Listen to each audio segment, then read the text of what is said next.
swerve, shake, dance, slurp, burp, break, dance, swerve, burp, shake, dance, slurp, burp, break, dance, burp, swerve, shake, dance, slurp, burp, break, dance, swerve, earthquake.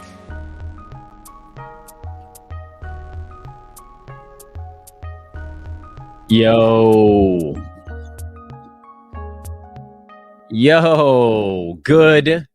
good morning, everybody. Good morning. Welcome to the 5-hour epic that we call, gotta clear my throat.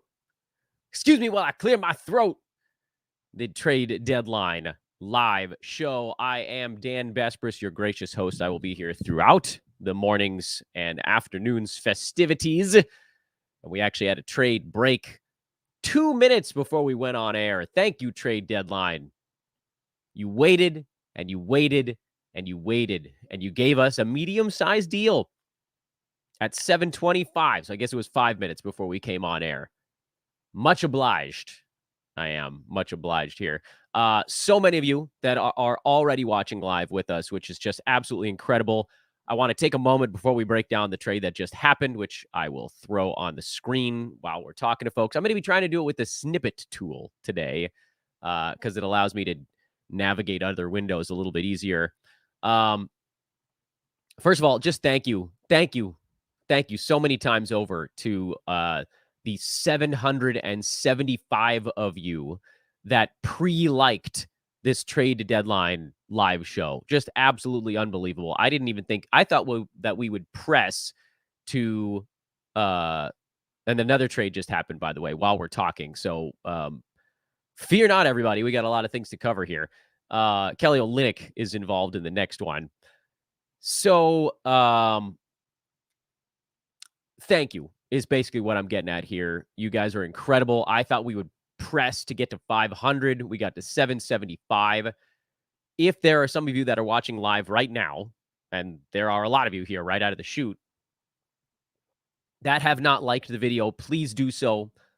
Today's an amazing opportunity for you guys to also subscribe to our SportsEthos YouTube page, to find me over on social media at Dan Besbris, DanBesbris. I'm guessing most of you that are watching here right out of the chute this morning are already following over on Twitter, but there are probably a handful of you that are not. So that is, I guess, basically the opening. We've had now 2 trades break right as we go on air, which is just absolutely fantastic because we wanted content, and now content we have. So let's go through these things one by one.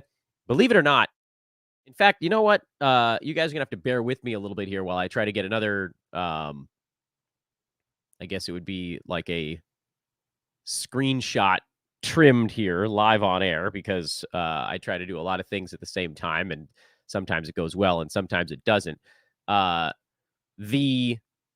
Let's see how this works, because I've got multiple snippet tools open here. There we go. That actually worked great. So we just switched over to the other one that just happened. And I'm going to make that bigger for you guys on screen. It seems like, is my internet doing a funny thing here? So hopefully it's not slowing down too much. I need all the internet power I can get this morning. So I need everybody. I don't have anybody else in my house. I don't know why the connection is not outstanding, but here's the 2 trades that happened this morning, and we'll rotate between them best I can. The Utah Jazz are finalizing a trade to send center Kelly Olynyk and guard Ochai Agbaji to the Toronto Raptors for Kira Lewis, Otto Porter, and a 2024 first-round pick. This is really interesting for a number of reasons, and I have to admit, I didn't expect this to go down quite so fast, at least in terms of like the Jazz have not only moved one guy, but 2 guys at the same time. So we have a lot to think about here. And, you know, I thought I could come on air and just sort of like kind of ease into talking about the trade that just happened 10 minutes ago. And instead, we got to go to the next one. This is the Raptors buying. So let's be clear here. We've seen the Raptors sell off OG Anunoby and Pascal Siakam. But now they've sent a first-round pick out for Kelly Olynyk and Ochai Agbaji. Now, as far as what this means from a fantasy standpoint, presumably they're going to play these guys that they just brought in, because you kind of have to think about how a team ends up in a particular spot. This is going to be how we work through a lot of the stuff we talk about today, which is, what does it mean? What is a team paying in a particular instance? So then what does that mean? So in this one, the Raptors are giving up a first. I mean, that's in the modern NBA, that's a extraordinarily big piece to give up. Meaning whatever they're getting back, they're excited about. At this exact moment, Kelly Olynyk is a backup on Toronto to Jakob Poeltl, and I guess RJ Barrett's been playing some power forward there. But there's also a possibility now that Toronto's not done. They're also apparently collecting Canadians, because they brought in RJ Barrett and now they brought in Kelly Olynyk. Am I using one of my moves this morning? I try to frame everything in whether you should use one of your weekly moves, basically. So like if you have 4 weekly moves in your head-to-head league, should we use one of them on a player that just got involved? And the answer is probably not, as it stands right now. If Toronto clears out more minutes for Kelly Olynyk, he could then, we've seen it before. When Olynyk gets big minutes, he is a massive, massive fantasy producer. So I don't want to just completely discount him right off of the bat. But right at the moment, he's going to be sort of floating in and out of the lineup, similar to what he's doing in Utah, which is basically like, okay, some days it'll be 17 minutes, some days it'll be 22. He'll hover kind of right on the border of being fantasy ready. I think you'll also see Toronto play Agbaji here. Again, not someone you have to race and pick up. And then over on the Utah side, this is going to make room for them to bring Taylor Hendricks up from the G League. He'll probably play a little bit more. I don't know that he's just going to immediately drop in and play 30 minutes. Now, this does seem like the Jazz are saying that they're sellers here at the deadline, but also this was kind of a guy that we knew, in Olynyk at least, that we knew was going to be an easier one for them to move, because good contract, good player, is the kind of guy that a lot of teams really wanted. It's a little bit surprising to see him go to a team that's not a contender. That's the thing that jumps out at me here, and that actually is why this is kind of more complicated to break down than if Olynyk had gone to, like, I don't know, the Lakers or something like that, where it's like, oh, he's very clearly Anthony Davis's backup, but they can play together because Olynyk can stretch the floor. I'd be probably more interested in him there. I would say here, and look, we have a 5-hour show, so some of you in the chat room are like, get to the point already, and I get it, but we got plenty of time to kill. No, you're not racing out to pick up Kelly Olynyk. I don't think you're racing out to pick up Taylor Hendricks, at least not yet. I think this is going to at least get him into the rotation, which he sort of hadn't been. He was up and down from the G League. He hadn't played in an NBA game since January 12th. And he's played, a total of like, how many minutes total has he played so far this year? So, this is going to make room for a guy, but it's not like he went from playing 0 minutes to 40. It doesn't quite work that way. Now, if the Jazz continue to sell off pieces and you really open things up, then you start to look at it. But right at this moment, the winners out of the chute here, Walker Kessler, his minutes get a little bit safer. John Collins, who's still there, and he could get moved, but John Collins' minutes just got safer in the near term for the Jazz. And then I think it's probably important to just kind of, let's just look at Utah, and I don't think I'm fast enough on the production side to get Utah over onto the screen while we're doing this. But again, this is a team that in their last ball game, Olynyk only played 16 minutes, and Abaji was out for their last ball game. So, and they just traded Simone Fontecchio also.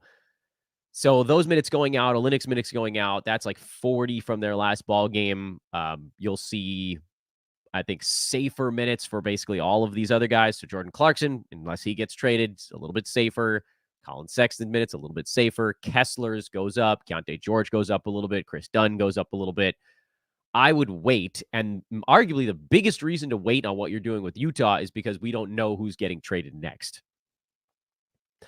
But right now, I think in the very short term, the best part about this is that Walker Kessler, there's just no way that he can be held to like 18 minutes a game now. It feels like the bottom for him is like 22, and maybe it gets a little bit better than that. But that was that one. Now, let me see if I can figure out how do I get these snippets? Where do they go on my computer? Sorry, guys. I'm working through this.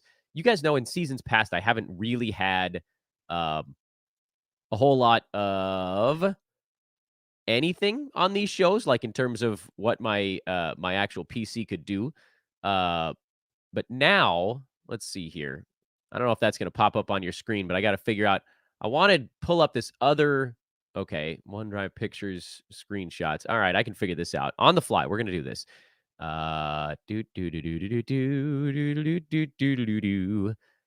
Maybe not. I might screw it up. How do I find you? I want to find the other screenshot of the other trade that happened, and now I'm struggling to do so. You know what? Maybe we'll just take a new screenshot of it. That's how we're going to do it. Pardon me, guys, while I work through the technical side of this. We'll figure it out. Don't worry, everybody. And it'll be easier once I have guests on the screen, because then when they're talking, that's when I can go ahead and do some of this stuff, like while nobody's watching. So let's pull up the other trade that happened this morning, and that is this one.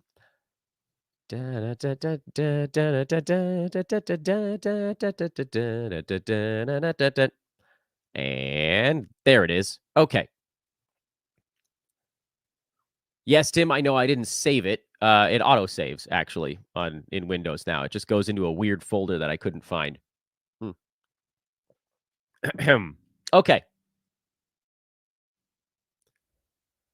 The Indiana Pacers are trading Buddy Hield to the 76ers for Marcus Morris, Furkan Korkmaz, and 3 second-round picks. Sources tell ESPN. That's the tweet from Woj. That one broke at 7:24.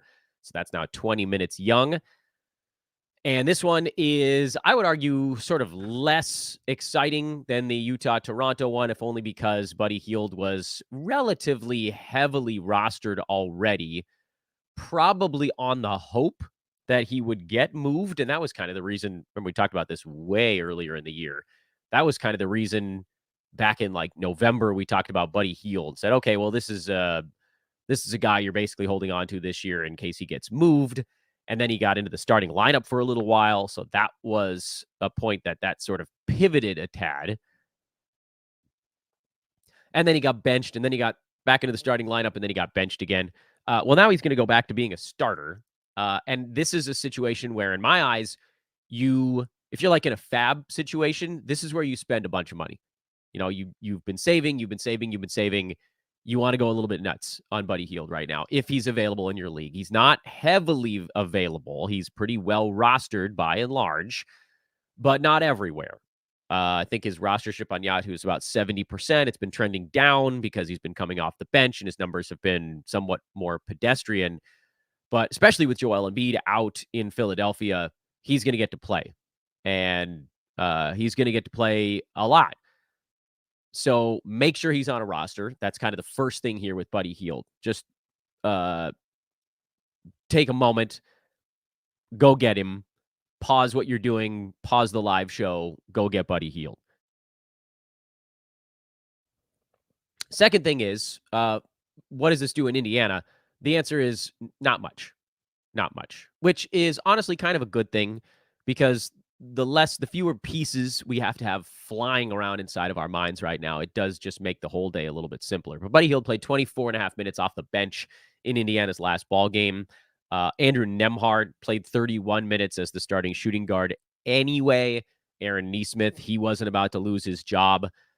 And Indiana doesn't have that many other guys that they want to mush into more minutes. But if anything, this probably helps Benedict Mathurin a little bit.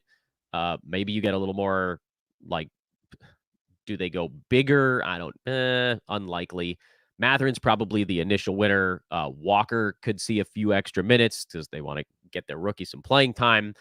But neither one of those guys is an automatic pickup here because Indiana, we know Rick Carlisle's going to rotate through bodies and there's going to be just sort of no consistency to it. So here's the thing. You're not picking up Marcus Morris. You're not picking up Furkan Korkmaz. I don't think that's necessary. They'll have their days in Indiana because, again, Carlisle's going to rotate bodies in. But these are not guys that you're racing out to pick up. And so this trade is really just about making sure that someone is rostering Buddy Hield. I don't care if he's coming off the bench or starting. When DeAnthony Melton comes back, you might see Hield off the bench. I actually think you probably see Hield in the starting five and Kelly Oubre as sort of your bench gunner. But either way, with no Joel Embiid, there are just plenty of opportunity because it's not like Melton's going to come back and take a whole bunch of shots when he returns. That's not his game anyway. Hield is going to get to do stuff. And again, you want to make sure you're there when it happens. What I'm also trying to do here in the background while we're talking is create a sort of living, breathing document where I'm writing down all of the trades as they happened. And we'll be able to share that as the show goes on too. Again, kind of once I have a little bit more time to talk to a guest and have them speak. I'm not listing the picks in these things. I think that's honestly too much work. And from a fantasy standpoint, it doesn't really matter. But so far, again, today, you've got Toronto acquiring Kelly Olynyk, Ochai Agbaji. We'll do this on the fly. Again, apologies, everybody. We're trying to do a bunch of things at the same time. The Jazz acquire Kira Lewis, Otto Porter in that deal. And those are the two trades that have happened so far today. I don't think anything else is broken while we've been on air. Yes, I think we're pretty good for now. So a couple things here now that we're about 20 minutes into the live show and the number of viewers is ridiculous. I don't know that we've ever actually hit 1,000 on this, but I am starting to feel like maybe that's within reach. Those of you that are watching live, hello, welcome to the live show. Yeah, T says Dan needs computer help. I'm very lucky to have Andre doing tweets and stuff like that. But yes, next year I'm going to need probably a full-time producer on this thing.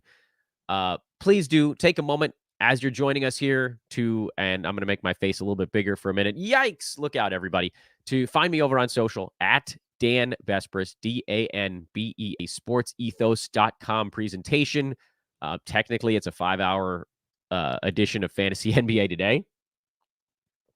I don't know if you guys all follow me on Twitter. I do a needless amount of stuff over there on social because, look, like we do a podcast once, maximum twice a day. It's very hard to get all of the news of the day into one podcast, especially if something breaks in the afternoon. Twitter is where we can kind of cover that in between ground. So please do come find me over on social at Dan Besbris. And again, if you're watching with us live here or if you're catching up or whatever it is, take a second to hit like and subscribe. Like and subscribe. I don't know what the total number of likes and subscriptions is at right now. 843? That's amazing. Wow. What a time. That's incredible. What an exciting morning for me. I am right now pretty juiced up on the idea that we could set some records today, and it seems like another trade is about to go down. Wowzers. Okay, so I got too many things going on here. Anyway, thank you to everybody. Please click that like button. Please subscribe to our YouTube page. We have many shows. You can scroll through some of the old ones right now, see what we've had going on over the last little bit. I think we've had like another 15 or 20 subscribers just since we've been on air today. I mean, I am like over the moon at how popular this show is already. I know we're like small fries compared to some of the big names out there, but I don't care. This is freaking awesome. So here's our next trade of the morning, and I'm gonna pop that on the screen before I break it down. Let's do another screenshot here. See, I'm getting better at this on the fly. I'm getting better at it. No big deal. There it is. There's your next trade. Bingo! Oklahoma City is closing in on a trade to acquire Gordon Hayward from the Charlotte Hornets. I'm going to let that one sink in while what the heck was I? I was talking to you guys about something before I lost my train of thought on the next trade. Oh, and Daniel House is going to the Knicks via the Knicks to the Pistons. Daniel House is going to the Pistons. That one's a super exciting trade, I know. So let me add these to the board while you guys are soaking that in. Let's see. Thunder acquire Gordon Hayward. We don't have the return on that one yet. Oh, boy. I'm getting excited here. Pistons acquire Daniel House. Nobody cared. So anyway, I think I was doing some promo when I'd like to finish that promo. Oh, boy. Do we have the return on the... yes, there's the return. Trey Mann and Davis Bertans are going to the Charlotte Hornets for Gordon Hayward. That would probably be a better one to throw up on the screen, honestly, because now you've got the return for it. So let's do that. Boom. We're gonna get a different one up there for you. Pow! Look at that. I'm getting better at it now. There's your new one. Trey Mann and Davis Bertans to the Charlotte Hornets for Gordon Hayward. You know, I got to think that Trey Mann plays. You know, it'd be nice if I had like a second to think about it. So look, Gordon Hayward wasn't playing, but the Hornets are so unbelievably thin right now. Miles Bridges has refused to trade, basically, so you don't have to worry about him going the other direction. This is possibly the first time I'm thinking maybe we use a weekly move on a guy. Trey Mann has played almost not at all this year. I think he's averaging like 9 minutes a ball game on the season. A couple of ball games, he's cleared 20 minutes. He's done that twice this year. And in those, he had 7, 5, and 2 assists. And the other one, he had 10, 3 boards, 4 assists, and a couple of steals. And if you're sort of like quickly glancing at Charlotte, when did they play their last ball game? I think it was yesterday. Miles Bridges had a 40 burger in that one.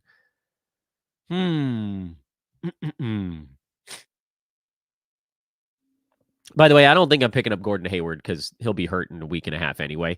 Although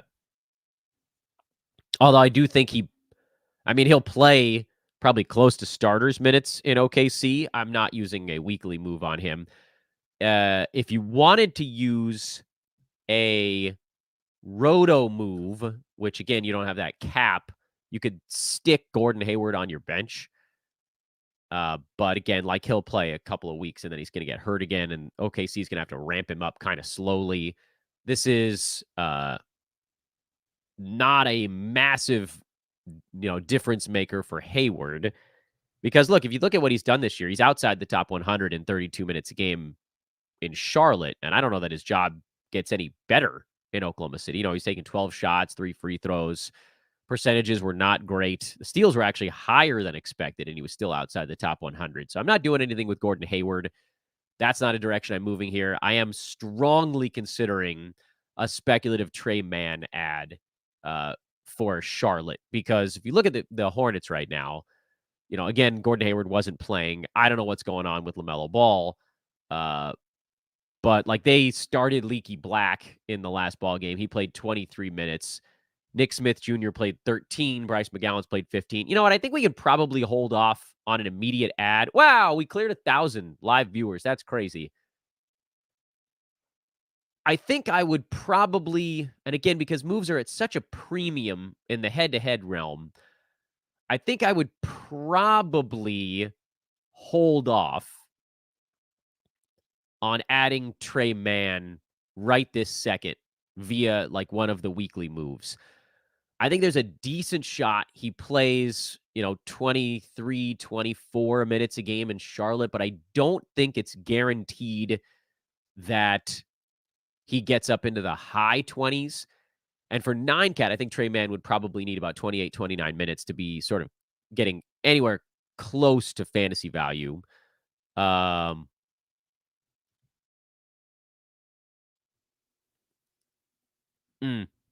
I just I know that, yeah, someone in the chat room called me a very conservative fantasy player. Yeah, I mean, so like the thing is here, we're still 4 hours from the trade deadline, and you only got 4 weekly moves, and that's assuming you actually saved all 4 of them to use today. So some of you might only have 2 or 3. So I'd rather hold off. I mean, someone in your league is going to go pick up Trey Mann, but I feel pretty strongly that he ends up back on waiver wires in traditional 9-cat leagues. I don't think that he's going to get enough minutes right out of the chute. And then even what if LaMelo Ball does show up again? He hasn't been ruled out for the season. Maybe he does sit the rest of the way. I don't know, but he hasn't been ruled out yet. So why are we going hog wild for a guy who maybe could he get to 10 points per game? Yeah, possibly, but it's not like he's like a big assist guy or a big rebounding guy or a massive steals guy. I don't think that I'm bending over backwards to go make a move on Trey Mann. Points league probably a little bit better because then you're not dealing with percentages issues. But yeah, it's a little bit goofy.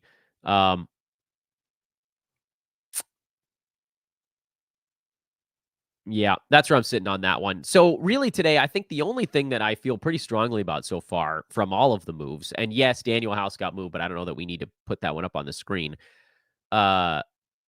is that you got to make sure Buddy Hield is rostered because he's going to get at least 24 minutes a game in Philadelphia and probably more while Joel Embiid is out.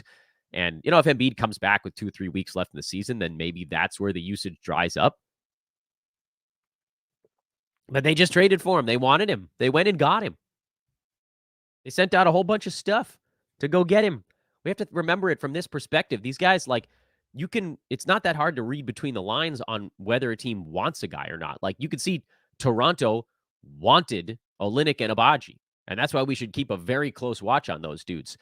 At some point here, and we're going to bring Keith Cork on in about 60 seconds. In fact, I think he's in the lobby already, so we can probably get that going right this second. And we'll welcome Keith in, just so you can see his face before we give it a true hello. The thing about all this stuff this morning is that you had this flurry of moves, and again, with 4 hours to go, I don't know that you just start stashing everybody all at the same time, because who you can add, who you going to drop, you're going to need somebody that you can move off of your team for this stuff. So yes, a league without a moves limit, like a Roto Games Cap format, it's a little bit easier to lean into that side. And then head to head, you have to be a little bit more conservative, I think, in what moves you use. But before we do that, again, when we're every 15 minutes or so, I want to take a second to remind everybody to subscribe, and follow. Those are the big ones. If you can like the show, it's going to continue to help push us up the board here. I mean, I'm beyond blown away by the viewership on this thing, that we're over 1,200 live viewers right now. That's ridiculous. Take a second, please like it. I think we're at about 900 likes now. Some person thumbs it down, you naughty devil. Please like it. Subscribe to our YouTube page. Find me over on social at Dan Bespris. You can also follow Keith over on social at Ethos Keith, while the chat room is yelling at him not to type so loudly. I refuse that request. Do you guys not know what I do for a living? Come on now. Okay, he's just banging away, man. I'm just glad I have somebody to talk to now. So Keith, good morning to you. We've had, what have we had? 4 trades, 4 or 5 trades already this morning.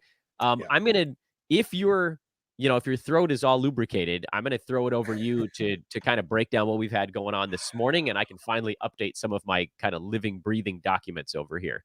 Yeah, go make your moves. Go add your guys in your leagues. No, Damn I'm right. pretty, I'm pretty, I mean, nothing's really moving the needle a lot for me in fantasy so far. I think the guys you've hit on, I'm pretty much in step with you there. So, not too, nothing too mind blowing here, but I will say I am confused as to the, mildly confused as to the Raptors move here. Yes.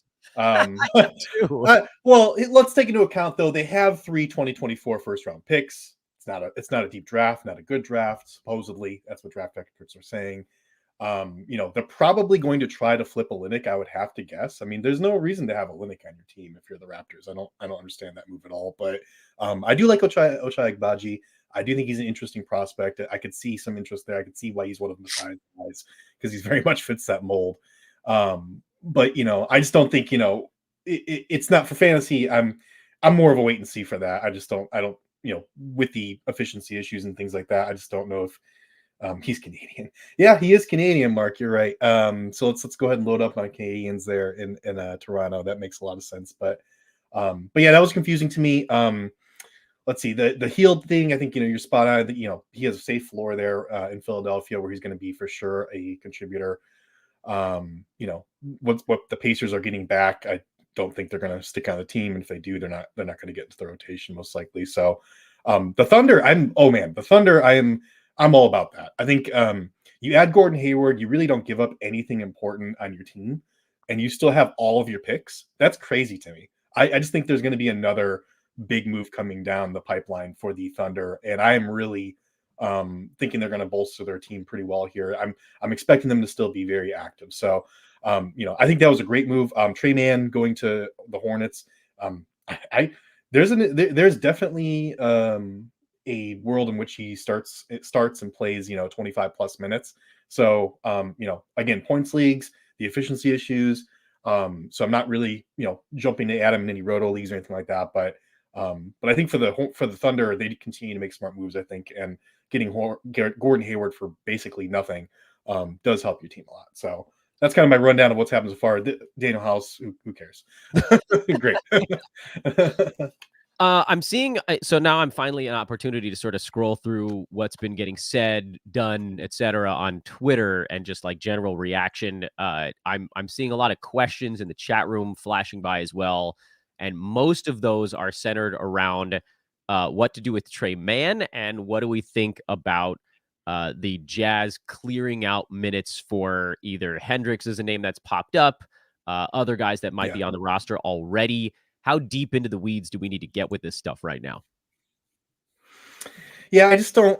I mean, things do open up for Hendricks for sure. But I just don't know if I'm that excited about it. I mean, I'm not going to run out and grab him, honestly. So, it's exciting for a young player to get their opportunity. I know he's been playing really well in the G League and things like that. So, it's cool. I'll wait and see. If somebody beats me to that ad, I'm really not. I think there's going to be better ads throughout the day, so I'm not jumping to it. I know I said it as he was coming on, but Keith is on social media at Ethos Keith. I know a handful of you guys have actually already come over and found me on Twitter that hadn't already. So please do go check out Keith. He is our director of content here at Sports Ethos. Got his fingers in every damn pie that you guys see at the website. Again, Sports Ethos. I probably should have done a better job of getting the news feed handle out there. So you know what I'm going to do is I think it's in the show description, but if it's not, I'm going to pop that up on the screen here via the chat room. It's at Ethos Fantasy BK, and I think something just happened based on Keith's reaction. Do you want to break? Oh no, sorry. I was just doing the boom for the Ethos Fantasy BK. Y'all need to follow that because it is incredible. Those guys work incredibly hard. I will say that, just to get kind of toot our own horns here.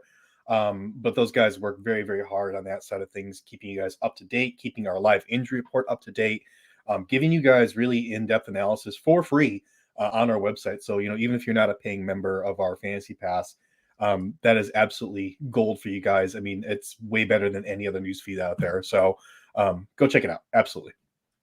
Well, one thing I am very excited about, and I know I can't contain my enthusiasm, is the fact that this is already the greatest number of live viewers we've ever had on any show here at Sports Ethos. So now the pressure's on. Now I can't say anything particularly stupid, which is probably going to make me even more conservative in how I make my calls on these pickups. I just like, so, things happened yesterday also, Keith, and that was going to be my plan, was to come on air and talk about the trades that happened yesterday. And then one happened 5 minutes before we started. New stuff. Yeah. Yeah, I know. One right after the other, right after the other, right after the other. We've had 4 trades already today that broke in the last 40 minutes. But I do want to go back and talk about what happened yesterday. And this is why I started this damn document, because I knew this moment was going to come. Yeah. Yesterday, Keith, these were generally small deals, but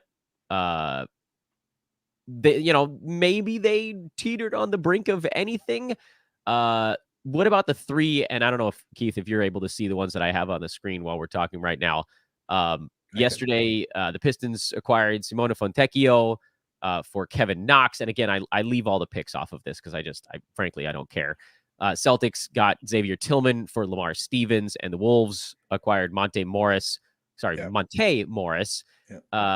for Troy Brown Jr. and Shake Milton. Did you do anything at all with the news from yesterday on the fantasy side? No, I do like the Fontecchio, fit there in the Pistons. I think he's going to give them some great spacing, great shooting. It makes Bojan Bogdanovic a more expendable, asset, and I think that's their goals to kind of move him and do a little bit of cleanup, I guess, with their salary cap situation, things like that. But again, Xavier Tillman going to the Celtics. I mean, he's not going to get a lot of minutes behind Horford and Porzingis, but he is a guy that when they inevitably, hopefully, meet this Sixers in the playoffs, he's going to be a guy that they're going to throw at Joel Embiid. So that's really the motive behind that move there. Lamar Stevens on the Grizzlies is kind of interesting, honestly. More of a deep league guy for sure, but we have seen him put up some pretty interesting low-level, fantasy lines when he's gotten big minutes. And the Grizzlies, of course, are playing like 10-day contract guys right now. So he's an actual NBA player. So that's an upgrade for them. So, maybe he can wind his way to 25 plus minutes there. And then for the Wolves, I think it's, obviously whenever Mike Conley's off the floor, they just absolutely implode. They lose big leads. It's just not pretty at all.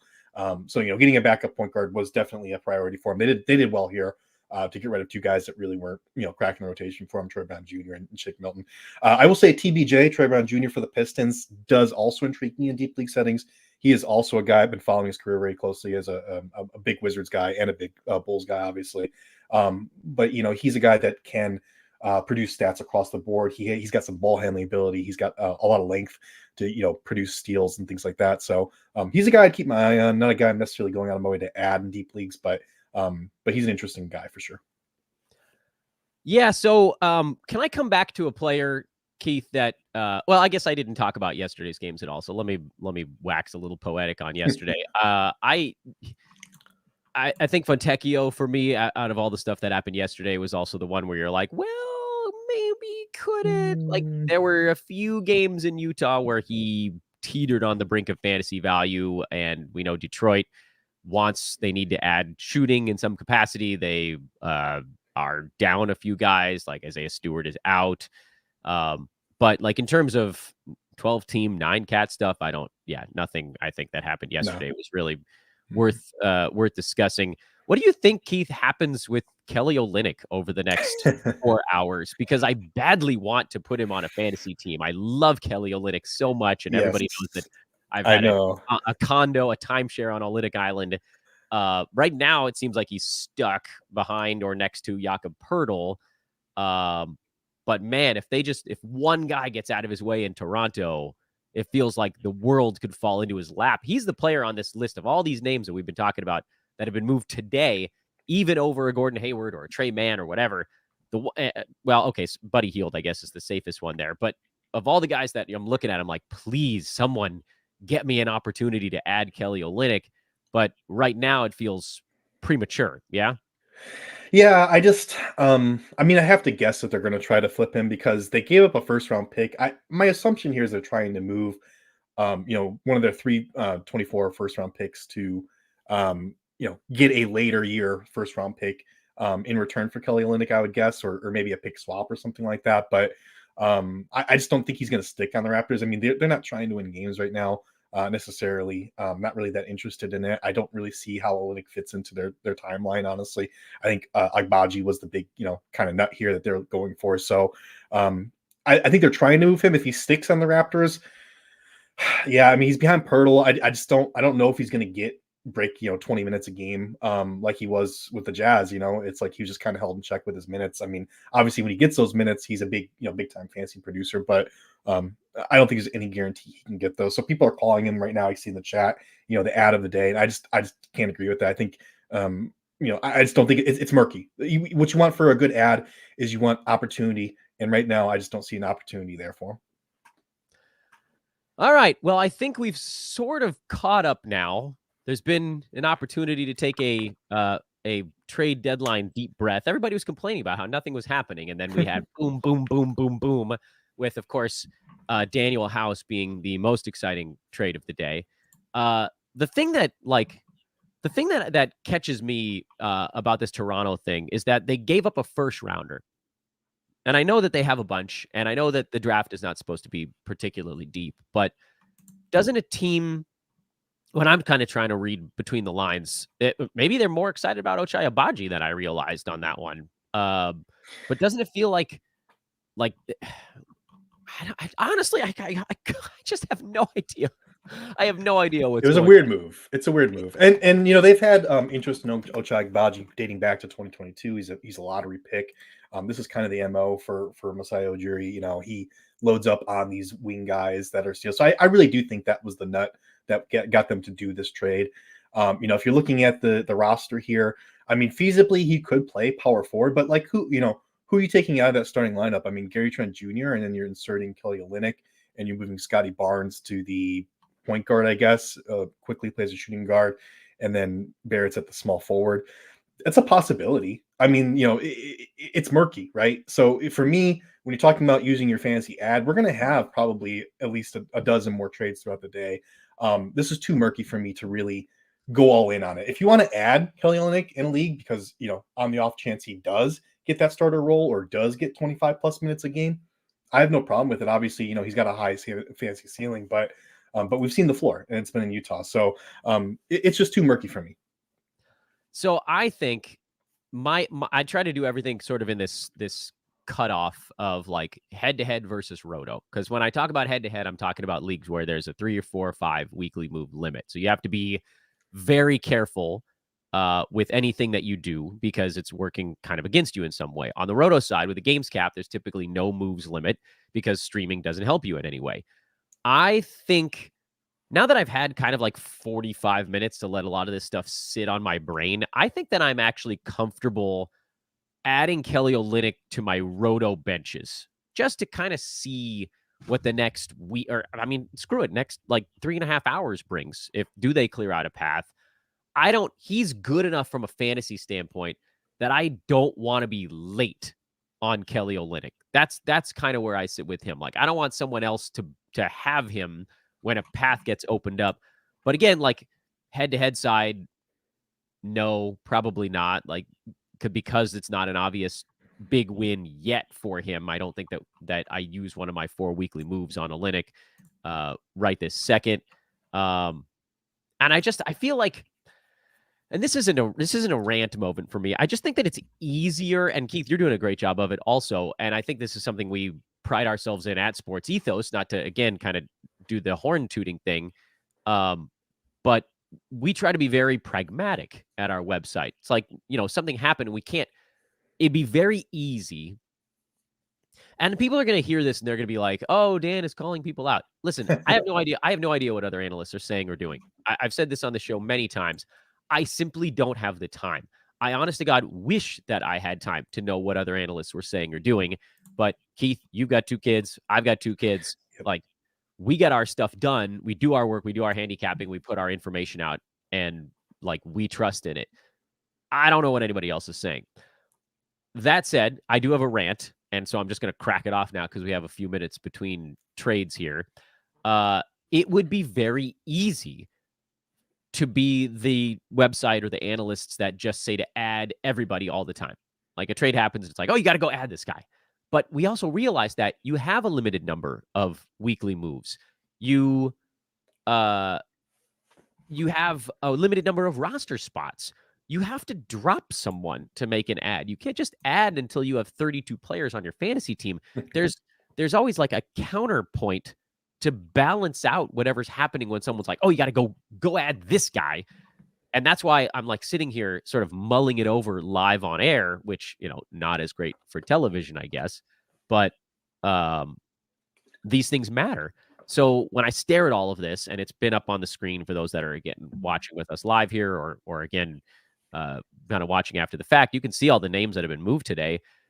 Buddy Hield, to me, is a guy that needs to be on rosters. Yeah. You got to go out, use a roster move on him, head-to-head, roto, whatever, because his floor is so damn high that, like, worst-case scenario in Philadelphia with Embiid out is fringy. That's the worst case, in my opinion. And if he gets starters minutes, whether that's off the bench or in the starting five, we've seen Buddy Hield go top 50 in the past. Did something just happen? Yep, we have Alec Burks going to the Knicks. Bring him home.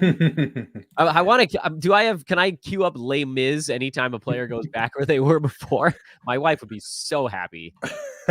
You have my approval. Go for it. Yeah, my wife is obsessed with Les Mis. I don't know why. I think something to do with like seeing it with their parents in childhood, whatever. So with a wife in arts management, I support this idea. Oh, there you go. There you go. All right, you give me some details while I'm working on clipping this thing to throw it on the screen. Yeah, Alec Burks, we don't know what's going back yet, so that's going to be interesting to see. But Pistons are sending Alec Burks out, which makes a whole lot of sense.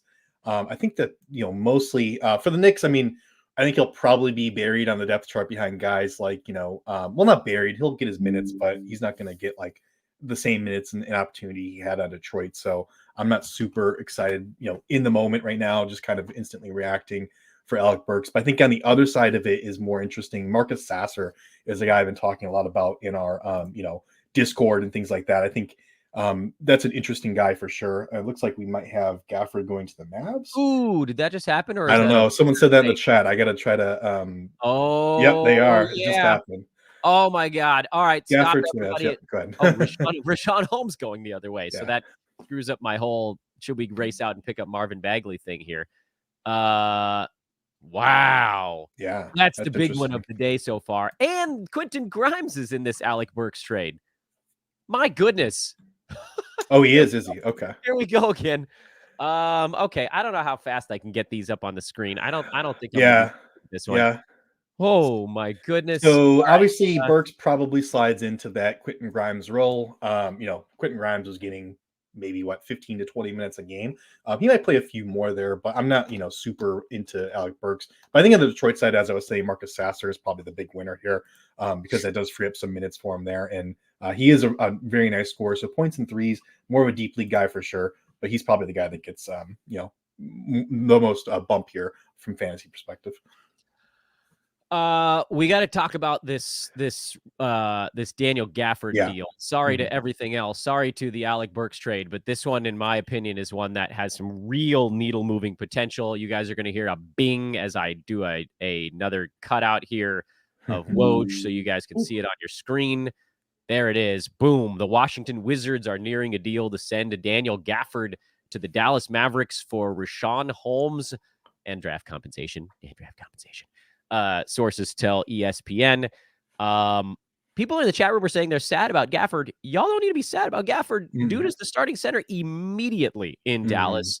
Who you should be sad about is Derek Lively because he's now, even when he comes back, he'll play, but it ain't going to be like before because Gafford is the unfettered number one center in Dallas. So honestly, if you have Gafford, I think you should be real freaking relieved that he's not a shutdown candidate anymore. So freaking ticker tape parade for Daniel Gafford. He landed in a fantastic spot on a team that needs a center with Luka and Kyrie.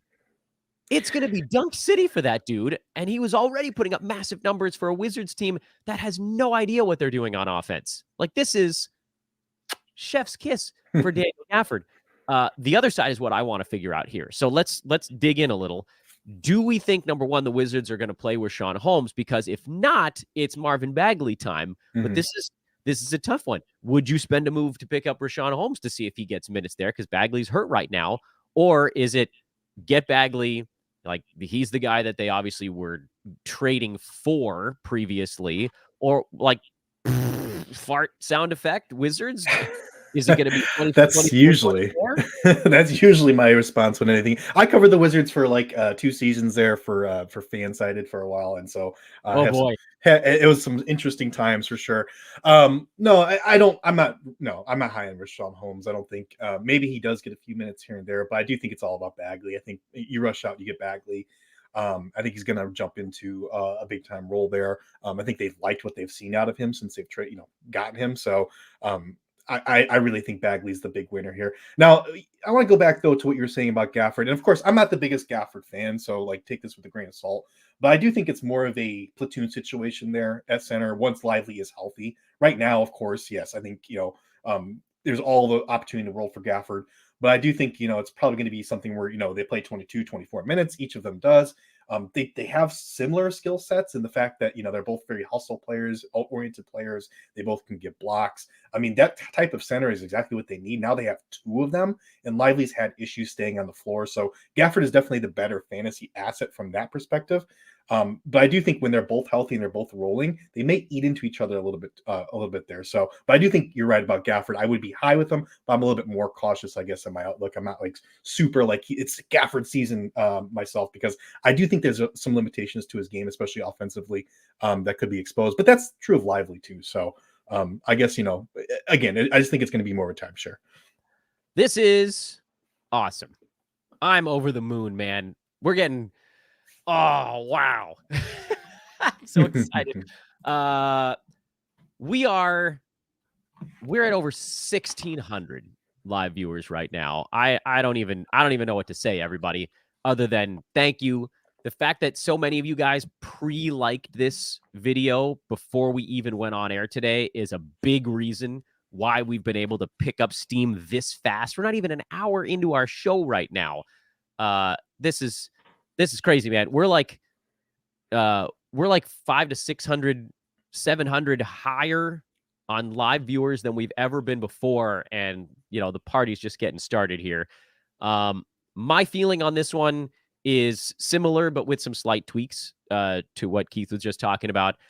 I have Daniel Gafford in a lot of spots. He was a member of Dan Besbris' old man squad, which, he was going at 100 in drafts, and he's been, I think, a third rounder this year. I'm not that concerned. So I know the Mavs like Derek Lively a lot, but I don't think it's going to be a straight timeshare because I watched some of the games the Mavs are losing, and some of it, I don't want to say a lot, but some of it falls on Lively because he's just learning right now. He has a lot of athleticism, and he reminds me, at least from a fantasy standpoint, actually just watching the way he moves, of Nick Claxton in a lot of ways. And I think that might be where they'd like to get him to. But he's just constantly in the wrong spot. And it's sort of that like on skates thing. I don't know if people remember Mitchell Robinson when he first came in. And we got another Detroit Pistons trade that just broke from Sham. So I can't even finish my thought on the last one. Bojan Bogdanovic is on the move. So this is this is a big like path clearer in Detroit. Man, things got busy here right as we decided to go on air. I don't know how I picked 30 Pacific time, but it's turned out to be a good one. I think Daniel Gafford gets more than half of the minutes. Marvin Bagley is hurt right now. And I almost feel like the Wizards have no choice but to play Rashawn Holmes, at least until Bagley's back. And then it may end up in a little bit of a timeshare there, maybe more Bagley than Holmes. But I think if you're looking, again, if you have no limit to your moves, Rashawn and sort of like a more of a short-term ad makes sense just while Bagley's out. But I got to get this other trade posted because we don't know what's going back, by the way, to Detroit right now. But is this, I don't know if this is part of the other trade. Like they just, Evan Fournier and Malachi Flynn. So this is full salary dump on, or rather salary absorption. I'm assuming the Pistons are about to get a really nice chunk of picks coming with this one. But let me get this one up on the screen. Man, we're cooking here. Good job for the Knicks. Yeah, good job. I know they were linked to these two guys, Burks and Bogdanovic. earlier in the day and yesterday. But good job for the Knicks. I mean, I think this gives them a lot of great depth there. Obviously, they had to move that Fournier contract to try to give someone that would give any kind of semblance of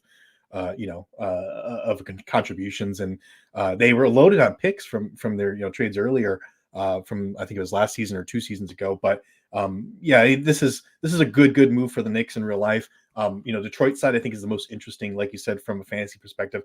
I was talking about Marcus Sasser before. Again, I think Sasser.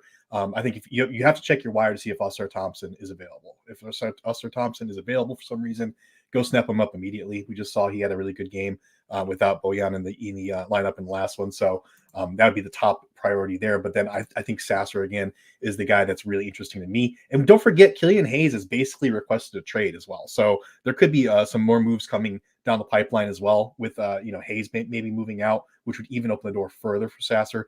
But again, I think he's more of a deep league guy. The standard league guy is for sure Ausar Thompson here.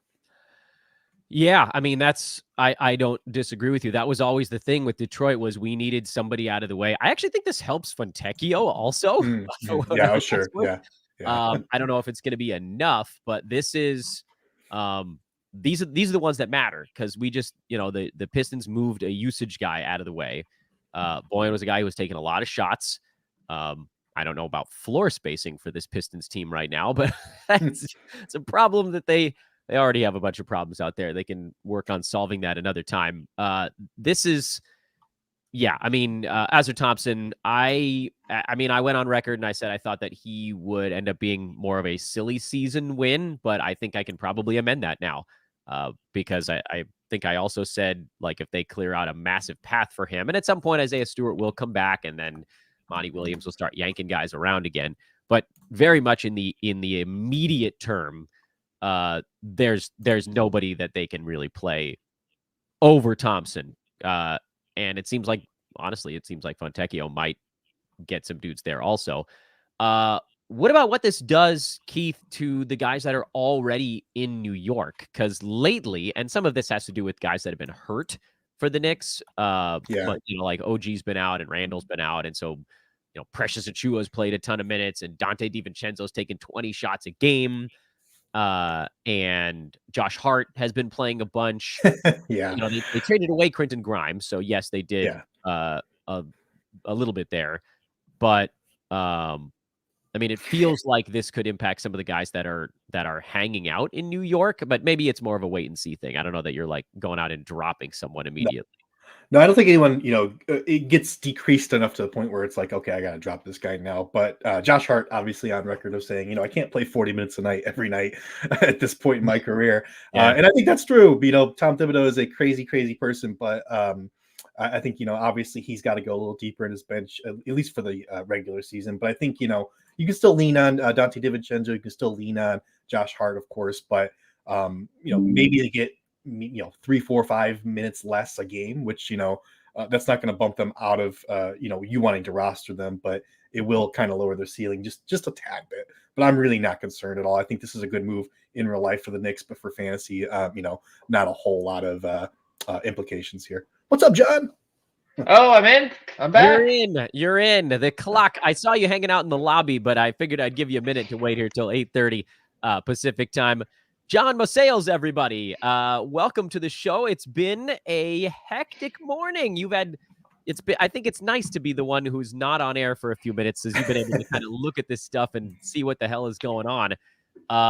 The chat room, by the way, before I get your opinion on basically everything that's gone on so far, the chat room is asking about Quentin Grimes a lot, Keith. So before I go to John for his take on some of that stuff, do we think Grimes now gets to play enough in Detroit to have a significant role? I also threw the full trade up on the board here for anybody that's not able to have the window open.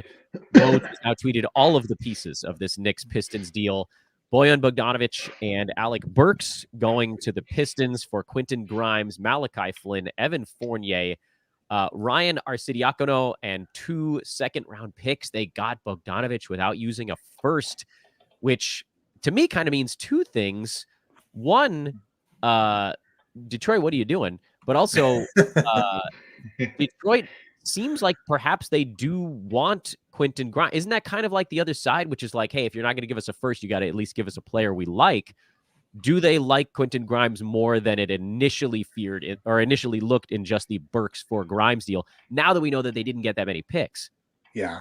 Grimes was kind of a afterthought because we didn't know what was coming back, and we didn't have a time to really process that in real time when it was happening. But looking at it again, I think it really hinges on whether or not they can move Isaiah Stewart, because I know there've been murmurings of that happening.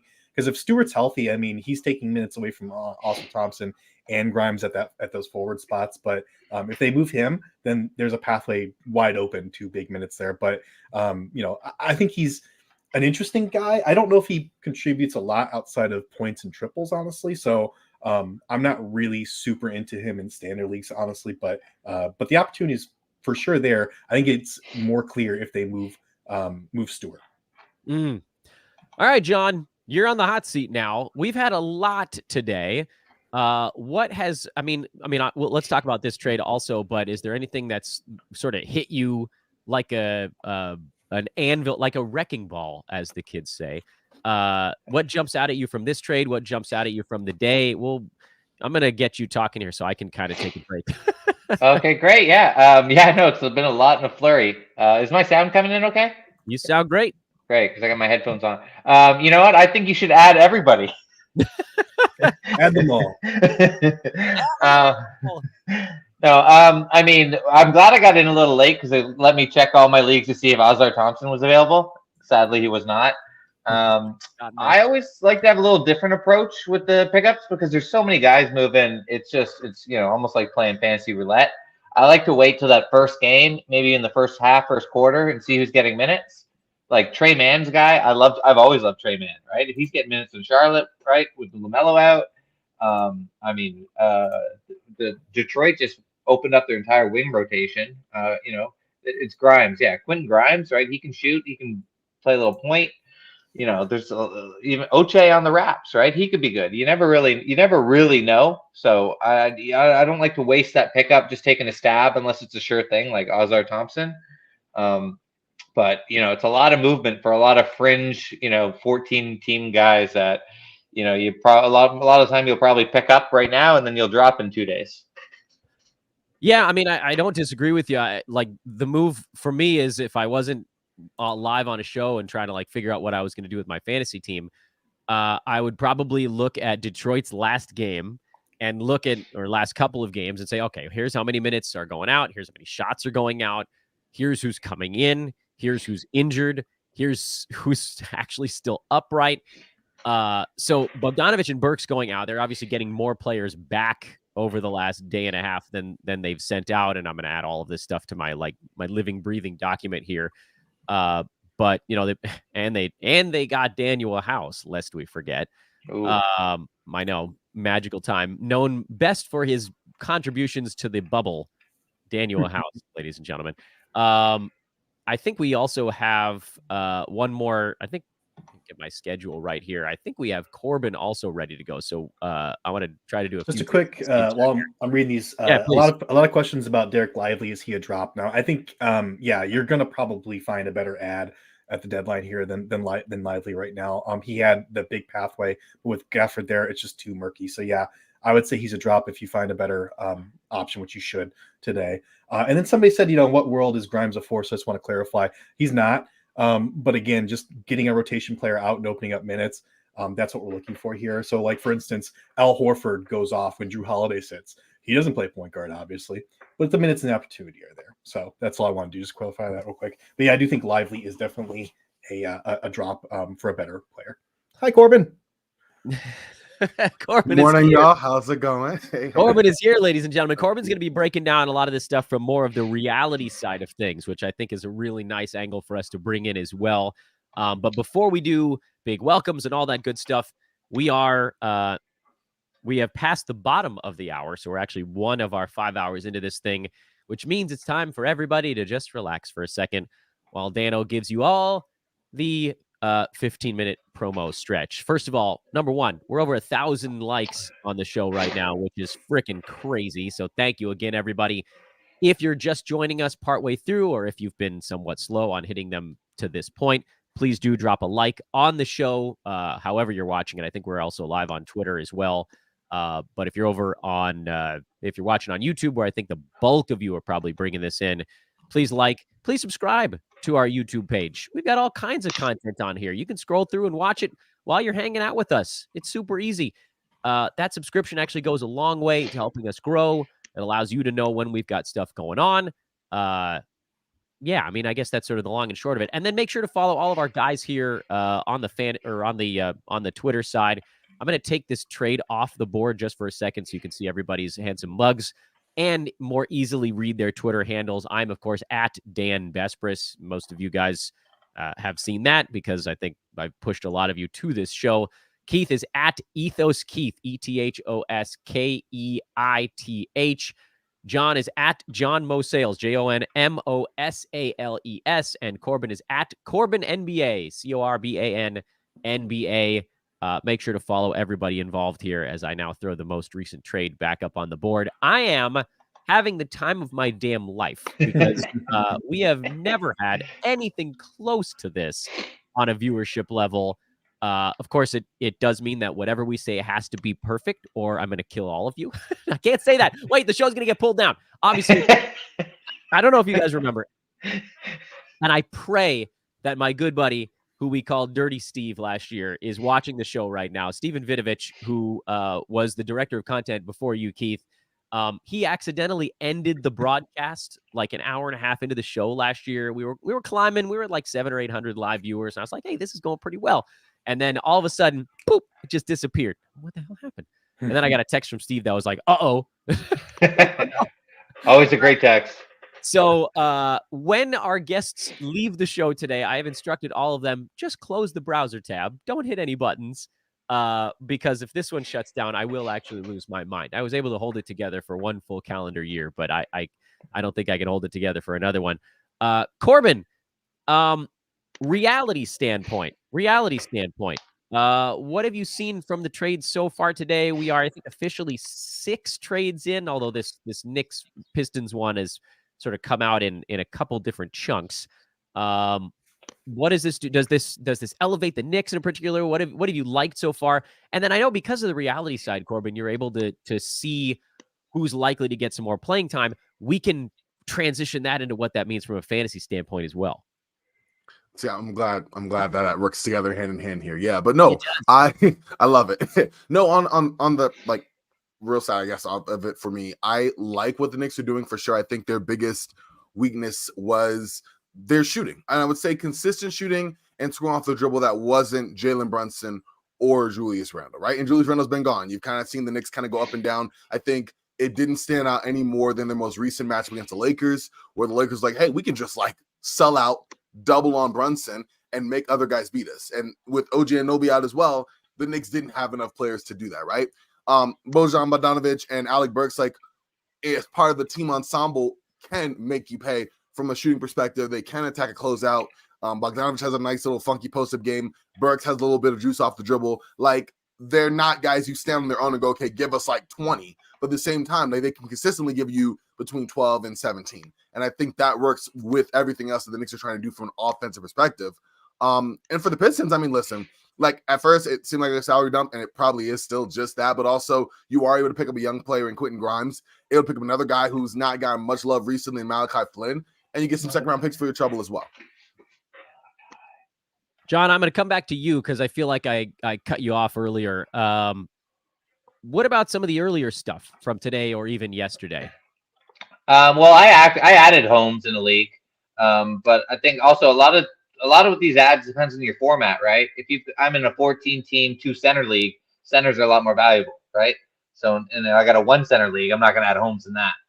And he's got power forward eligibility, so I really like that move. This Bogey and Alec Burks move to the Knicks is just it's chaos because you have no idea who's going to go. Is Hart now a drop, right? So you kind of, because especially Nurse is going to play everyone 38 minutes. But, you know, OG should be back soon. So I would probably say Burks probably going to be a drop. Bogey, you probably want to keep him, but he was really getting just whatever he wanted of Detroit. All right, that won't be the case now. And then Keith said Lively drop. I wouldn't drop a Lively yet Gafford's kind of a band-aid, and I don't think he needs a ton of minutes. Not to disagree with the director of content. Oh no, I definitely said, I think it's going to be more of a timeshare there. So I'm not like super duper high on either guy, but I do think Gafford's probably the better player, as Dan was mentioning, the veteran player who has a very similar skill set. And then with the Raps, right? They're so thin and they don't have much talent. So grabbing, is it Ochi? How do you pronounce it? Ochi? I believe it's Ochai. Ochai. Oh, that was my third guess, right? Ochai's magic beans, right? He's young. He can shoot.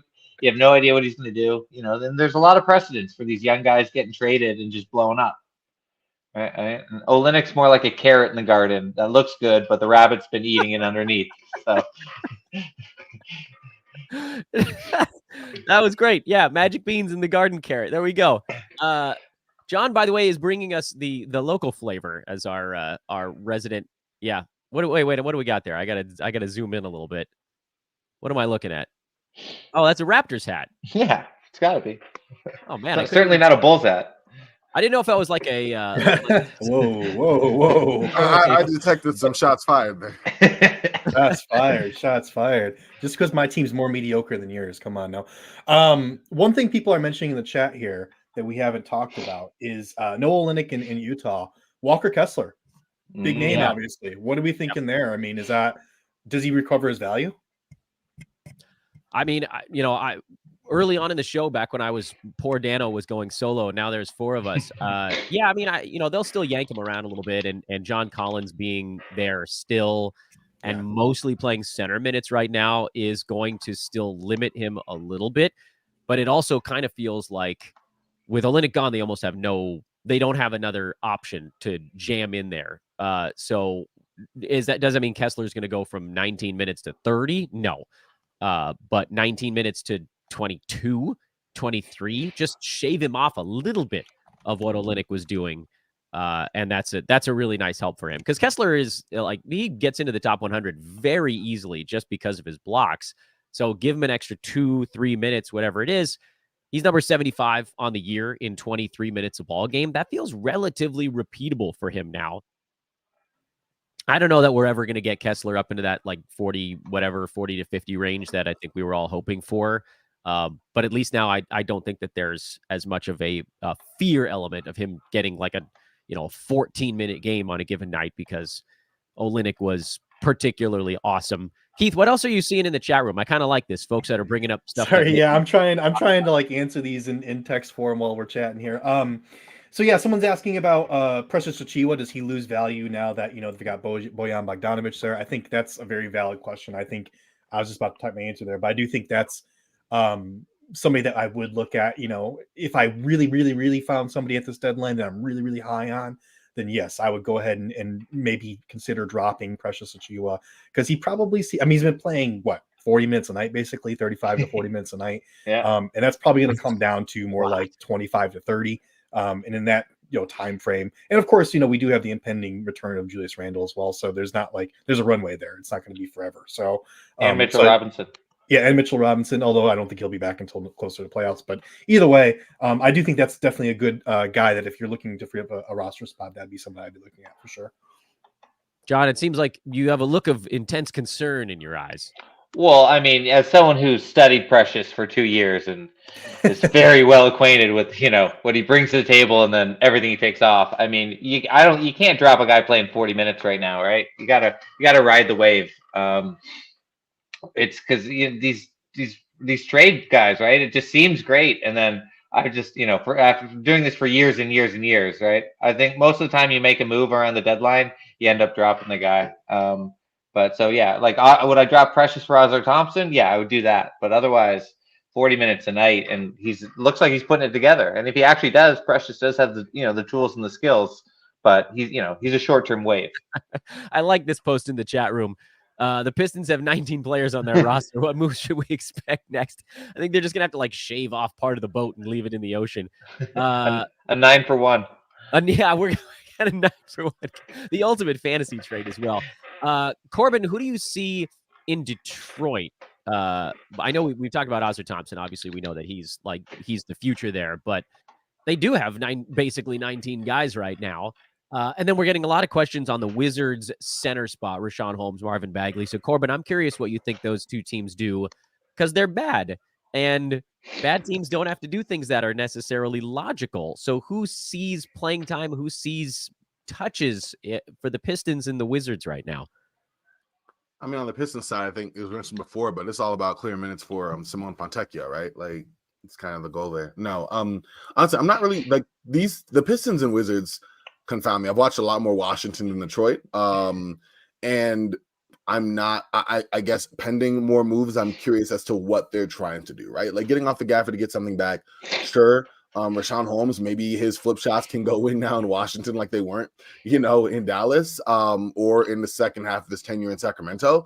But like a lot of it really depends on, okay, Marvin Bagley right now is out. So when he comes back, how does that look? I'm assuming he gets a lion's share of the big man minutes on that side, probably playing between the 4 and the 5. But like as far as like a hierarchy there, like I can't pretend to think that they really have a plan right now up in Washington. So I'm curious as to what that looks like. I haven't heard a whole lot on Kyle Kuzma, but maybe, there's still time for something to happen on that front. Jordan Poole's been just an abject disaster in Washington. So like, I don't really think you can factor him in on anything right now. But yeah, at this point, like, let's see what, Denny Avdija can do, right? In greater quantity if you're not moving off from him. Let's see what your younger guys, he's not really that young, but give Corey Kispert a bigger role, like these other guys there, And again, I don't think Washington's done. Tyus Jones, like, is he going to be on the move? Expiring contract, do you bring him back? I don't think so. So possibly, like, what happens there? I think that both teams, Washington more so than Detroit, are in a state of pending as we try to figure out what else shakes around them before we kind of settle in on what's left. John, I think I saw you asking for a second. Or no, sorry. I was locked into Corbin. Yeah. Pending what though? Pending doom? As long as it's not a carrot in the garden. Yeah, that's true. Do you think they'll really move Tyus? He looks really great there. That would free up DeLon like crazy, but yeah, he looks good. Like personally, he's an assist to turnover, like God, right? And yeah. he's like so good, like so solid. But like, he's not really. He's not like Washington's offense runs that much better. Like he's a great player, but I think he's more of a difference maker. I would have liked him back in Minnesota. Obviously, they went Monte Morris, and that's solid. But like, I feel like he's going to be giving much more of an impact on a contending team than a guy. If you're Washington as an expiring, are you bringing him back? Is he going to be like a long-term point guard? Like you have to reevaluate where you are in your team timeline for that, right? And he's a solid guard, but like Washington obviously is far below the expectations that even they thought they had when they came into the season. And so I wonder if you can bring him back on a friendly deal and then deal him next deadline. Do you do that? That's something. But as of right now, like while he's stabilizing the Wizards, like when he's playing, that's not really saying a whole lot, right? And also like, is he really a part of that long-term future? Then if not, and you get more value from him, then I think you have to at least consider it. I would be strongly considering it just because I think that there are teams that would like, some point guard depth in a solid way. Obviously, Minnesota was the biggest one that came to mind, but I could still think of 4 or 5 teams about, that might work. The Spurs, get the Jones boys back together. That would actually be kind of fun. That would be kind of fun. Corbin, we had a question coming in through the chat room because you do cover the Hornets for us here at SportsEthos. In addition to the ability to sort of know the league, what do you think's going on with Charlotte? They sold off Gordon Hayward. He hasn't played in months anyway, so it doesn't exactly change like what that. They didn't send something out necessarily here that we hadn't already sort of accounted for. But what do you think about Trey Mann coming back? Davis Bertans, I think, was the other half of that one. He is now a contract with a man attached to it. Are they going to play Trey Mann? Is this to sort of feel him out? Obviously, like salary dump was priority number one there. But do you think they're excited about what they got back? Or do you think they were like, meh, we don't care what we got back as long as we don't have to pay Hayward anymore?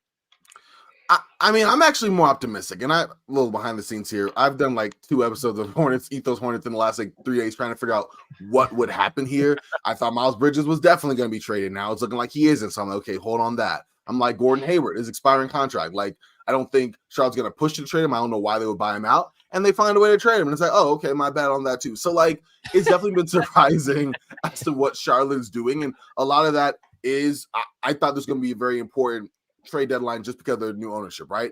Gabe Plotkin, Rick Schnall, like this is their first like real opportunity to really put a stamp on the team, or at least begin that, right? And whether that goes into Steve Clifford and, of course, you know, Mitch Kupchak down the line, that's more of an off-season thing. But obviously, this is the first like major move.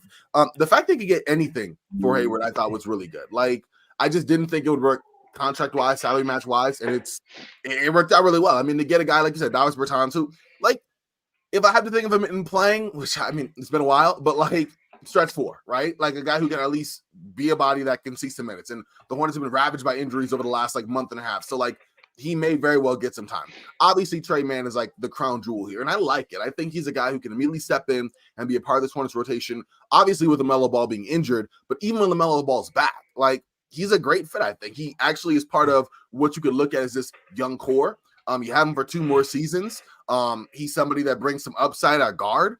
I just think he's a really solid player to bring in. And the fact he's even available for a guy like Gordon Hayward, and that's no disrespect to him, but he's just been constantly injured throughout his Hornets tenure, I think is a nice little piece of business for Charlotte. So, yeah, you have to take back Bertans. Is he mostly cooked? Yeah, I would say you stick a fork in it, it's pretty much there. But, like, at the same time, you get a guy in Trey Mann who, like, let's be real, helps out this team that right now, if you're looking at a young core for Charlotte, it's LaMelo Ball, it's Brandon Miller, and then you're kind of trying to figure out the rest, right? So maybe Trey Mann get fit in there. You're still looking at Nick Smith Jr. and Bryce McGowan's. Like, these names aren't like great headliner names outside of the first 2, but at least you can kind of figure out where you're going, because right now you do need to start from the ground up. Keith, who does your heart want to be an ad today? I know that's, you know, not really the pragmatic approach, but who do you, because for me, who am I high on that badly, maybe other people necessarily aren't? I badly want Kelly Olynyk to be an ad. We're aware of that, Dan. We're aware of that. I'm trying to force it through as best I can, but I don't know that I'm all the way well, there yet. Since I'm in a lot of dynasty leagues at this point in my life, and I've played fantasy for 20 years, and that's kind of where I gravitated towards, is just these really deep ones. I'm going to go deep here. I really want Marcus Sasser. I know I've mentioned him a few times already on this broadcast, but I really want him to be an ad. Even in standard leagues, I think he could possibly get there if they give him enough minutes. He's going to be mostly a points and triples guy, but I really do like his game a whole heck of a lot. I think he's got a lot of skill. So I want Marcus Sasser. My heart wants him to be an ad. I don't think in my brain he's an ad, but my heart wants him to be an ad. John, same question for you. I know this is like we have to admit our biases here on any show that we do. Well, first, I'm not biased, and there's only one answer. Grady Dick. You want Grady Dick? Yep. I want him to be an ad. That's what I want. I want him to. What would it take? What would it take to get there? An act of God. No, he just hit his career high, right? Clear out minutes. Assume he's not going to play D. Let him shoot. He could give you, that great Davis Bertans here on the Wiz, right? 2.5, 3 threes, couple rebounds, crazy. Good percentages, low turnovers. Has there that stretch from Davis, was that not one of the most incredible, like, this was fully unsustainable for an entire career? Like, he did it for just this little chunk of time, got a ton of money, and literally hasn't done anything since then. That is, Corbin's shaking his head like he can't even handle it right now. Just way to get the bag, seriously. Yeah, wow. What a flash. That was like one of the ultimate. I would love to, if we had, I guess we have time. We got 3.5 hours of show left here. I feel like, Corbin, you'd be the best to do this kind of thing. Who are the best got the bag stories? I don't expect you to have them off the top of your head, but you hosted the Ramble for so long here that you're able to go in depth on fun stuff like that. Like, who are the guys who had a week and a half that looked amazing, and then they made like 50 mil and never did anything as long as they lived? Because Davis is up there, man. Davis, I mean, Marcus Morris got one and then kind of disappeared. I remember that pretty big. Someone says Tristan Thompson in the Tristan Thompson. Come on, who could forget Chandler? Chandler Parsons was a classic. Every Mavs big man. Sorry. Oh, Andrew Wiggins. Sorry, Corbin, this is going over your face. Let me take that down. I would say Andrew Wiggins. Legendary hoop baller, Josh Millman. We got to get him up on the board. Who does anybody want to do the yell? Do I have to do it even though I have to talk for 5 hours? You might have to do it. Hoop ballers! See, I didn't even know how to do it. There you go. That was for Josh. Josh, that's for you, bud. We miss you, man. We miss you. Yeah, kind of an interesting development here, guys. Sorry, I don't mean to jump in our hoop ball. Yeah, or jump, anything here, jump. But Mavs deal has not been officially completed yet. I know some people are pointing out in the chat, and that's true. They're trying to obtain the draft capital to complete that trade. So there's another deal coming down, or possibly a third team involved here. So keep our eyes peeled for that. I assume it will be eventually, completed. It's not yet officially. Yeah, Gafford's already on the PJ. Yeah, it better get me out of here. Yeah. Shout out, by the way, to the fact that we're at 2,100 live viewers now, and I know you guys are sick of me doing it, but I got to do it every 15 minutes. The 15-minute ones are the quicker ones. The 30-minute ones are the longer ones. Please do take a moment, friends, to like and subscribe. Twitter, YouTube, whatever, and follow all of the incredible faces that you will see on this show. Hit that like button. Thumb it up, people, and subscribe, because I think we've gained like 70 subscribers since we started the show also, which is pretty sweet. So if you guys are just joining us here later on, again, we got a long way to go. We're an hour and a half into a 5-hour show. And follow everybody on social at Dan Vespers, at Ethos Keith, at John Mosales, at Corbin NBA. Everybody's waiting on the Lakers. They have done nothing yet. So everybody can keep on waiting, because that's kind of the way that this universe works. This feels like a great time to do a little bit, not necessarily of a recap of what's happened so far, because anybody can see that's watching. It's on the screen. But who are the winners? Everybody wants to know the winners, and I feel like that's something we probably need to throw out there every 30 to 60 minutes, because folks join in late, folks are at work, they're turning it kind of on and off as they go. So I guess it's only fair that I do this one first. The clearest winners in my eyes, Oscar Thompson in Detroit. They have cleared out a path where, honestly, moving Kevin Knox was path enough for Thompson, because Monty Williams insisted on playing freaking Kevin Knox in front of him. But now they've moved Knox yesterday, and now Bojan Bogdanovic and Alec Burks today. There's just an infinite amount of stuff that's opened up there. So Thompson's a pretty good winner for me. Buddy Hield is a nice winner for me. And, very short-term, Rashawn Holmes, if that trade goes through, is a winner until Marvin Bagley comes back. We don't know exactly how long he's out. Could be a day, could be a week, could be a month. Probably won't be a month. But once Bagley comes back, he probably ends up as also one of the kind of big winners there. Yeah, I'm busy. I don't know if Trey Mann fits into that bucket. I don't think I'm quite high enough on him seeing enough action there. Kind of same story with Quentin Grimes, who I think is going to do more, but I don't know if it's going to be enough. And then obviously I still want Kelly Olynyk to end up as a winner. I don't know if I'm, again, all the way there. Although they have minutes available in Toronto. It's not like they couldn't shoehorn him into a stretch 5, stretch 4 thing alongside Pirtle. Like Toronto, John, I'll come to you next on this one, just as a Toronto segue, and then you can give us some of our winners so far. Like, there is an availability of minutes for anyone who's bigger than 6'7" on that team. They're like a pygmy team right now. Yeah, they need everyone. They need shooting. They need defense. They need playmaking. They need culture. They need veterans. So he's not dead in the water, is what you're saying. No. Insert Dumb and Dumber meme. So you're telling me there's a chance. Telling me there's a chance. He's pretty available. Olynyk's only 25% rostered. I mean, if you're in a roto league where it doesn't hurt you to just stick him on a bench for a week, I'm okay with it. Yeah. Get that Toronto bump too, right? The crowd's gonna love him. He's probably not a winning player, which probably makes him he's gonna play even more. You poor Raptors fan right now. All right, but what about your winners today? Where do you and I see eye to eye? Where are you going somewhere else? Obviously Oscar Thompson. He's the gold medal, but I think Trey Mann's got to be on the podium. Because I think you got the LaMelo Ball injured, shutdown risk is huge, right? Miller's not really a true point. I've always been a big Trey Mann guy. I'm not really sure what he does well, but he's athletic. He can shoot. Maybe not a true point guard. I just, for silly season, he's just 20 points a game. I see it in the future. I mean, I wouldn't add him yet, unless I'm in a deeper league, but I don't know. I can't quit Trey Mann. I can't quit you. Let's talk Yeah, about keep let's talk about earlier in the day, though. I don't know if you talked about this or hit on this yet, Dan. With Kyle Kuzma supposedly not getting traded. I haven't talked about that yet, actually. Yeah, that's really interesting to me. I don't know what the Wizards are doing. I think it's absolutely asinine, if you ask me. I know someone mentioned Danny Avdija, and I was really high on him because I was like 90% sure that Kuzma was going to get moved. But obviously that doesn't appear to be the case. I can never say his name right. Koulibaly. I hope I said that right. Koulibaly, thank you. He's the guy that was another guy that I was looking at, in case Kuzma or Poole got moved.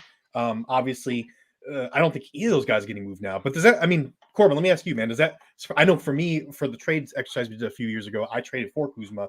I really figured he'd be a hot name on the market, but does that surprise you they're not looking to move him? Yeah, it kind of does. I'm not really sure what they see as the long-term outlook for Kuzma there. Mind you, I mean, he's had a solid year on a gosh awful Washington team, but like he's had a solid season, right? You kind of know what he is. Like he hasn't been great defensively. He hasn't really done a whole lot of passing the ball here. But at the same time, Kuzma has a certain skill set, and that's really to score the ball, but he's like a bigger kind of combo forward. And two, we've seen him do it on winning teams. So we know that there is like that the precedence has already been set before. We saw in the Lakers, right? So it's something where I thought teams would definitely like it. Didn't you do it with Sacramento, I think, in our exercise a couple years ago, Keith? And I thought that would be a good one here too, especially. I'm not going to mention what my trade was, but yeah, I did. I ran Sacramento. yeah. I also wouldn't. I remember it. But like, it's funny. I did add Mason Plumlee too, and I'm really upset that nobody was excited as I was. Had some value there. Yeah, you did. but also like Sacramento. I mean, they're trying to get out the Harrison Barnes. Like now, mind you, I do think that Harrison Barnes and Kyle Kuzma are more similar players. I'm not going to say that I don't. I think that just by Kuzma being younger, though, and having some potential of having done it before on a team like the Lakers, that was pretty stout defensively, there's more upside there. So I thought there'd be a nice like opportunity there, or other teams as well. I mean, it's not like Kuzma wouldn't fit on quite a few teams, contending teams or teams that think they have a chance here. So if you say in Washington, I don't know. I do know. I don't like it. I think it's kind of dumb. I guess we'll continue to see him put up numbers. I'm just not sure what the actual direction is. I know that he wanted to be like the face of a franchise, but like, I mean, I've seen it now, and I don't like the way that story goes. So I don't know. And then we also had Miles Bridges supposedly working with Clutch, saying he's going to reject any trade. This is Hornets again, man. What do you think of that?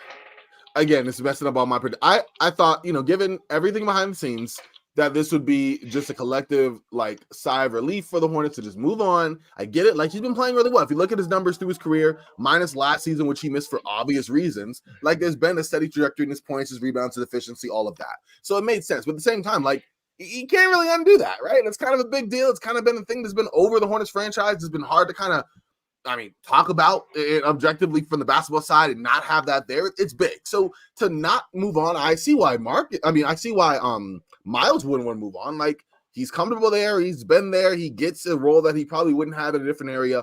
All of that. They gave him a quote unquote second chance, all that good stuff. But like, I don't know. I felt like one, it would be a chance to just start over and just figure that out.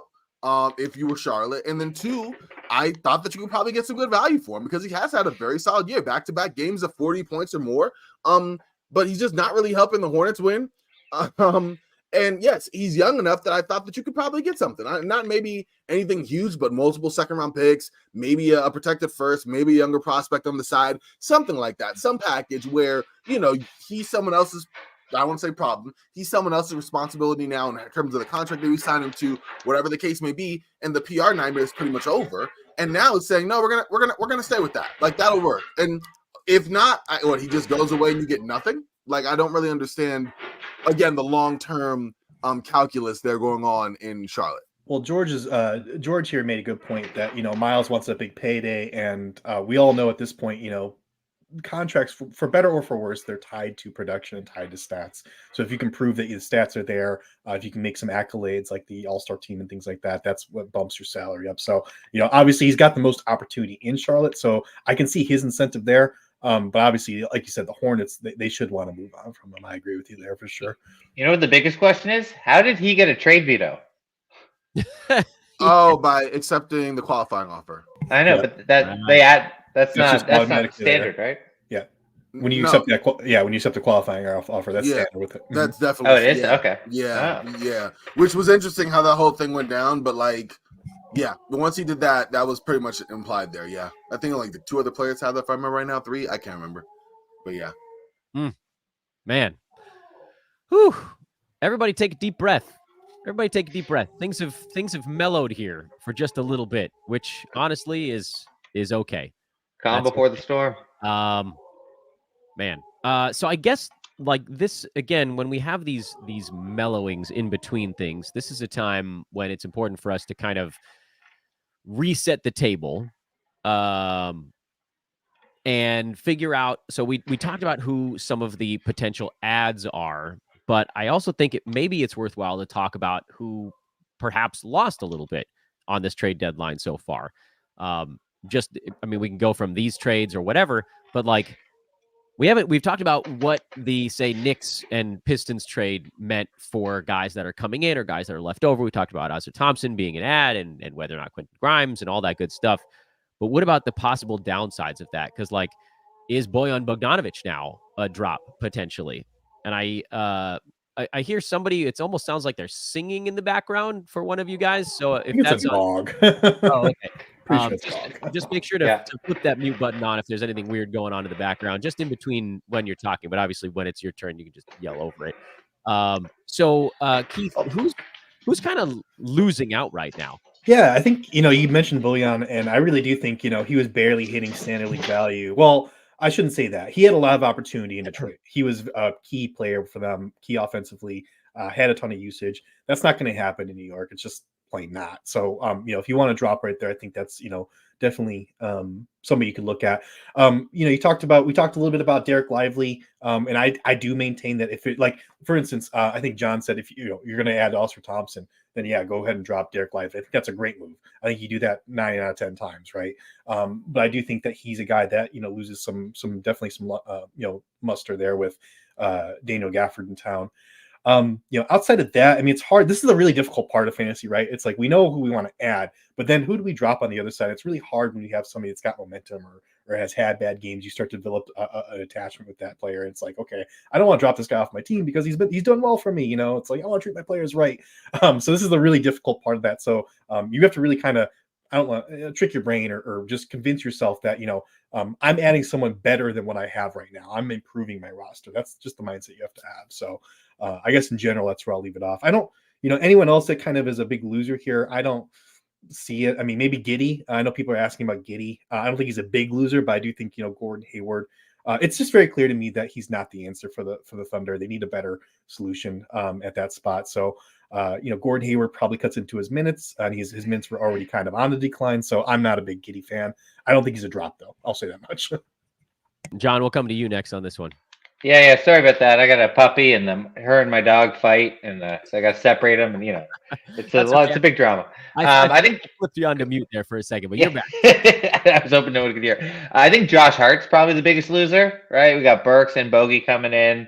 Hart at 28 minutes just isn't giving you the production. When he's playing 36, right? He's going across the board.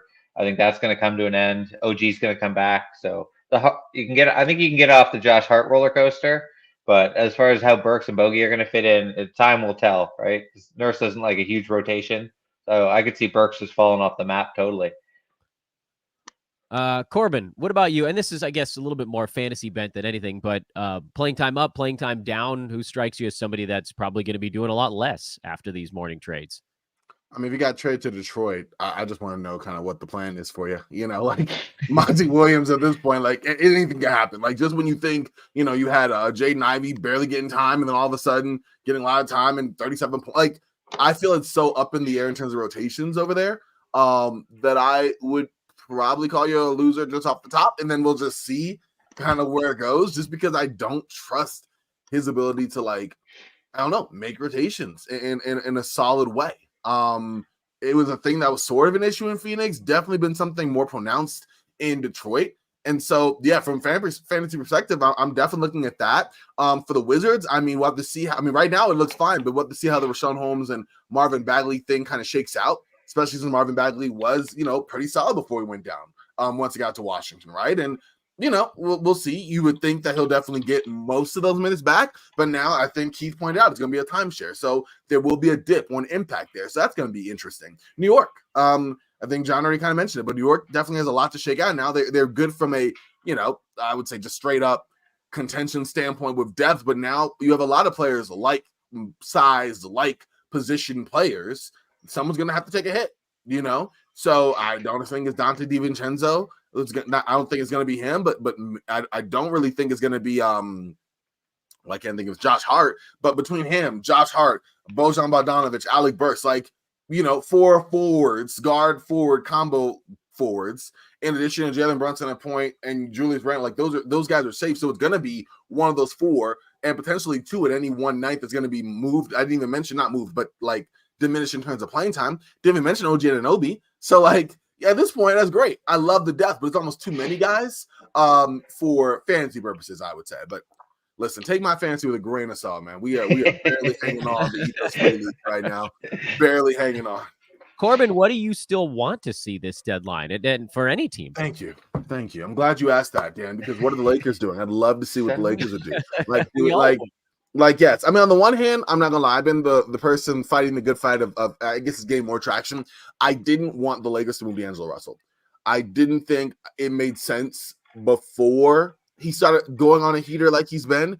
I definitely don't think it makes sense now. There was nobody in the market that was available that I thought was a demonstrative upgrade over what Russell potentially brings you, right? What Russell already gives you. There's no one there. You're giving more assets to a player who is marginally better. I hated the Dejounte Murray. I will scream if I see that in trade happen. I'm sorry. I will blessedly probably be off the air when that happens if it does. But I just didn't see much of an upgrade over the 2 there. But that justified that swap, right? I really thought, hey, what the Lakers have right now, the marketplace not having very big name guys, and you've seen some of the marginal guys I would have been interested in already gone to other teams, whether it is Alec Burks, Bojan Bogdanovic, Kelly Olynyk, even Ochai Agbaji. They're all in different homes now. So at this point, my curiosity is what are the Lakers doing in terms of where they're focused now at, right? Whether it is a Bruce Brown type or whether it is another smaller flyer here or there, or they're going to look just to the buyout market where a Kyle Lowry is. That's one thing I'm definitely looking at. Another thing is Golden State and Phoenix. Again, 2 other teams that are in win now mode that need to figure out where they're trying to go and fast because the timeline is not very much on their side, right? Phoenix, I think, has definitely got together. Obviously, who would have thunk? If your 3 main guys are healthy, you'll be better, right? And that's been a thing for them. But they can still shore up their depth, and maybe there's a move to be made. We'll see. I know Miles Bridges was a big, swirled trade candidate for them, but blessedly for the Phoenix fan base, that seems to be no longer an option. So now if you're looking at, other options, what does that look like for Phoenix? Because you can't really shake up too much. Your only big tradable contracts are Grayson Allen and I cannot think of his name right now. The center. Can you help me out real quick? Nurk? Eubanks. Nurkic. Nurkic. Thank you. I guess Eubanks too. Thank you so much. I don't know why I blanked out entirely. Eubanks. Yeah. I thought you were talking about that. No. I mean, just for the money to work, those 2 would be, but they've been really good for Phoenix, right? So you don't really want to trade the 2 guys outside of your big 3 who've been really steadily consistent all season, right? And if you're Golden State, what are you doing? What is going on? Are you going to stand pat and just say, hey, Chris Paul gets healthy and we go from there? That's those are, I guess, the Pacific Division. There we go. If I had to go back and circle back, the Pacific Division, nothing's happened yet. All those teams need to do something. I don't think any of those teams would look back, with the exception of maybe Sacramento, and even they could shake it up and look back and go, you know what? Or the Clippers. The Clippers are the one team that's safe. I don't think they should make a move at all. But if you're any other team outside of them and possibly Sacramento, I don't think this deadline can pass and you go, you know what? Okay. We are just fine. I don't think that's the vibes that's been emanating from any of these teams most of this season. We did get a little bit of an expansion on that Hayward trade, by the way. The Thunder are including, I'm going to mess up this name too, Vasily Micic. I'm not sure how to say that name. Yeah, and draft compensation. So getting a little bit more back for Gordon Hayward. Sorry, go ahead. No, that's fine. I'm trying to add. I'll add that to the board here as we go here. Sorry, that's an A. Vasily. Yeah, I spelled that way wrong. Yeah, you're a little off. I'll jump in quickly. Corbin, I disagree with trading D'Angelo because I mean, look what the Wolves did last year, right? They got Conley in, who's probably worse than Russell, and they got better, right? I think it's just one of the if you trade D'Angelo Russell, your team's going to get better. So I like Murray, but what about Tyus Jones? You moved D'Angelo and they're that last first for Tyus Jones. Who says no? Interesting. Well, that's the thing. Okay, so that would be. I think the Wizards might say no. No, that'd be interesting. Okay. Listen, this is what I'll push back. I would have said no if I'm the Lakers, if only because of this. What D'Angelo Russell brings to the Lakers helps them more than what he was potentially able to bring to the Wolves. Like, you didn't really need an uptick in scoring from your point guard with Minnesota, right? Like, you were pretty solid. You had Anthony Edwards, who was also dominating the ball a fair amount, right? You had a guy like Karl-Anthony Towns. Like, you had pieces that fit there. And yes, D'Angelo Russell, for whatever reason, I actually thought he was solid for some of it, but just was defensively, his weaknesses were more pronounced, right? In LA, especially, I mean, you've gotten the healthiest seasons out of both LeBron and AD in the last couple of years, right? Like, that's been solid, but you need a guy that is capable of scaling up their production. Tyus Jones is going to be the same, 12-point, 8-assist guy, and that's great. 8 assists to 1 turnover, great. So if you need 12 and 8, Tyus Jones give me 12 and 8. If you need 25 and 12, Tyus Jones giving you 12 and 8. Like, that's the issue. That's what I have that I would be more concerned about. Where D'Lo, yes, there's some more peaks and valleys, but this past month, they got a big win against Boston. They got another one against New York. They had several wins over the course of January that came because he scaled up his level of play. Where LeBron missed time because of his ankle and AD was missing time because of his hip, where D'Lo was more or less your focal guy, your focal point without having to be the focal point. That's what I think. If you bring in Dejounte Murray, the expectations that come with that are not dissimilar to a Russell Westbrook. And what I mean by that is they're not all the same player, but you look at him, okay, that's a big trade acquisition. That's our key third guy. D'Lo's not your third guy. D'Lo is in the mix, but he can play like your third guy. And I think that's important for what LA needs right now, So if you make a trade, you're losing some firepower with Tyus Jones, who's the great decision maker. The defensive weaknesses are just as much. He's actually smaller than D'Lo, and you're not really getting a scale up in scoring. So that would be why I would say no. I would hope that would be why the Lakers would say no. But honestly, if the Lakers are going to say yeah, I think the Wizards might say no, just because they would feel weird about the player option that D'Lo has, which even then I don't think is an issue. I just think, for better or worse, we know what D'Lo is, right? What he is, and I think that people knock him for the things that he isn't. But let's give some love for the things that he is. That's my point. But I definitely get where you're coming from in terms of being a guy in favor of possibly moving D'Lo. There's also never been a better time to trade him in his entire career.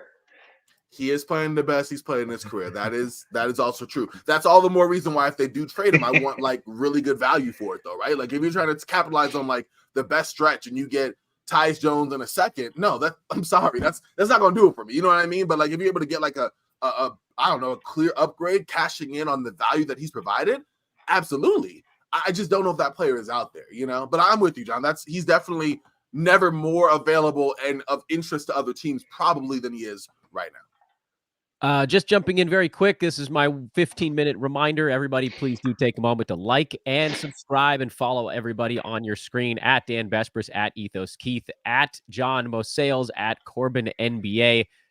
Keith, I don't mean to take us away from the Lakers for a minute because Corbin, I actually do kind of agree with you in terms of what are they going to get back? I'm seeing all these trades bouncing around about the Lakers and the Nets, and we can get to that in a minute, which I don't know whether that happens or not. But Keith, I see people asking you about some Bulls stuff in the chat. My team.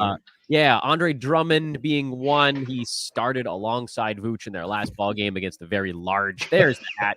Got to compete with most sales here against the very large Timberwolves front court in their last ball game. What do you see happening with your Chicago Bulls? Is Drummond on the move? Is Caruso on the move? Is DeRozan on the move? Maybe I could see. So yeah, let's just talk about. I don't want to get too long-winded here. I could talk ad infinitum about this topic, but let's just say, for brevity's sake, Jerry Reinsdorf is concerned with making the playoffs, and that's all he really cares about. As long as you do that, you keep your job. We saw Garpax do that for 10 years. So, knowing that mediocrity is kind of the goal around here, I don't expect them to make any major moves today. I don't expect Andrew Drummond to be gone. I know there's been some people linked to Andrew Drummond. He's been playing well with given his contract, and given that there's literally no other backup center option on the Bulls behind Vucevic. If they have a Vucevic injury, they'd be absolutely screwed. Then I don't expect them to move Andrew Drummond at all. DeMar DeRozan is an interesting one. I could see if they could get a good return for DeMar DeRozan, that they might be able to pull the trigger there. But they still want to compete, so they're still going to have to get somebody back that's going to be a rotation player. And I don't think anyone's going to be willing to give that up, plus draft capital or plus a young, guy. I don't see that being his market. So, you've got diminished returns because he's at such an advanced age, and I just don't see. I don't see the sides meeting on that. So I don't expect a big move here. I think if anything, they're going to add some minor talent to their roster, so they don't have to play Dalen Terry or Julian Phillips so many minutes. All right, good stuff. Corbin, I'd come back to you. You talked about D'Lo a whole bunch there. What about this thought of, like, can we go to Brooklyn for a minute? Because the Lakers have been linked to Brooklyn. We've heard some other teams linked to Royce O'Neal, Dorian Finney-Smith. Nets seem, at least the posturing they're doing is that they expect a first rounder for Dorian Finney-Smith. I mean, based on what Detroit just got for Bogdanovic, that may be a bit of a reach. What do you think from the reality standpoint the Nets end up doing here at the deadline? The Nets are an interesting space because we're still trying to figure out what exactly their end goal is, right? Like, are they trying to move on from certain pieces and get some value back? Are they trying to restructure this roster around Mikal Bridges, which personally I'm not the biggest fan of, but like maybe they're trying to do that. Like, they're trying to be like the deadliest 11th seed of all time. Like, that is the questions that are kind of circling for me when it comes to Brooklyn, because we don't know. I mean, there's been talks about them obviously making some of their players, Dorian Finney-Smith or Spencer Dinwiddie or Royce O'Neal. I mean, all these 30-something year guards, right? Like, making them available. And Cleveland's drawn interest or taken interest. And Milwaukee's taken interest. The Lakers obviously taken interest. Phoenix, right? Like, that's something that could happen, but they could also be buyers and for whatever reason look to be trading for more role players to join their contingent of existing role players. So it's definitely interesting as to like what they're trying to do. And I have zero clue. I doubt any of us do. And it's really interesting. I feel like Spencer Dinwiddie might be the most available, but he's, coincidentally having a career worst season, right? But he's an expiring contract, so that's a thought, right? O'Neal would probably be the one that could return close to their asking price, although, like you mentioned, given the market for a player of comparative value, that's probably not something that's going to happen. So it's definitely interesting to see what their move is. I know Phoenix had an offer apparently out, according to Nets Daily, about 2 second-rounders and Nasir Little for Royce O'Neal. Apparently, Brooklyn values Royce a little bit higher than that.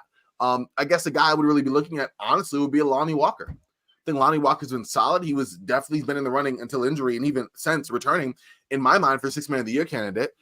He's been someone that he's been interested in. I know the Cavs of the Celtics. I think there was a report by New York Post that said those two teams would be interested. If I were the Lakers, I would want a reunion as well. Like, there's a few teams there I think that would make sense, but the Nets they're so tricky because, yeah, I mean, I don't feel like any player on their team right now is part of their long-range rebuild, just because of age and their particular role. But at the same time, Brooklyn, whether it's the right decision or not, could just sit back and hold the line and say, we'll figure this out in the offseason and go from there, which would be, it would be a choice. Yeah, I guess so. We've been in a little bit of a trade lull, which is okay. It's given us an opportunity to catch up a little bit. We are very close to the bottom of the hour, and that would be the 2-hour mark on our 5-hour show. Thank you again to everybody that's tuned in so far. Corbin, I'm gonna kind of keep milking you here because we don't have you for that much longer. What do you think the Warriors do at the deadline? Honestly, that's the biggest question I have. I mean, that's probably even bigger than the Lakers and all the other teams I mentioned, because I just feel something needs to happen, and I'm not sure what that is. I know they've talked about circling, making Andrew Wiggins available and circling around and seeing what they could even potentially get for Klay Thompson, although that's been kind of shot down more or less. I know Chris Paul is somebody that has been around, but honestly, and I think there's been reports the Warriors have been more aware of it. Like, Chris Paul really, before going down, like, held up those Curry bench minutes. Like, Like he did a yeoman's job on that. Mind you, given his contract situation, your age and everything, it makes sense. But like if you're trying to win right now, yes, the contract for Chris Paul definitely helps to make something happen. That's if something is available, right? And if it's not, they have to look at him when he comes back from his fractured left hand. Like he's been good. He was shooting jumpers in Barclays Center on Monday. Like he looks pretty good. And apparently sources said Bills is unlikely to be traded anyway. So, I mean, we'll see where that goes. But if it's going down to Andrew Wiggins, I know beforehand it was Jonathan Kuminga. Ever since he got his haircut and demanded, some more minutes, he's got more minutes and played better. So I imagine he's like squarely off. What was that all about? How many times does a player call out their coach and then immediately become a world beater? That was surprising. That's a flex. That's a flex for sure. I mean, literally, he said it, got his haircut, renaissance. Like, whoa. Yeah. I mean, backed it up. He didn't do it for Concord. I'm just kidding. But yeah, he's somebody that's like safe. So if you're looking at it, like if you're going to take Chris Paul off, right, you're not trading Klay Thompson. I mean, there just hasn't been a lot of noise about that, right? You're not trading Jonathan Kuminga. What? Moses Moody? I mean, he's been buried in the rotation, so he's potentially available. Kevon Looney, who has been hurt a lot. He's had a dramatic decline in play. And he has a $7.5 million salary that's available. And then Andrew Wiggins. That's not exactly a murderer's row of a trade package. You know what I mean? Like, it matches money-wise with certain things, but I'm not sure if you're, I don't know, the Mavericks. If you go, hey, Grant Williams, Tim Hardaway Jr., and I don't know, a pick or something for two of those three. Like, I don't think that does it for them. And that's just a name off the top, right? Maybe you look at the Wizards for Kyle Kuzma. I don't think that does it for the Wizards, right? Jeremy Grant in Portland, maybe. I don't know if I do it up in Portland, but maybe you try to get off that contract. I don't know. Like, these are like some random teams I'm kind of throwing out that might work. PJ Washington's kind of around there, but he's definitely more of a Dallas target. So if you're the Warriors, again, it's confusing because they're like a more desperate version of the Nets where they could go a variety of different routes, but like they kind of need to go one specific route. Like we wouldn't just be confused. You'd be like, why? John, I know you and Corbin, you guys are you're almost back to your normal day. So I want to get your kind of final thoughts on what you've seen so far, because again, we have hit this little bit of a lull after the initial 6 and change trades that just burst out in the first hour and change this morning. Lulls are good. Let's just pivot. This is the one thing I wanted to bring up. Dan, do you know what's back? No. Head-to-head's back. Why is that? Well, last year, right, the injuries were crazy, but this year it seems like a lot of the first-round guys are holding up, other than Embiid. Right, old guys are back. Kawhi's playing, KD's playing, Braun, Brow.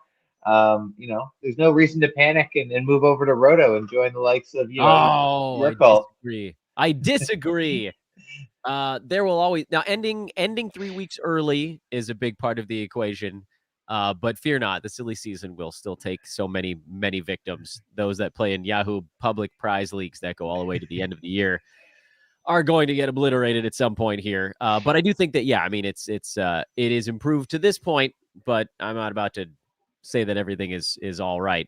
Make sure to follow John and Corbin on social media. Let me make sure that their names get a little bigger here for a second. There we go. At John Mosales, JONMOSALES. Corbin is at Corbin NBA. Gentlemen, you guys have been outstanding. Thank you so much for your hour-long contributions here on our trade deadline live show.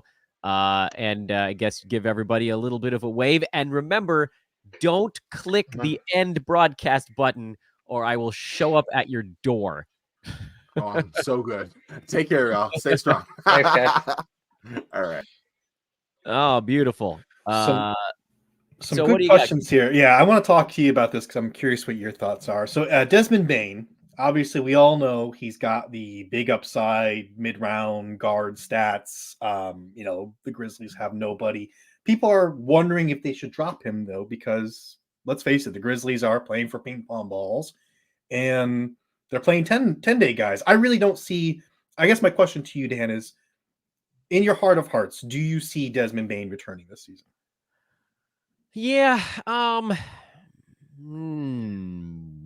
Yes, but it's not going to be an everyday thing is my take on it. I know we had the report that he was not that far away.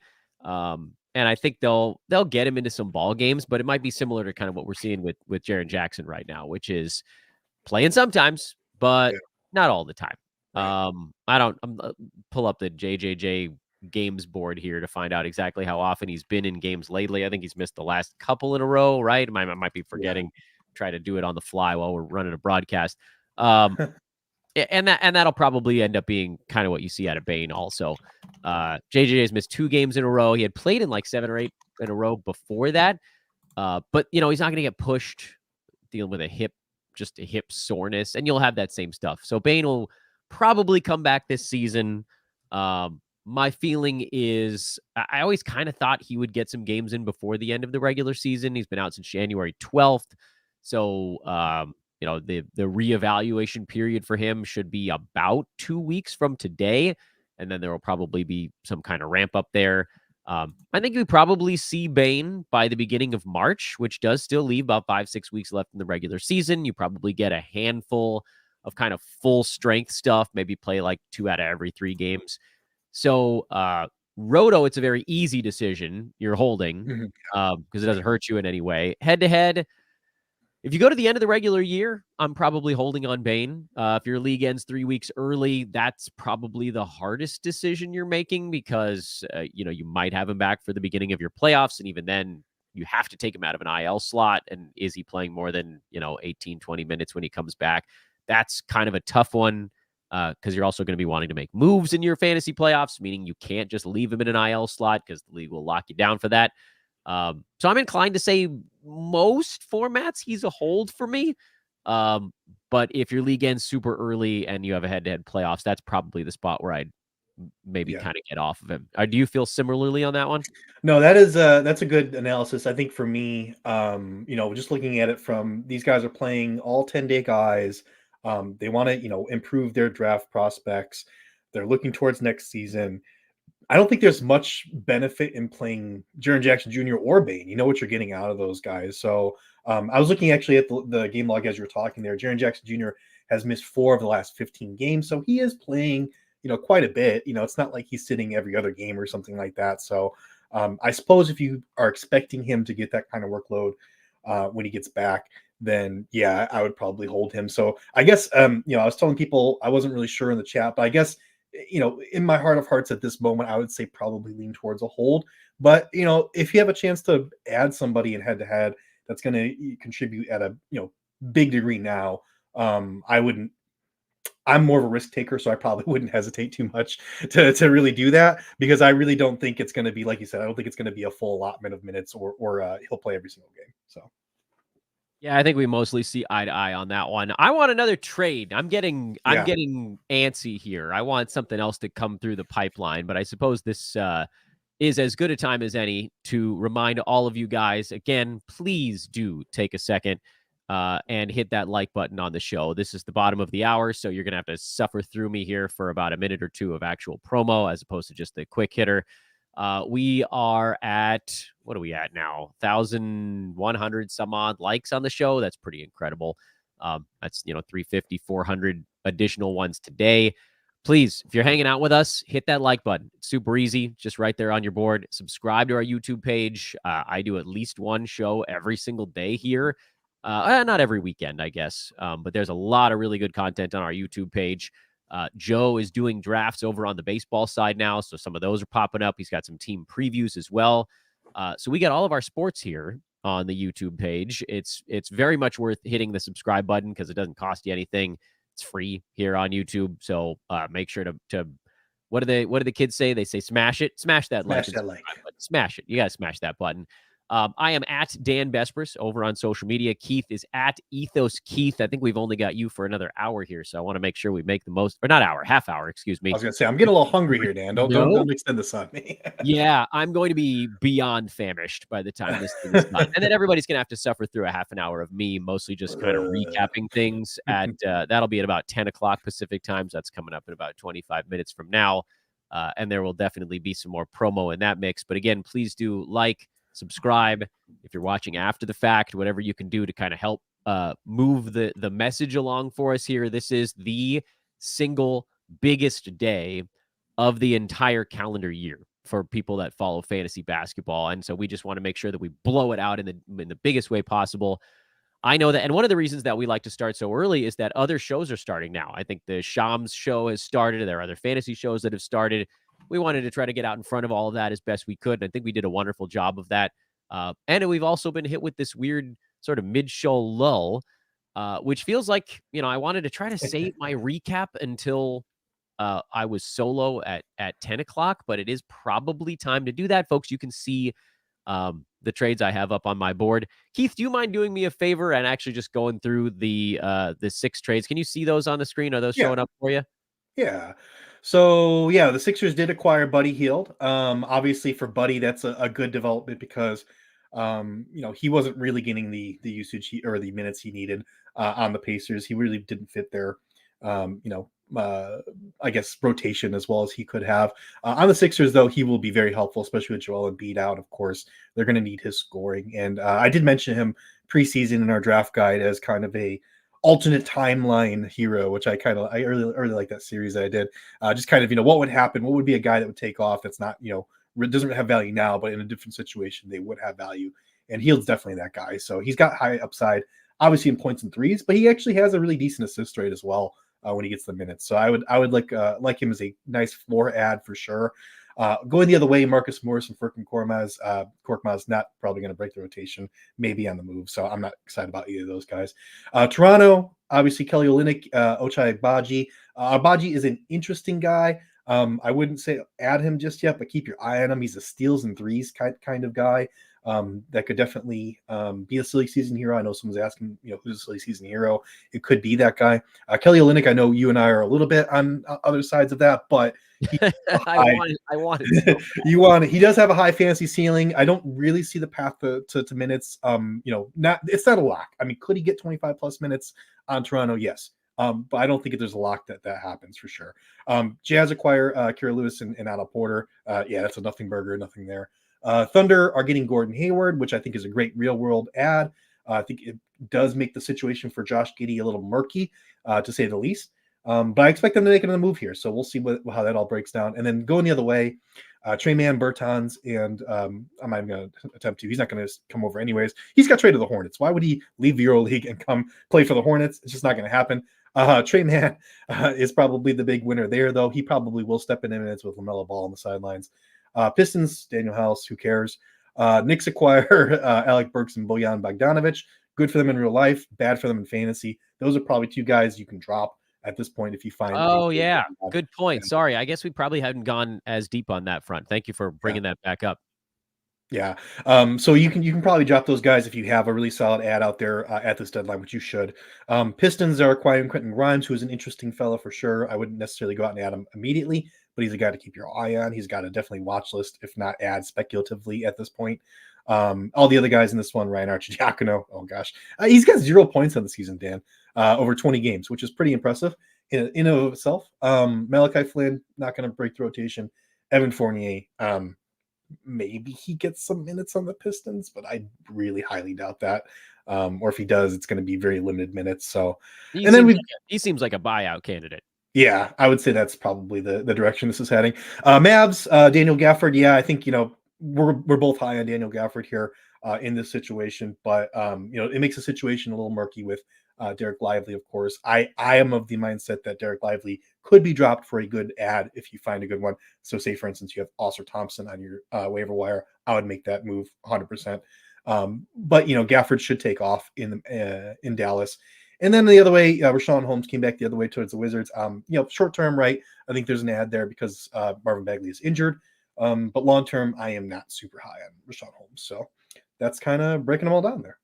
Yeah, so I'm actually, and I didn't get a chance to jump in and back you up earlier. I'm actually generally with you on the Derek Lively front. He's about a top 100 guy in 26 minutes per ball game. I don't think he gets 26 minutes a game when he comes back with Daniel, assuming this trade actually does materialize, which I guess is still hung up on a draft capital thing. Usually when Woj announces something, they find a way to get it done. It'd be pretty surprising to see it, this trade actually sort of fall through the cracks. I think even if Gafford gets like a decent amount of playing time, we're probably still talking about 20 to 23 would be kind of like, or Lively, I'm sorry, 20 to 23, because Gafford, even in Washington, even in this incredible season he's having, Gafford's only playing 26, 27 minutes a night. So that does still leave math there is 20 to 22-ish, 20, 21, 22 for Lively. But if he's like right on the edge and he's inside the edge of being an everyday play when he's been healthy in 26 minutes a ball game, if you peel 10 to 15% of that off, 20% of that off, he's no longer on the inside of that edge. He becomes just slightly on the outside. And he's hurt. So that on top of everything else, dealing with a nasal fracture, he's been out for whatever it is, week and a half so far. I think they already got ruled out for tonight. So apparently he's not super close because that news came yesterday. He's just not like a guy that, to me, the upside for Lively now is like 125 range is just not worth sitting on an injured guy when it seems like someone's basically taking his job. Man, there's a lot of Desmond Bane questions in the chat room today. I didn't think that was going to be a thing, but I guess because there was some decent news on him, that it was worth going over. When you brought it up, I was like, why are we talking about Desmond Bane? But the Grizzlies are a dumpster fire, and they did make, and I can scroll my sheet up here because I have yesterday's trades. See, everybody, I came prepared for today's show. Grizzlies traded away Xavier Tillman yesterday. Hey, what are your thoughts on Santi Aldama? I've been told that I am too hopeful because my hope with Aldama isn't that he plays, because I think he's going to kind of have to. My hope is that he has last year's percentages, which was like 40, what was it, like 47 and 75. And then this year he's at like 42 and 66, which, yeah, I mean, obviously those are not good enough to get it done. But if he's out there racking up counting stats and he's only hurting you a little in the percentages, that's a startable guy, as opposed to a bunch of counting stats and just taking a dump on your percentages. That was the Jaden Ivey conundrum here over the last few weeks. Yeah, you can rack up numbers, but how bad are the other things? I guess I don't really know the answer to what Aldama is in the percentages over the next 9.5 weeks of basketball. It's hard to know. Did we get something? Yep, Raptors are trading. So real quick, Raptors are trading Schroeder to the Nets for Spencer Dinwiddie, which is pretty interesting and kind of hilarious. So, let me hit your Santi Aldama. I'll work on getting this on the screen here. Santi Aldama, I think he's got a really good offensive creation. I think, like you said, the counting stats are going to be there. He's a guy who likes to target in DFS, absolutely, because he's a guy that puts up stats on pretty bad efficiency usually. So the efficiency really doesn't matter in DFS. You're just looking for the raw points. So points leagues, I think he's definitely worth an add. I'd be looking for a more attractive guy to add, honestly, before Santi Aldama, just because we see what the Memphis Grizzlies do from game to game with that injury report. People are in, people are out. Can we count on him to play his full 3 or 4 games a week? I really don't think so. So I would look for a more attractive guy, but I don't mind snagging him in like a deep league, or if you have no one else literally to add, he's a fine add, I think. So, but yeah, talk to me about this trade. What the hell are we doing here? Straight point guard swap? This is the most boring. Come on. Okay, so look, this is probably good for Schroeder if he actually stays in Brooklyn, because he was a backup ball mover along with Bruce Brown in Toronto, and his role had been shrinking since Emmanuel Quickley came to town and all that stuff. So for Schroeder, this is good. This probably gets him back into that like 100 to 120 range, as opposed to the 120 to 175 zone that he had been lately. But he could also get moved again. I don't know that this is like, are the Nets going to just sit on Schroeder? I would absolutely add Schroeder in a points format. I think he'll get to do enough in Brooklyn to be relevant there. I think a change of scenery will just sort of help both of these guys. I'm down on Spencer Dinwiddie. I've been down on him. I don't think his game translates all that well to fantasy. I think I've actually called his fantasy game a poor man's Dennis Schroeder. He's better. More 3-pointers, but worse free throw shooter. Both those guys are sort of like, and Schroeder's a better field goal percent guy. So Schroeder has both percentages, I think, if I'm going off the top of my head, on Dinwiddie. He's beating him in both. And this probably is more for Schroeder to do. Dinwiddie was playing 30 some odd minutes a night and kind of sort of wallowing his way through them. Schroeder is heavily rostered in fantasy league, so I don't know that this is like a you got to go out and pick him up kind of thing. He's available in a few. I think so. Points league, Schroeder's a yes for me. 9-cat 12 team, he's gonna sit probably right on the border. Where if you badly need a point guard, I think you add him. But if you're set for point guard stats, you could pass, and I don't think it's gonna hurt your team all that much. Where do you sit on this delightful straight point guard swap? This ruined my mad because Dennis Smith Jr. was on my list of guys to watch at the deadline, and instead they got rid of Dinwiddie, which is what I asked for, and they freaking brought in a direct replacement. Son of a B.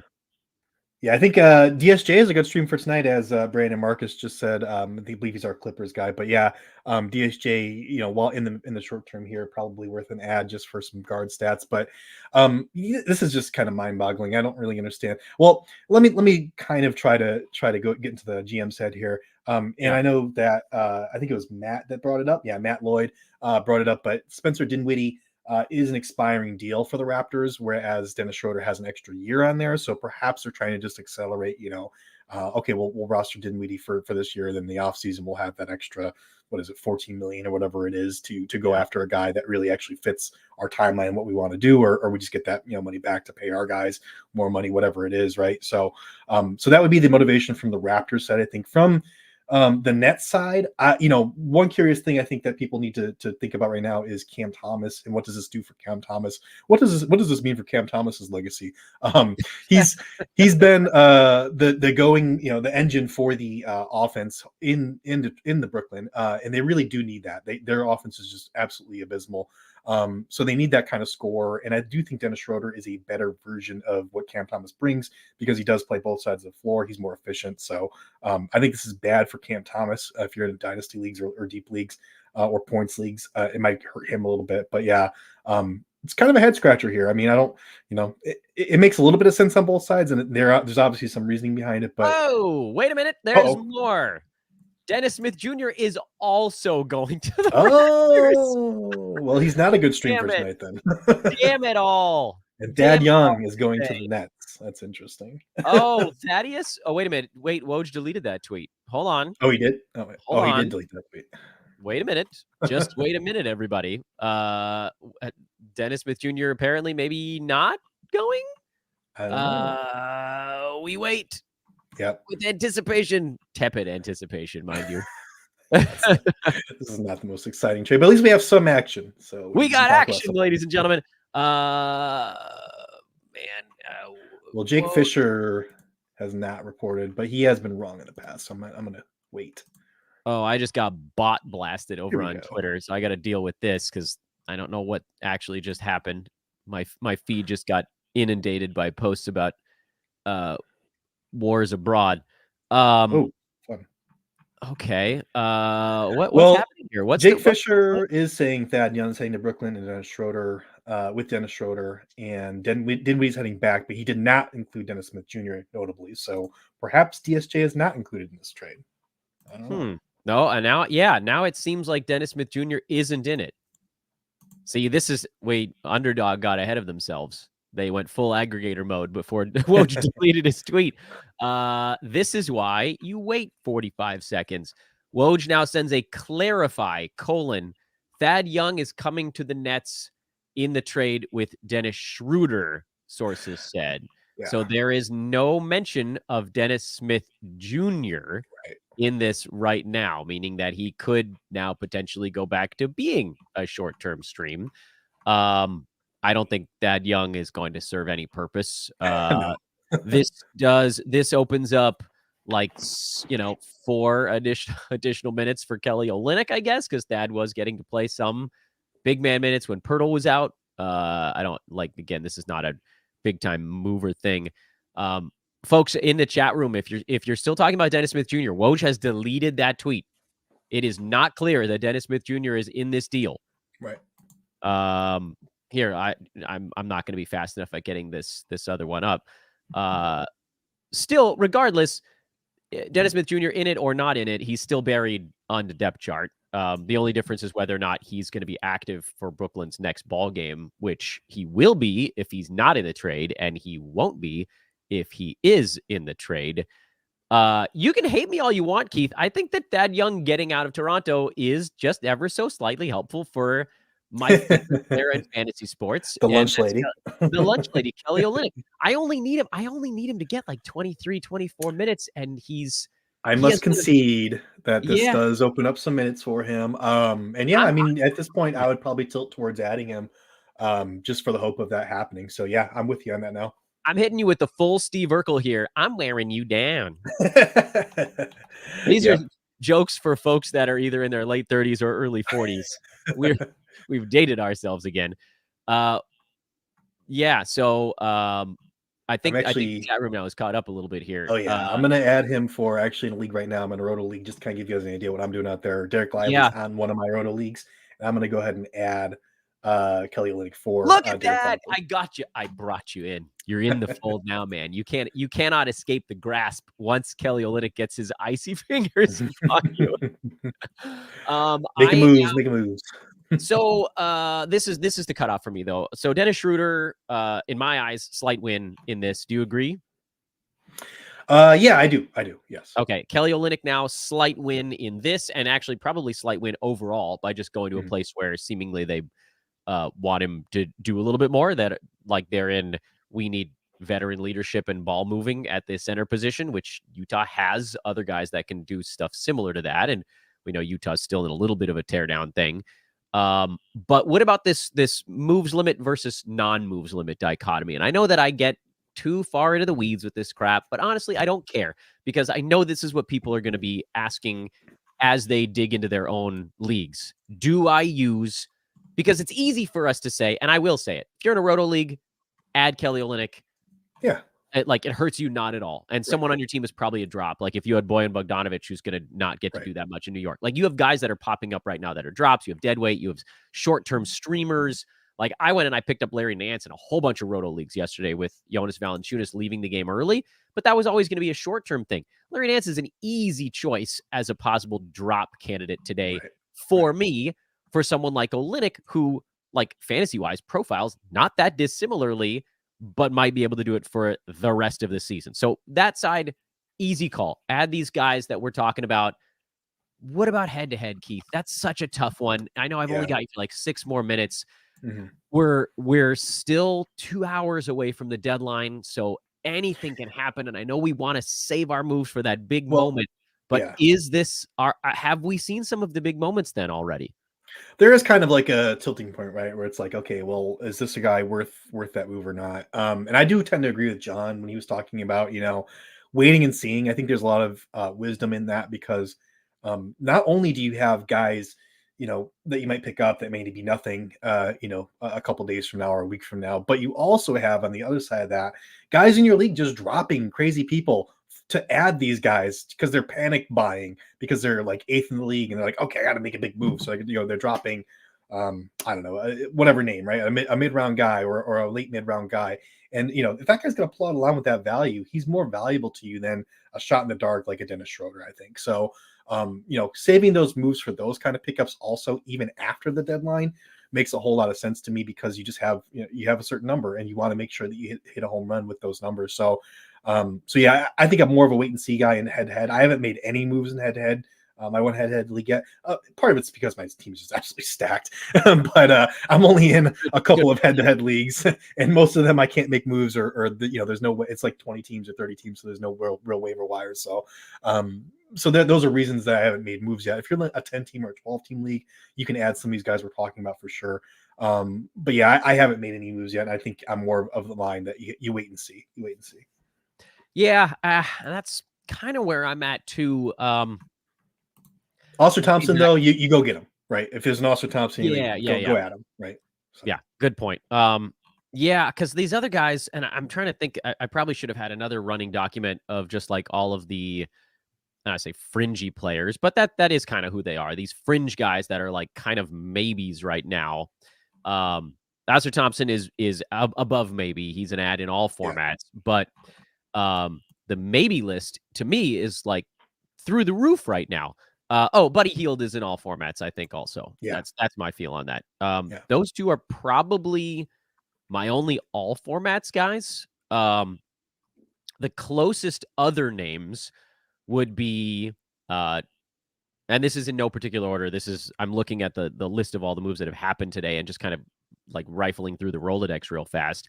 The Rashawn Holmes short-term versus Marvin Bagley would be one that's kind of on the cusp of being in all formats type of guy. Quentin Grimes is kind of a maybe. Trey Mann, in my eyes, is a little bit of a maybe. Olynyk, who we just talked about, is more of a maybe on the head-to-head side. Because look, Olynyk is ultimately an expiring contract, so Toronto doesn't have to play him a bunch. I do think that what John said is true. There is a Canadian element to it. Like there is a love built in, and right now, while the team is going to be bad, they gotta sell some tickets, and that actually helps. It seems like this is the thing that to someone in Los Angeles might seem completely insane because we don't care in LA if somebody's from LA, but there is one team in Canada. So if you get a player who's from your home nation, there's a certain connection. That's something that we always talked about in minor league baseball because nobody actually cared if the team won or lost. Right. So people were like, what, like, why do you even need a broadcast? Like, people don't actually care. Well, beyond all the family and friends that want to listen to their kids and friends play in professional baseball, it's a connection you're trying to form with the people that are coming out to your games when the team is at home.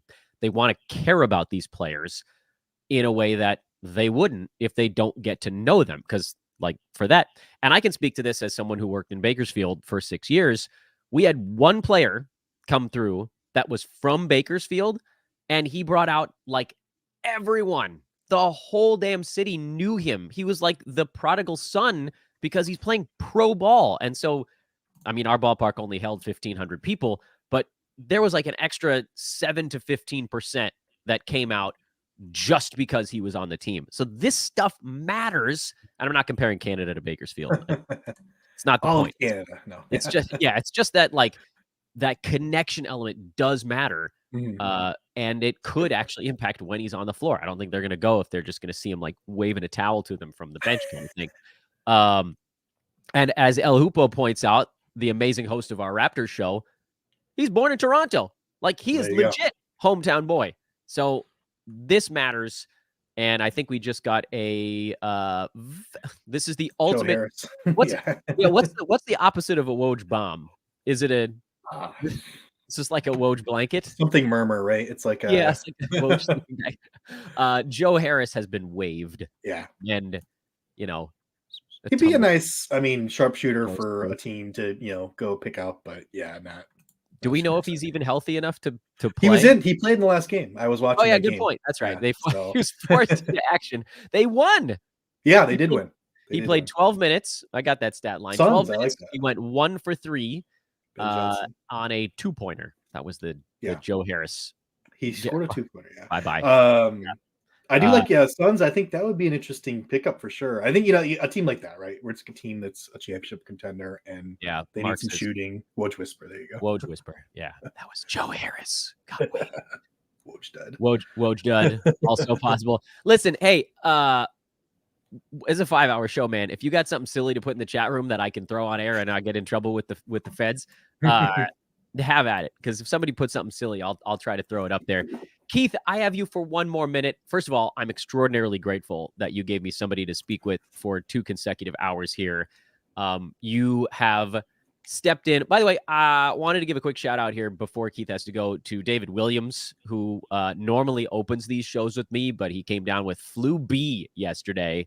So he is been run over by a truck. And so David, get well. I don't know if you're watching as you're like half asleep in your bed. But anyway, we miss you, bud. Keith, thank you for jumping into that. So normally, and Keith's like, I got to get out of here, man. Please stop telling all these backstories. Keith was going to be on basically starting from like 10-ish. So around now through the deadline, because I wanted to have someone that's done a lot of podcasting. I wanted to make sure that like you and I have talked 1,000 times about things. But when Dave had to tap out, then Keith, you were kind enough to shift your time multiple hours earlier and do this super long stretch. So I am very, very grateful. And everybody go follow him immediately on Twitter at EthosKeith, at EthosKeith, at EthosKeith. I'll say it 3 times because it's, you say it 3 times. Yeah, exactly. I show up in your house. I've already threatened to do that to all of my guests today. Turn the show off by accident. But Keith, you are the man. Thank you so much for everything you do at Sports Ethos. Thank you for what you're doing here on the live show today. Go. I will. Hey, everybody out there, though, if you enjoyed, all of my insights here in the chats here, I know we was chatting back and forth with dozens of you, I think. Do please get that $6 a month fantasy pass. We do it every day in our Discord. You can keep it rolling all year long. You can add in some other sports for a little bit more money, and you can just go ahead and get those insights. And it really is worth it. If you guys are serious fantasy players, the pricing there is just ridiculous compared to other sites and things like that. So just wanted to plug that real quick. And just, the team behind me that works at Sports Ethos, they work like dogs and they do absolutely incredible work. And I just want to make sure I'm shouting those guys out at all times a day because they need to be shouted from the rooftops. So that's all I got. Dan, thanks for having me on, man. It has been my pleasure. Keith, I'm going to take you out of the room and everybody's going to be stuck with just me. And here I am once again. 2 hours later, a lonely, not sad. I'm actually pretty happy. This has been a fun day so far. A lonely, sad Dan, all alone for the next half an hour. And then we'll get our sort of second wave of guests coming in. But I thought it might be kind of fun for me to have a little solo pocket in the middle of the show where we can go through the things that have happened so far today. I'm realizing it seems like something got into my right eye. I didn't even notice until I was on air here, but I got one eye that looks like it's kind of beat up. So I'll probably go back to making my face smaller in a minute. I hope you guys have enjoyed the fact that I've been able to get some of the trades up on the screen. You guys can actually watch me as I add the most recent trade to this February 8th board, which here, watch me scroll down. And here we go. Last trade to add is Raptors acquire Spencer Dinwiddie. This is hard to do while I'm trying to talk it through. And the Nets acquire Dennis Schroeder and Thad Young. Ta-da! And now we can go back to read mode so you guys can see what's going on. Oh, they didn't fit on the same page. That's a disappointment. Anyway, that's the one we're talking about right now. I'm going to actually leave read mode so they all fit on the screen at the same time. Or maybe sort of they do. Maybe I could zoom out a little bit. You guys enjoying me screwing with the zoom on my thing? That way, just want to make sure you guys can see what's up here. There we go. That'll do. Of course, if any other trades come through in the next minute or two. Oh! We did get a trade. Wow. Okay, then. The trade that's just come through that I want to get on the screen, and I will do so in just a minute. Sit tight here while Dano gets it posted.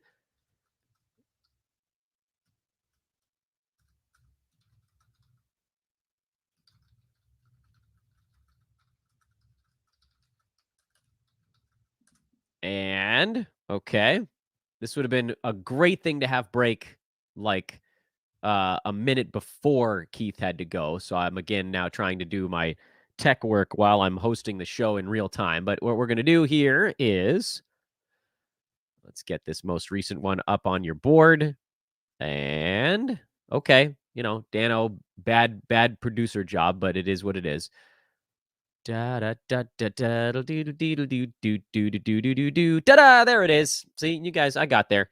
The Charlotte Hornets are finalizing a trade to send PJ Washington to the Dallas Mavericks for Grant Williams, Seth Curry, and a first-round pick.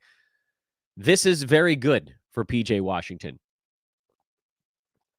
This allows PJ to play out the string. Whatever was going to happen in Charlotte was going to be all over the map.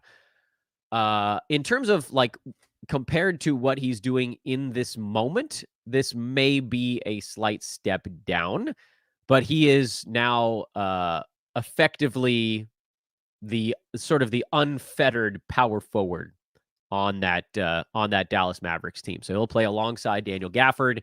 He will be getting wide open looks. Now, again, compared to what he's been doing in Charlotte the last 2 weeks or however long LaMelo Ball's been out, his touches are going to be down. So that's one thing that you guys need to keep in mind. And, you know, PJ is largely rostered in fantasy leagues, so I don't know that this is going to change his rostership number all that much.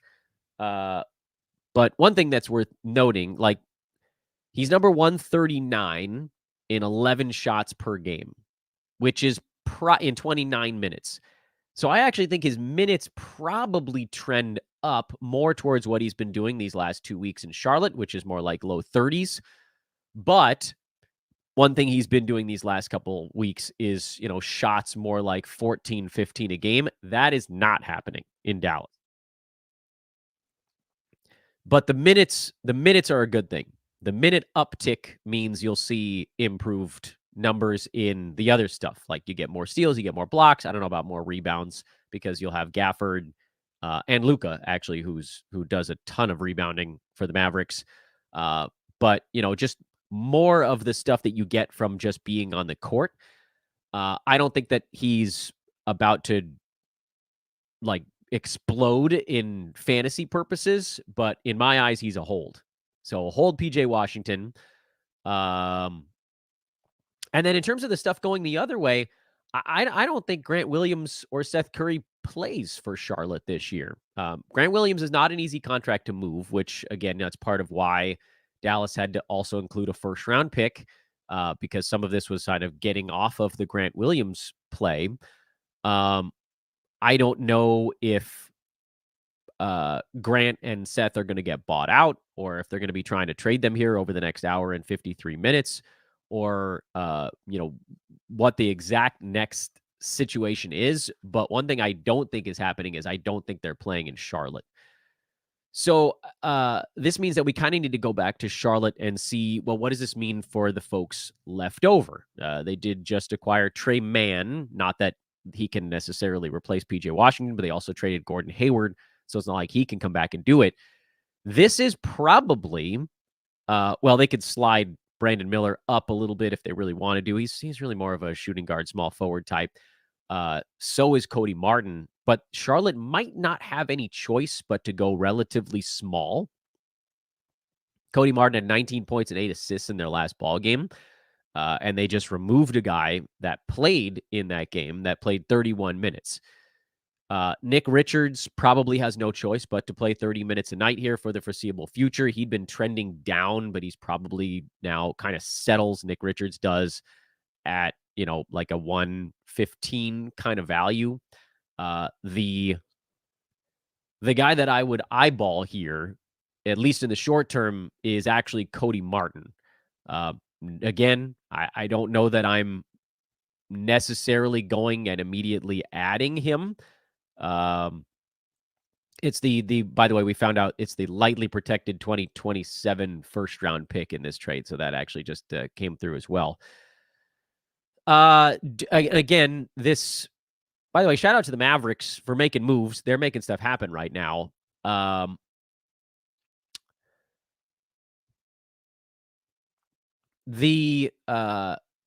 this is the hard part of not having a guest on the show to bounce things off of while I'm sort of trying to run through some numbers.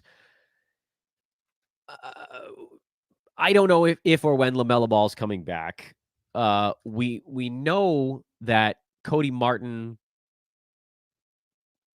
Well, we know that his fantasy game can be a bit limited, which is probably the kindest way to put it. But we also know that he's going way under his career marks and some stuff. I also don't think that he's about to become a guy that wants to take. He took 13 shots in their last ball game. I don't think that he's a guy who even wants to go out there and take 13 shots. But again, like with PJ gone, it does allow more stuff to just be available. So I think a lot of what we got going on with Charlotte right now is more in the points league side. And that's probably the way to put it. 9-cat. I don't know. Because Cody Martin is problematic in both percentages. He's not a good free throw shooter. He's not a good field goal percent guy. I like his defensive stats a lot. Cody Martin's very good on that side of the basketball. He's at 1.8 defensive stats in 26 minutes a game so far this year. So if that's a number that went up, you'd figure that would also kind of go with it. The assists have actually been pretty good. He's done a lot of kind of orchestrating with LaMelo Ball not around. And the rebounds are fine. Nothing spectacular. He'd probably get into the 4s more consistently if he was playing 30 minutes a ball game. I don't see the path to 9 category value for him right now. I think you could maybe see a path for points league if he starts to take more shots. This 7.7 shots, does that get up to 10 or something like that? It just feels like it's a leap. And it's a similar story for me on Trey Mann. I could see maybe an outside chance that he gets there on the points league side, but 9 cat, I don't see it either. Is there a chance the Hornets keep Grant Williams and Seth Curry? I think I'd be pretty floored if they kept both of them. Let me make sure I get the contract status of each guy right before I start talking about it. I think that Seth Curry he's basically an expiring. His contract for next year is a team option, so he'd be a pretty easy guy for them to waive. Grant Williams, the Mavs gave a bunch of money to, so that one is going to be a little bit of a tougher one to move.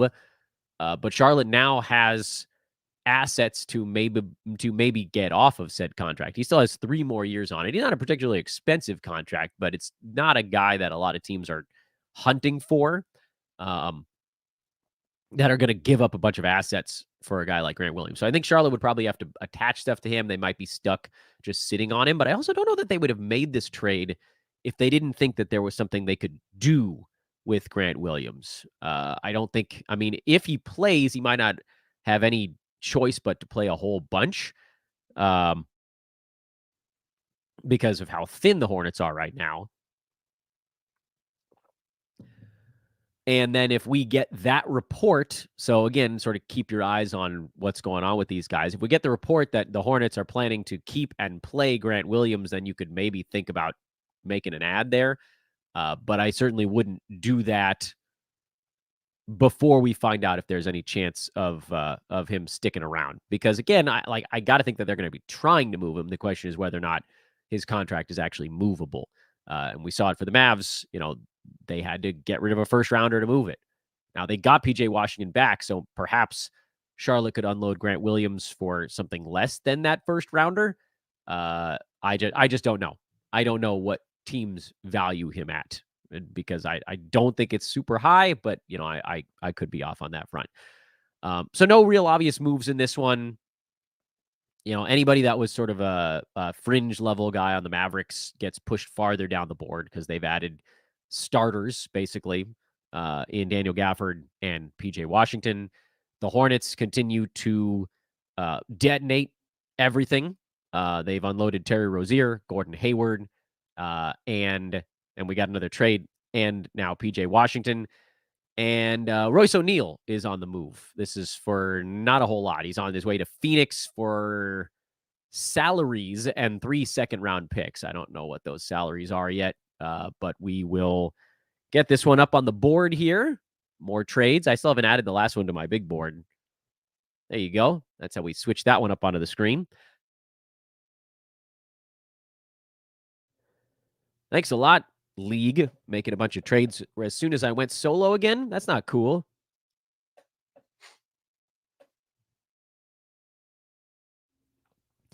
So this could actually hurt Grayson Allen on the Phoenix side, who's been very much a startable play pretty much the entire year, or O'Neal could just be providing a little more depth. Keep an eye on that. I wouldn't pre-drop Allen until we find out how the bodies slide in together. But that's the possibility here. He said Shams tweeted that there are salaries involved. We don't know what those are yet, but I'll go ahead and do a retweet on this so anybody that's over on social can get it as well. This could hurt Grayson Allen. No moves to be made until we see how it shakes out. Good for Cam Johnson and other Nets who aren't traded, at least just a tiny bit. I know. Great show right now, Dan, but I got to do two things at the same time. So out it goes. Still nothing out of Lakers camp. That's interesting.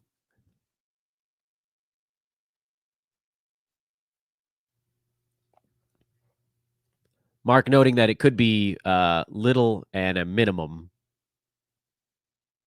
Waiting on seeing what those are. This is, if anything, this is just going to hurt fantasy situations more than it helps them. You know, the small piece of good news on this one is that, you know, we want to thin the herd in Brooklyn. I don't know that we have, because remember, Thad Young actually just showed up there as well. So, you know, could he pick up some of those Royce O'Neal minutes? I guess. I don't think Brooklyn is going into sort of a traditional tank mode, although who knows? We may see someone else on the move here. They wanted Dinwiddie, was sort of like a we got to get him out of town kind of thing. Royce O'Neal was, let's see how many seconds we can get. Ben Simmons, as he ramps up, you know, nothing is either helping or hurting him other than his own actual health. Dorian Finney-Smith is still a Brooklyn Net. If he comes back, he'd probably play a lot now. But again, this is a whole, like, do I race out and make a move with any of this stuff? And the answer is not really. Not really. You know, like, okay, things are happening, bodies are shuffling, but you don't want to blow a roster move on this. And frankly, there's really nothing to do on the roto side with this one either. You know, there's nobody you're picking up here on Brooklyn. Dennis Smith Jr. got buried a little bit. Still have Mikal Bridges, Cam Thomas, Cam Johnson, Dorian Finney-Smith, Lonnie Walker still there. There's no ad. There's no ad. And you're not picking up Royce O'Neal. He'll play in Phoenix. He's going to see some minutes, but that team is so freaking shallow that it doesn't matter. Like, his minutes don't even have to come from anybody relevant. That's why I'm not necessarily saying to drop Grayson Allen right away. You sort of wait and see on that one. We had some questions in the chat room about Mark Williams. I know it's not related necessarily. I have no idea if he plays again this season. I wish I knew, because I have him in a couple of IL slots, and we've all been sitting on him for months and months and months and months at this point. And maybe he does. We have another trade involving the Phoenix Suns, and it's more fringe level gunk, but we'll make sure to get it up on your screen here, because a trade's a trade's a trade. But I have to update my damn board. I need to update my board, and I'm not being given any opportunities to do so. All right, here's the next one. This is like a real nothing trade, but Phoenix is trying to figure out who they can put on their bench that would actually make them useful. I need to add these names to my damn rolling tab here. So Hornets get Grant Williams, Seth Curry. Mavericks get PJ Washington. Next one was Suns get Royce O'Neal for nothing at the moment, but that'll change. And this last one is the Suns get David Roddy from the Memphis Grizzlies for a pick swap. And it seems to be all part of this same Brooklyn deal. Now they've looped Memphis in, so I guess we could actually make this part of the same trade. Royce O'Neal and David Roddy. There we go. That's easier. That takes up less space on my board. And so far, we don't have any names of anybody going the other direction, but we will get those shortly. This doesn't change a whole lot.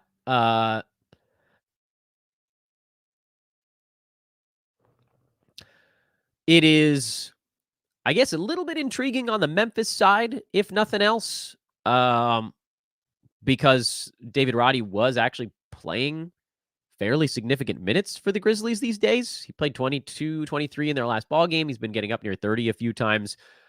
It just opens up more for the young guys. I wouldn't be surprised to see somebody like Luke Kennard also show up on a trade board here in the next hour and 40 minutes, but I guess you never know. But again, it's not like Roddy going down. You're like, oh, I got to race out and pick up John Conchar, Jacob Gilyard, G.G. Jackson. It's not clear who's actually going to get 28 minutes or more in Memphis on any given night. I still have hope for Santi Aldama because he can rack up those counting stats so fast. But we'll see. We'll see. So this is, let me take this Woj and Sham stuff down. I'm going to get my running board back up on there so you guys can see all the latest stuff here. And there's that. I can no longer fit it all in one screen. I do wonder, what if I went side-by-side mode here? Can we do that? Woo! That's not what I wanted, is it? That looks nuts. I would like to do 2 pages. Can I do 2 pages? Nope. There we go. I figured it out. Did that show up right for you guys? Oh, it's too small now, isn't it? Son of a gun. All right, I don't think you guys can read that. Can you guys read that? What are the odds you guys can actually read that? I'm guessing no, but I'm doing my best. What if I put my face in the corner? Does that get it done? I'm doing the best I can, everybody. Doing the best I can.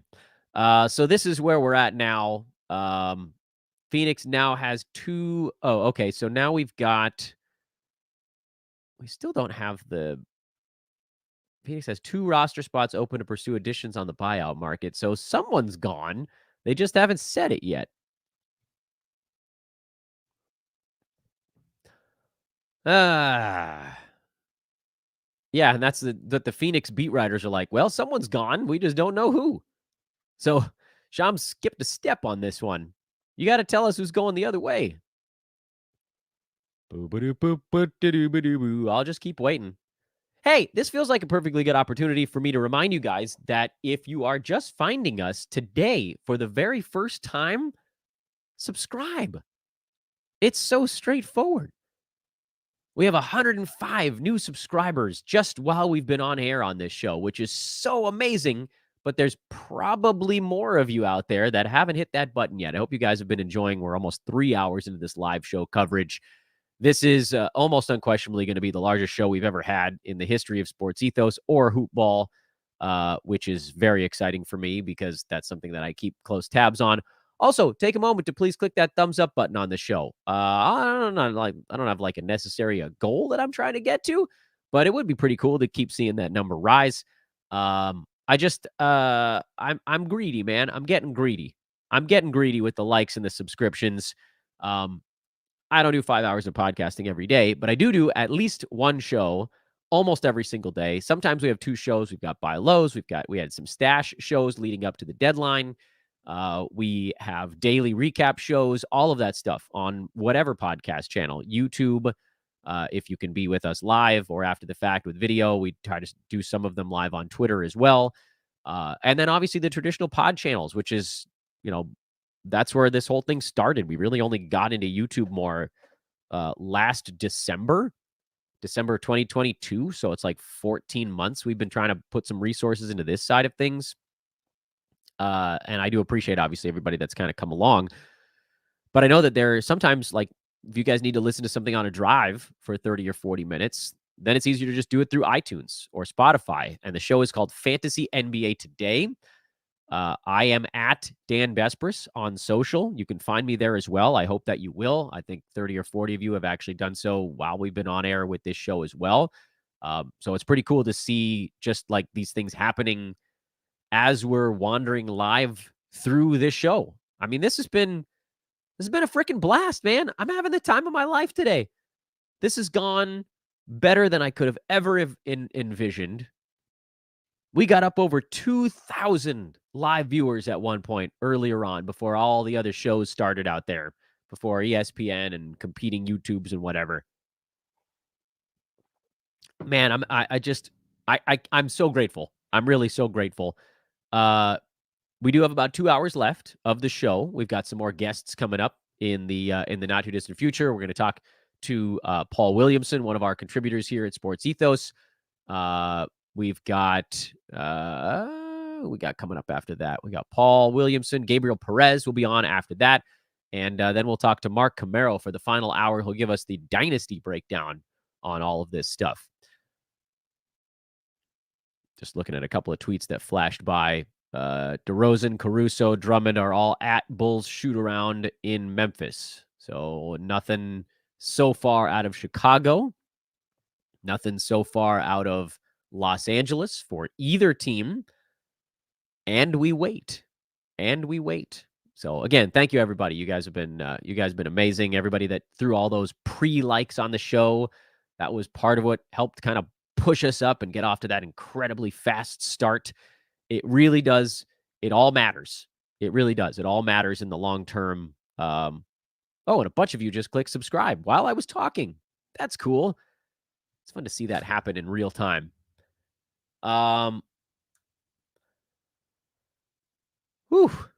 I'm tired. I've been on this thing for 3 hours already. Here's the funny thing, and this doesn't have anything to do with the trade deadline, but I think those of you that are with us now are just kind of cruising at this point. I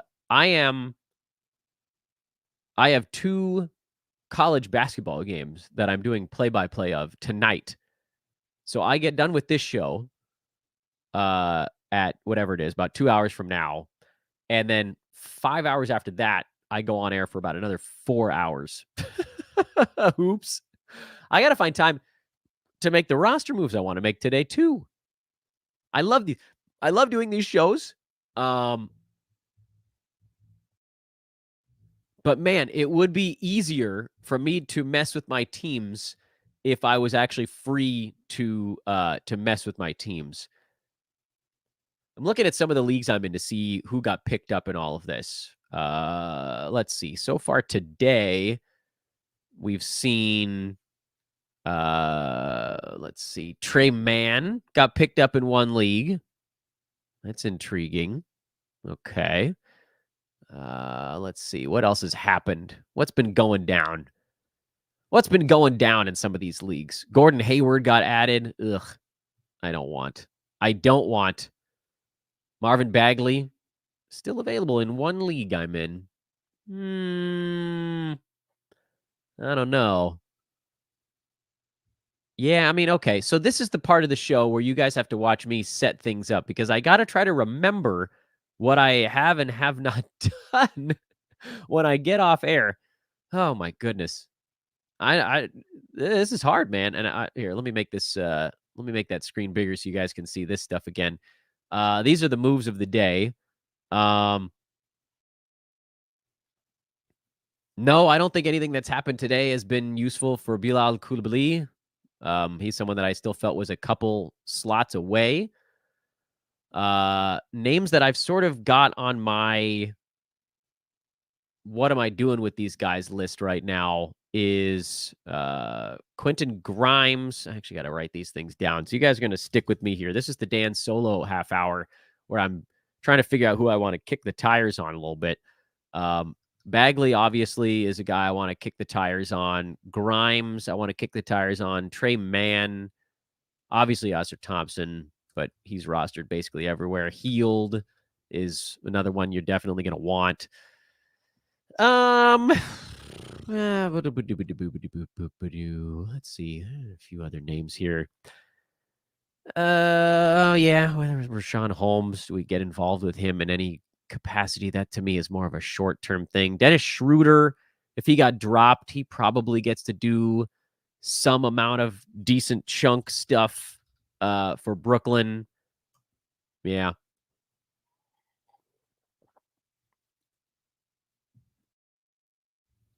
Nah, there's a funny post. And then we're gonna get Paul in here. Gene says, real ones remember when Dan would do his daily pod sounding like a 90-year-old smoker because he couldn't shake that terrible cold. I was sick the entire month of November. That was crap, man. That was not cool. All right, well, he's ready to go. So we're gonna get Paul into this thing. I can see him in the lobby. There he is. Hey. Paul W _34. Paul Williamson. Welcome, buddy. It's such a pleasure to have you. Yes, thank you, Dan. Thank you for having me. Appreciate you. Okay, so Paul's going to be a fresh face for you guys. He hasn't been on our shows before, but he's been one of our incredible contributors this year, and he is just crushing it behind the scenes. So it's time now to put him on the other side, in front of the scene. So the first thing I would ask you guys before I start picking your brain is, again, at Paul W _34 over on social media. Many of you guys are watching still. I know even as we compete against some of the biggest shows on earth. So please do, in this moment, go find him. I'm going to try to get all the guest Twitter handles into the show description after the fact, but I don't know how many of you guys are going to be coming back to this thing after the fact. So please do go find Paul over on social media. So I'm going to kind of just throw you straight into it today. Because we've had 1, 2, 3, 4, 5, 6, 7, 8, technically 9 trades, although 2 of them came in like 1/2, 2/2 bursts. So it's like 9/11. A lot of moving parts. Pretend that you haven't heard anything we've talked about so far today. You probably knew I was going to ask you this. What are kind of the big takeaways on the Paul board? I want to hear where you agree and disagree, but I don't want to like push you in any direction.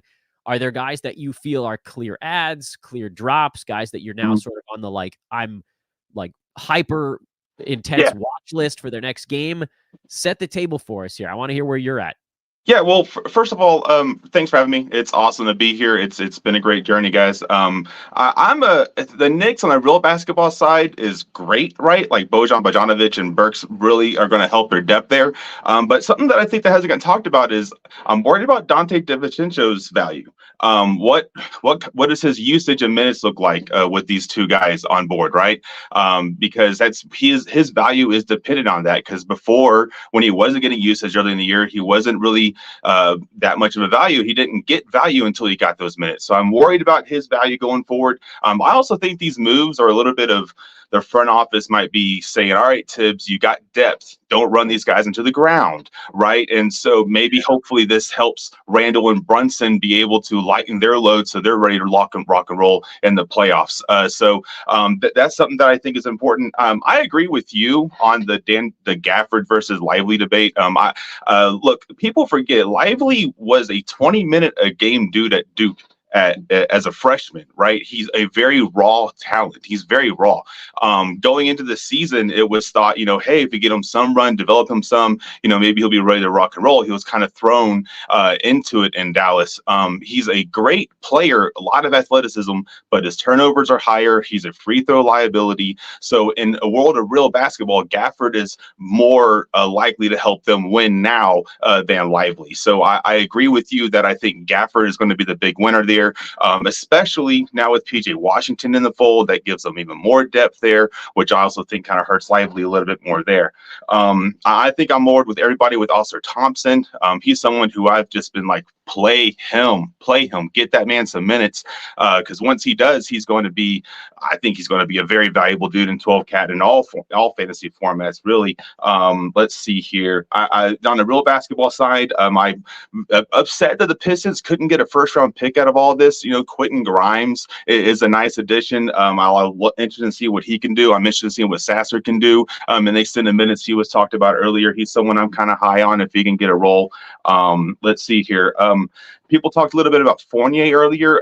A sneaky thing about him is that what the Pistons could do with him is hold on to him, pick up that option, and then next year they would have an expiring deal and someone to use for the next offseason as well, because they're kind of pushing the can down a little bit. They have a lot of guys on rookie scale contracts, so they can afford to do something like that. Let's see. Another big thing is I think Hornets' silly season is going to be crazy. I think LaMelo Ball is probably more likely definitely a big-time shutdown candidate now. When you add Trey Mann to the mix, you already have Bryce McGowan and Nick Smith Jr., two younger guys they're also going to want to get a look at. I think that the addition of Trey Mann just pushes that LaMelo Ball shutdown narrative a little bit more, because why risk injuring him anymore? Especially, we're approaching the All-Star break already.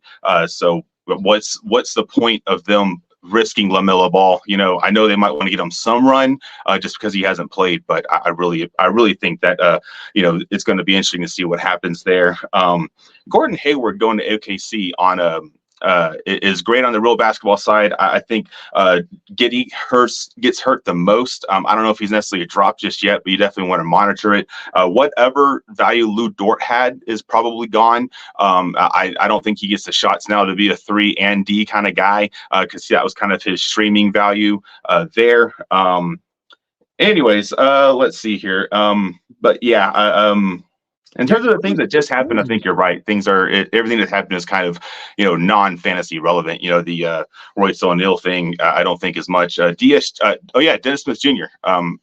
He gets your man. I agree with you significantly there. I think that he gets run, he becomes a very valuable dude as well.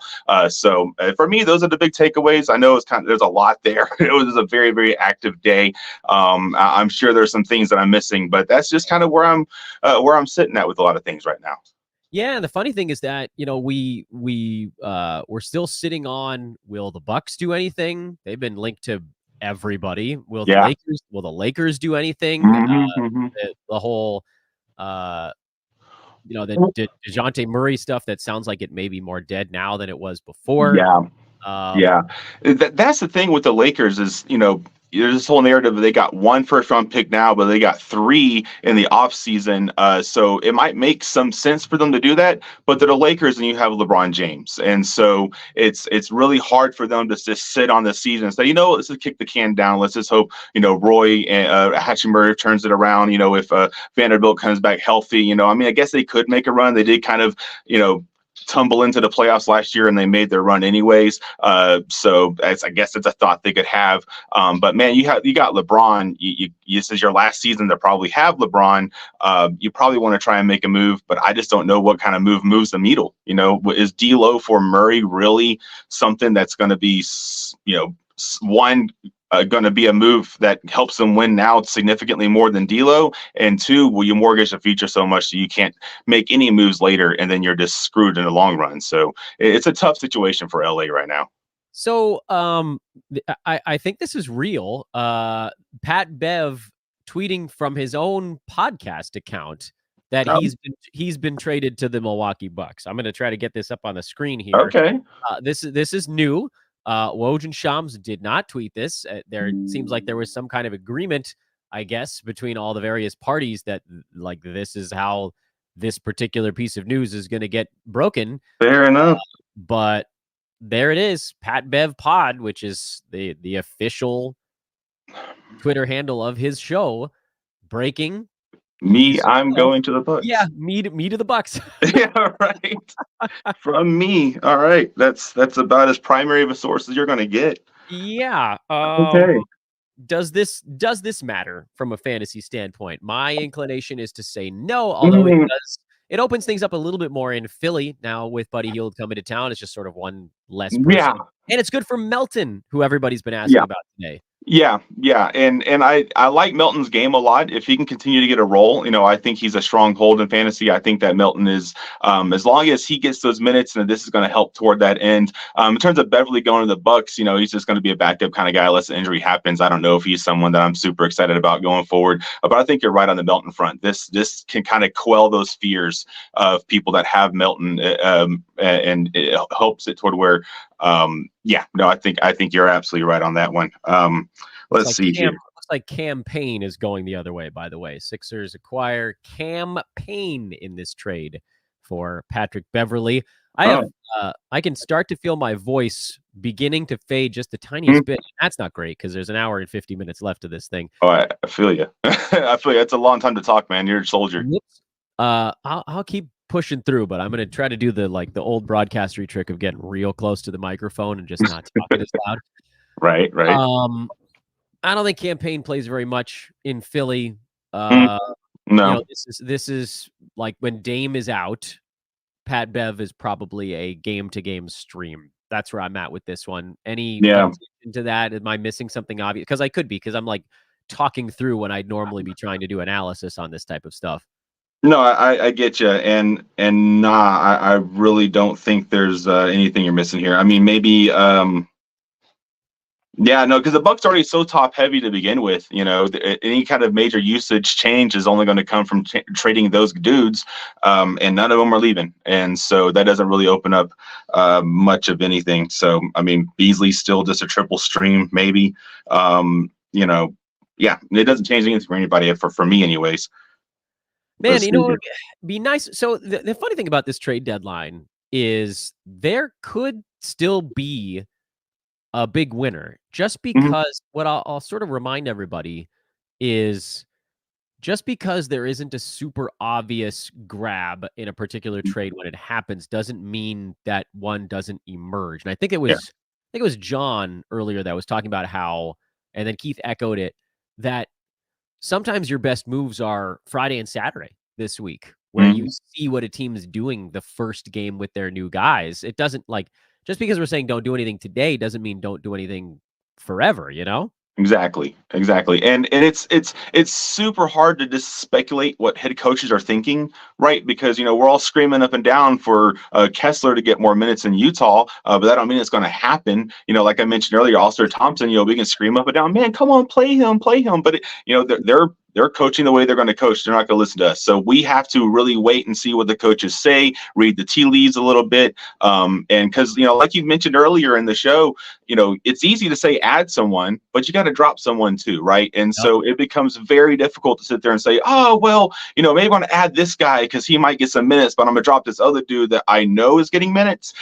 That's very hard to do, unless like you're a top team in the league and you have a luxury stash option where you can drop someone who's getting used because your lineup is just that hot. Like, okay, man, like congratulations, good for you. But that's not everyone's situation. So unless you got like luxury stash, ability to just kind of hold a spot, then I don't know what major move you're looking at today.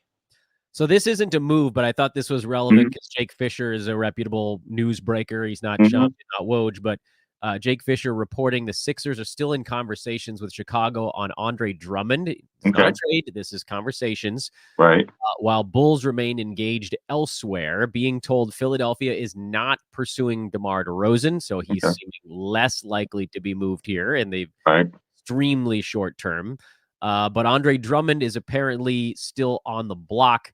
What do you think about Andre Drummond should he end up in Philadelphia? Let's say that this actually comes to fruition, which again, this is not a trade yet, but if you're reporting that there's some smoke, that means that there's a little bit of a fire there. Obviously that puts a dent into Paul Reed. Does Drummond get enough? I mean, Reed probably becomes a drop if they acquire Drummond, but does it do enough to make Drummond an add? Because he has these gaping holes in his fantasy game that we all are more than willing to overlook his like 40% free throw stroke.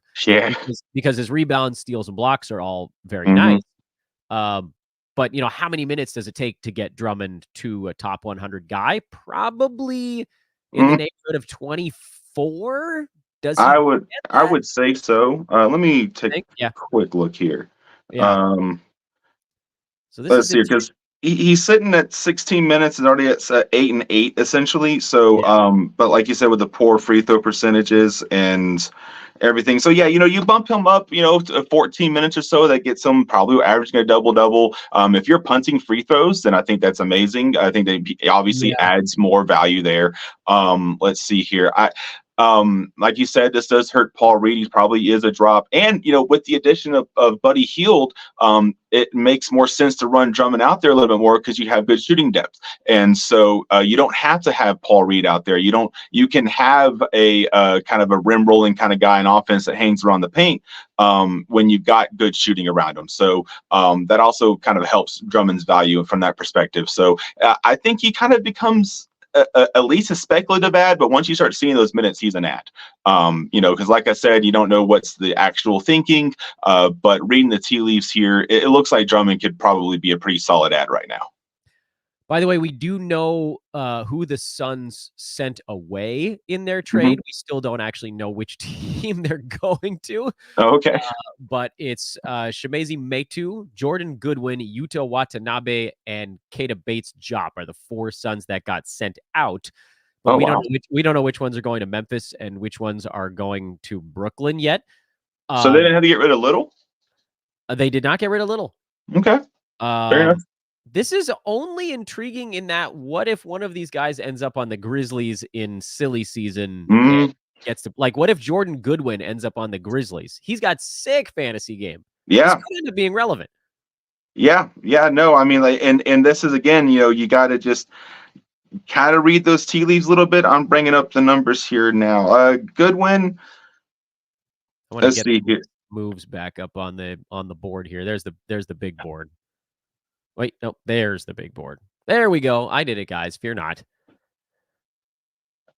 Man. No, Drummond is not confirmed, guys. This is a rumor from Jake Fisher. This is a what would we do if kind of scenario. Because sometimes, like if you see smoke like this, sometimes it's worthwhile to just kind of get the tab open, basically. Oh my God, the Pistons just dumped Killian Hayes. Flat out cut him. They just cut him. Just cut him. Not even Just before the deadline, like, you know what? Wow. Just no one's going to take them. Man. That's rough, man. That is a life check. You know, and the Piston fans are probably jumping for joy. They just reading Piston Twitter on Killian Hayes, you would think he peed in their Cheerios or something. Like he hasn't been a fan favorite there for a while, and he's really struggled. So I mean, I'm not surprised. I didn't think they would get anything for him anyways, but before the trade deadline is kind of Look at that. That's mind-boggling. Yeah. Wow. Yeah, to do it. Number 7 pick. Number 7 pick. Man. I mean, I get it. He's not a great NBA player, but yeah. Holy hell. I mean, how old is he right now? I can't be that old. 23? 22. He's still in his young 20s. Man. He'll catch on somewhere, and maybe change the scenery kind of thing will help him. From a real basketball perspective, I don't he was always a tenuous fantasy play always anyway. So let's see here. I'm inching more and more towards maybe taking a flyer on Quentin Grimes. The more that Detroit's like, nobody left. Like, nah, I'm not there. I don't know if I'm there yet. But man, like they're dumping dudes at this point. Burks is gone. Bogdanovich is gone.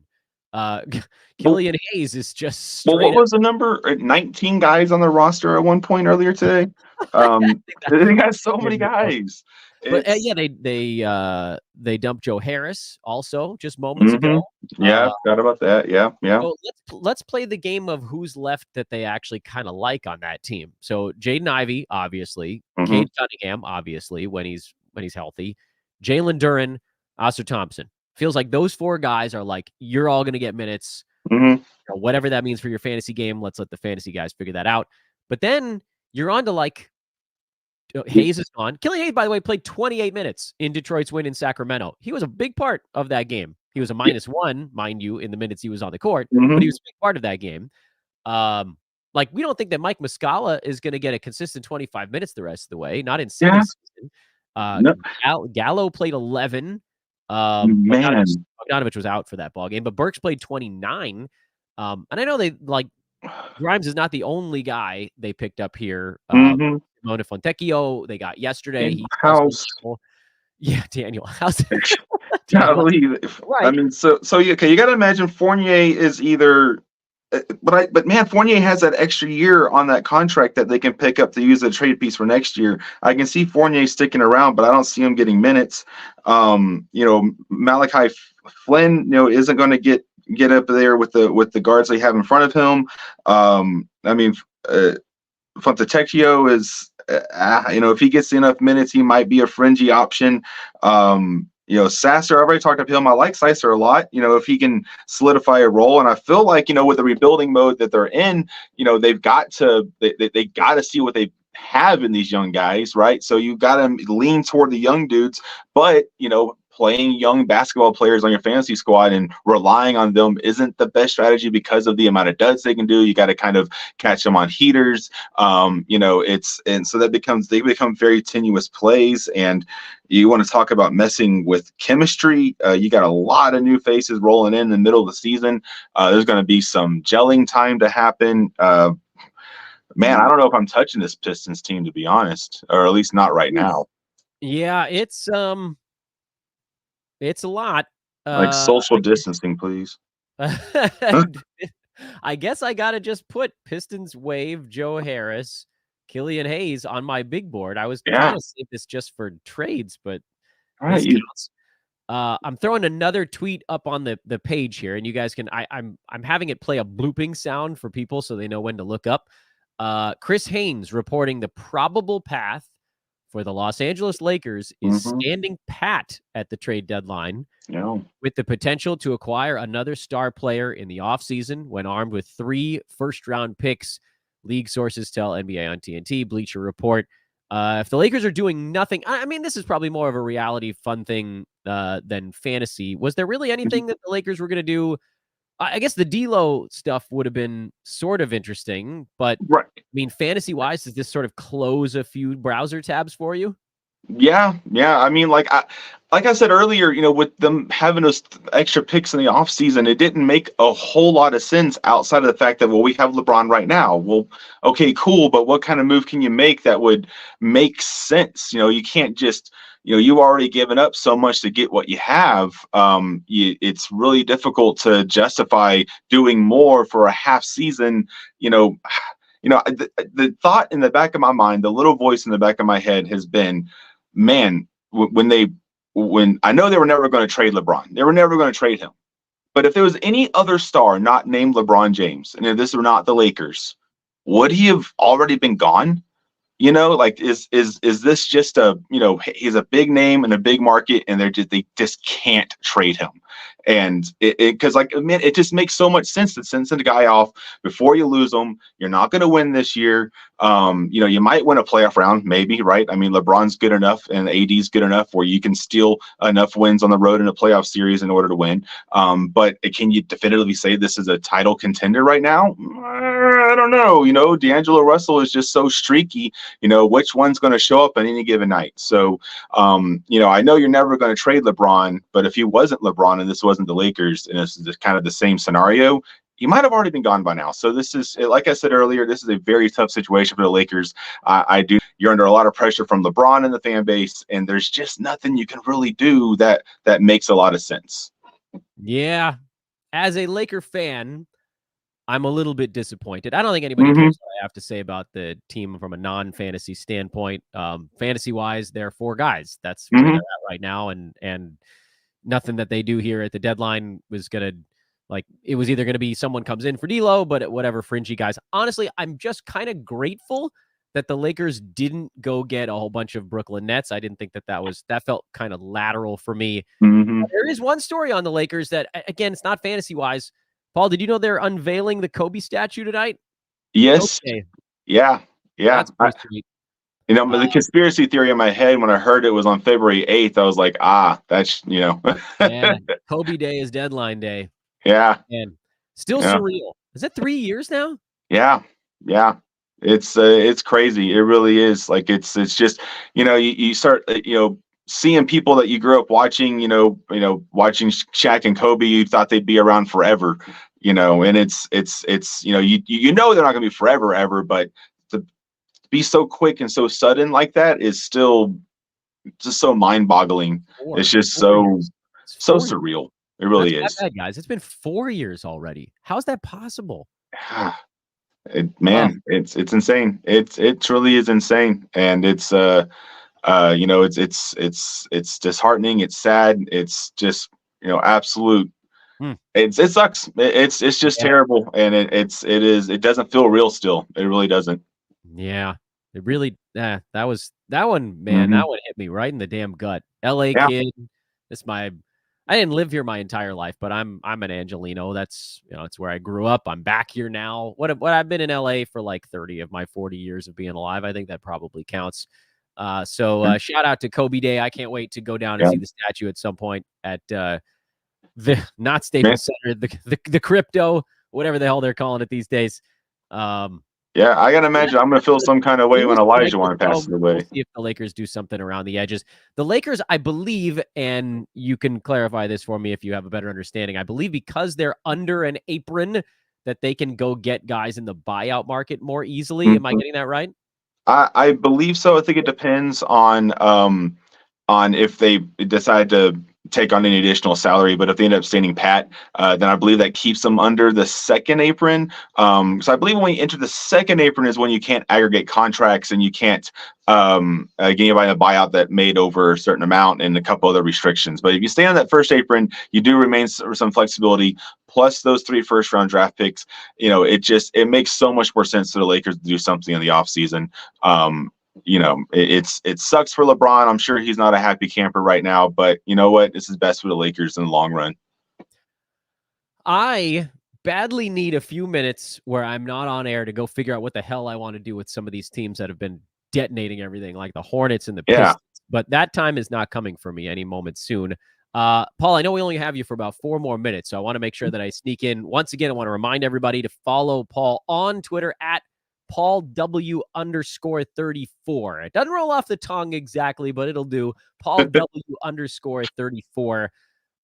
So in case anybody joined us here towards the tail end of your time with us on the show, who are your must-adds so far here on deadline day? Like we talked about with everyone talking a lot. Buddy Hield is someone you want to go and try and see if you can get. And then outside of that, it becomes a whole lot of luxury stashes. It becomes a whole lot of maybe Quentin Grimes gets enough of a role. Maybe sorry, hold on, let me scroll back to where I have my notes here. Yeah. There really is a lot going on today, and it's been a lot of fun. It really is. Why is my computer not going to the page I want it to go to? Okay, here we go. Let's see here. So Austin Thompson, huge. I mean, I think Austin Thompson could be someone if he's still available. Quentin Grimes, Hield. Let's see here. I talked a lot. There's more losers than winners, right? Hart, Giddey. With the moves in New York. I talked about Dante DiVincenzo's value potentially being hurt. Let's see here. Dennis Smith Jr. is someone that has been talked about ad nauseum on your show, and is definitely someone worth reiterating here. And then Derek Lively, I'm sure, is going to be a big loser. I think that with PJ Washington and Daniel Gafford there, I don't think he's going to get enough minutes to maintain 12-team value. Let's see here. I already talked about Hart. But yeah, I love the Knicks moves. I really do from a real basketball perspective. Yeah, it's going to hurt a lot of guys in the fantasy realm. But man, it's really something that I think that they're going to make a real push in the East. And especially when Mitchell Robinson comes back and they have that kind of defensive anchor to be adding onto the squad. But like I said, in terms of fantasy, more losers than winners. That's for sure. By the way, just a little bit of information here we can squeeze in before you got to go. Okay. And then we'll get Gabriel into the mix. We do know at least one of the destinations for all of those Suns fringe players. It looks like Yuta Watanabe is going to the Grizzlies. We still have no idea where Keita Bates-Diop, Jordan Goodwin, and Chimezie Metu are going. I don't think Watanabe plays enough to be an ad. I'm still hoping that Jordan Goodwin ends up someplace where he could see consistent minutes. He put up some nice numbers in a sort of a fleeting but fill-in type role last year. Mm-hmm. So we'll kind of wait and see on the rest of that stuff. Yep. Because that's the thing, is a lot of speculation right now, man. Especially we still have an hour to go, man. A lot of these guys can still be moved around another piece. So in terms of this moment, I'm not doing any action right now. But definitely a lot of people to keep an eye on, a lot of minutes and uses to keep an eye on. Like we said earlier, it's going to be a lot of Friday and Saturday action. A lot of once we start to see what the rotations look like, then we can start making more definitive decisions there. But it's really hard to get out in front of anything right now. Man, you are right. I'm guessing people are going to be wanting a tweet storm at some point, and at least I don't have to speak it out loud. That's a slight benefit. Paul, thank you so much, my man. I hope we didn't freak you out too much here on your. No, I'm excited. I actually had words to say, and I feel like the sentences were coherent. So, yay! Hey. And I just spilled some golden Oreos on my desk because a man's got to eat. No, not the golden Oreos. They're delicious. Delicious. I agree. And chocolate's great and all, but they're golden. You can't go chocolate Oreo when you're trying to do a show where your face is on air. You can't get it all up in your teeth. You got to go with the light. Yeah. Got to keep it clean. Got to keep it clean. He is at PaulW_34. Paul, as I'm reminding all of our guests, don't press any buttons. Just close the browser window. Got you. And I will talk to you soon. And you guys should all go find him because he's the man. We're going to get Gabriel in here in about 30 seconds, but it is now the top of the hour. We have exactly 1 hour to go before the trade deadline. Although everybody, I think, was waiting on the Lakers stuff, which now it seems farther and farther away from actually happening. But it is an opportunity. Actually, I'm going to throw Gabriel on the screen here just so you guys can see his face, even if I'm talking all the time. Also, so you can, how do I make this bigger? Nope, that's not the one I wanted. I got rid of you. I don't know how to make your face larger. There, that'll do. See, Dan's figuring it out on the fly. Man, I could have gone to this earlier if I had only looked through the buttons. Mostly because I wanted you guys to see his Twitter handle. He is at Sancho Dimes, SanchoDimes. And Gabriel, I'm going to be picking your brain in a minute here. But first, I still got almost 1,000 of you guys watching, despite fighting against all of the biggest shows out there on planet Earth. I am extraordinarily grateful, but it is my time to once again ask all of you guys that are watching that haven't done it already to please click the thumbs up button on the video, and please take a second to subscribe to our YouTube page or however you're taking in the content. Yes, Twitter is a big deal. It's how we get information out to you guys rapid fire throughout the season. But these shows, man, these are my babies from the get-go. iTunes, Spotify, traditional pod channels, YouTube. Now we're doing it live on Twitter as well. Please do take a second to hit that subscribe button, like, follow. You guys know the whole ordeal. And one thing that I haven't asked you to do a bunch of times that I probably should have when there were like 2,100 people watching at the same time is to please go check out the show description, because we are also available in Discord. It's a free Discord link. You can find it in the show description. Just pop on over there and hang out with like-minded fantasy basketball lunatics. You can also, man, there was something else. Ethos Fantasy BK is the other one. Ethos Fantasy BK, that's where you can get all your news. Paul and Gabriel, you guys have been cranking away behind the scenes on all of that stuff, and I should have been hammering it a whole hell of a lot more through the show to this point, but I kept forgetting. And finally, the last promo before we actually get to talk to Gabriel, I have to move some hydrocortisone out of the way here to get to it, is our pals, and now I got to make my own face bigger. Sorry, Gabriel, you're disappearing for a second. We can still, hopefully we can still hear you, but I covered your face up for a second. No worries. Over at manscaped.com. Check them out. Manscaped.com. Use promo code ETHOS20, ETHOS20, ETHOS20 to get 20% off your order on anything and free shipping over at manscaped.com. Again, that promo code is ETHOS20. Gabriel, Sancho, what's going on, my man? How are you? Dan, how's it going? Thanks for having me. It's a pleasure. So, there's been a lot today that has happened, but at the same time, there hasn't been, like, thinking back to last year, there was like we got Mason Plumlee out of the way moment last season. And so we all knew Mark Williams was about to get to do more stuff. And it was just a matter of time until the guy in front of him got out of the way. This year, every time it seemed like maybe we got someone out of the way, someone else may have slid right back into the way. Like, I'm thinking about Brooklyn. We got Dinwiddie out of the way, but they brought in a point guard who's going to do just as much. I think about Washington. Daniel Gafford got out of the way, but they brought in a replacement center, and so everything gets a little bit clouded. Detroit blew up everything. Charlotte blew up everything over the last 2 days. It is a very confusing trade deadline, made even more confusing. And listen, this is me dropping excuses here, but made even more confusing about the fact that I'm like trying to do these breakdowns while talking simultaneously.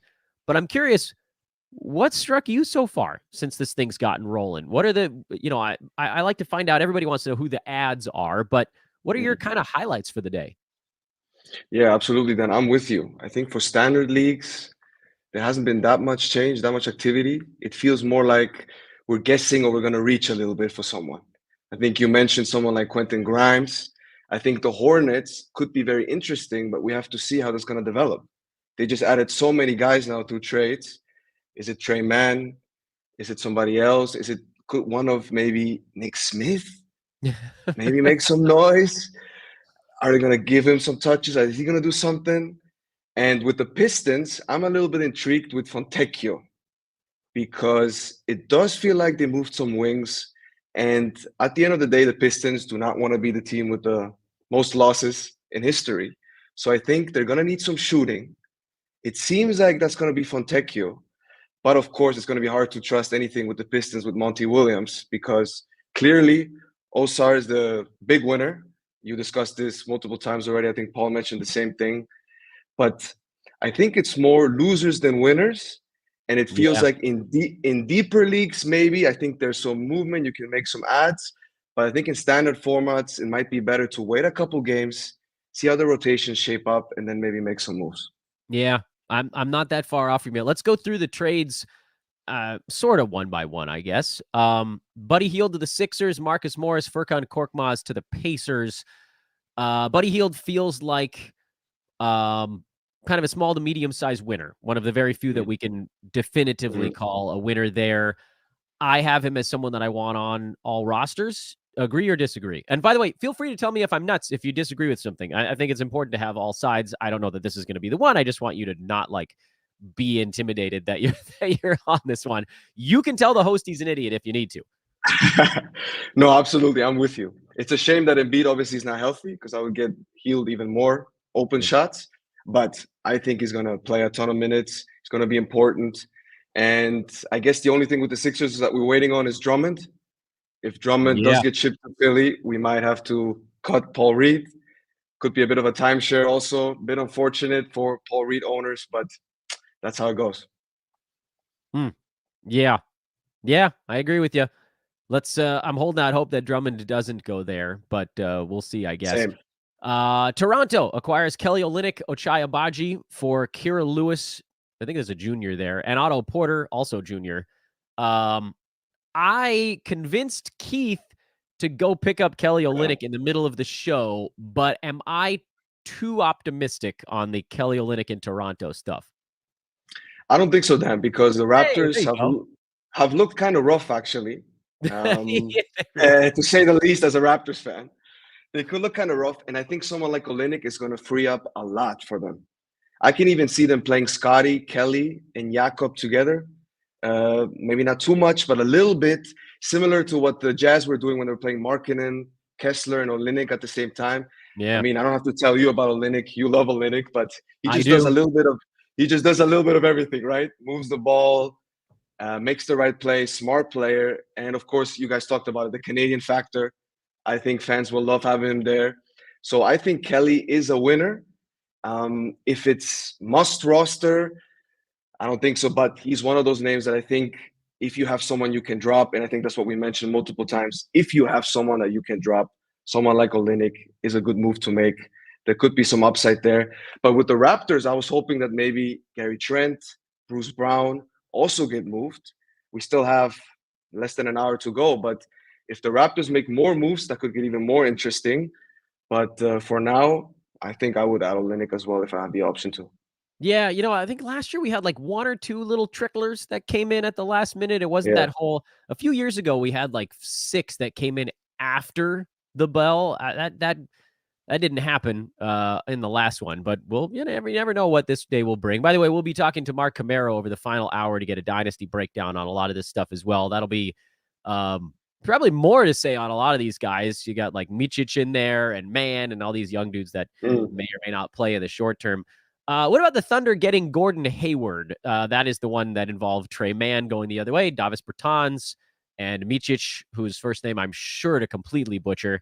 Where do you see, like, again, I don't want to give my opinion and mess up the reply here, but anybody that's listened to the show the last 2 years knows where I stand on Gordon Hayward. And then, like, is there enough on the Hornets side for any of those guys to make an impact? And by the way, Gabriel, I'm putting you on the spot here. I actually need you to talk for about 90 seconds while I go get a refill on my water. So I'm just going to run out of the picture real quick.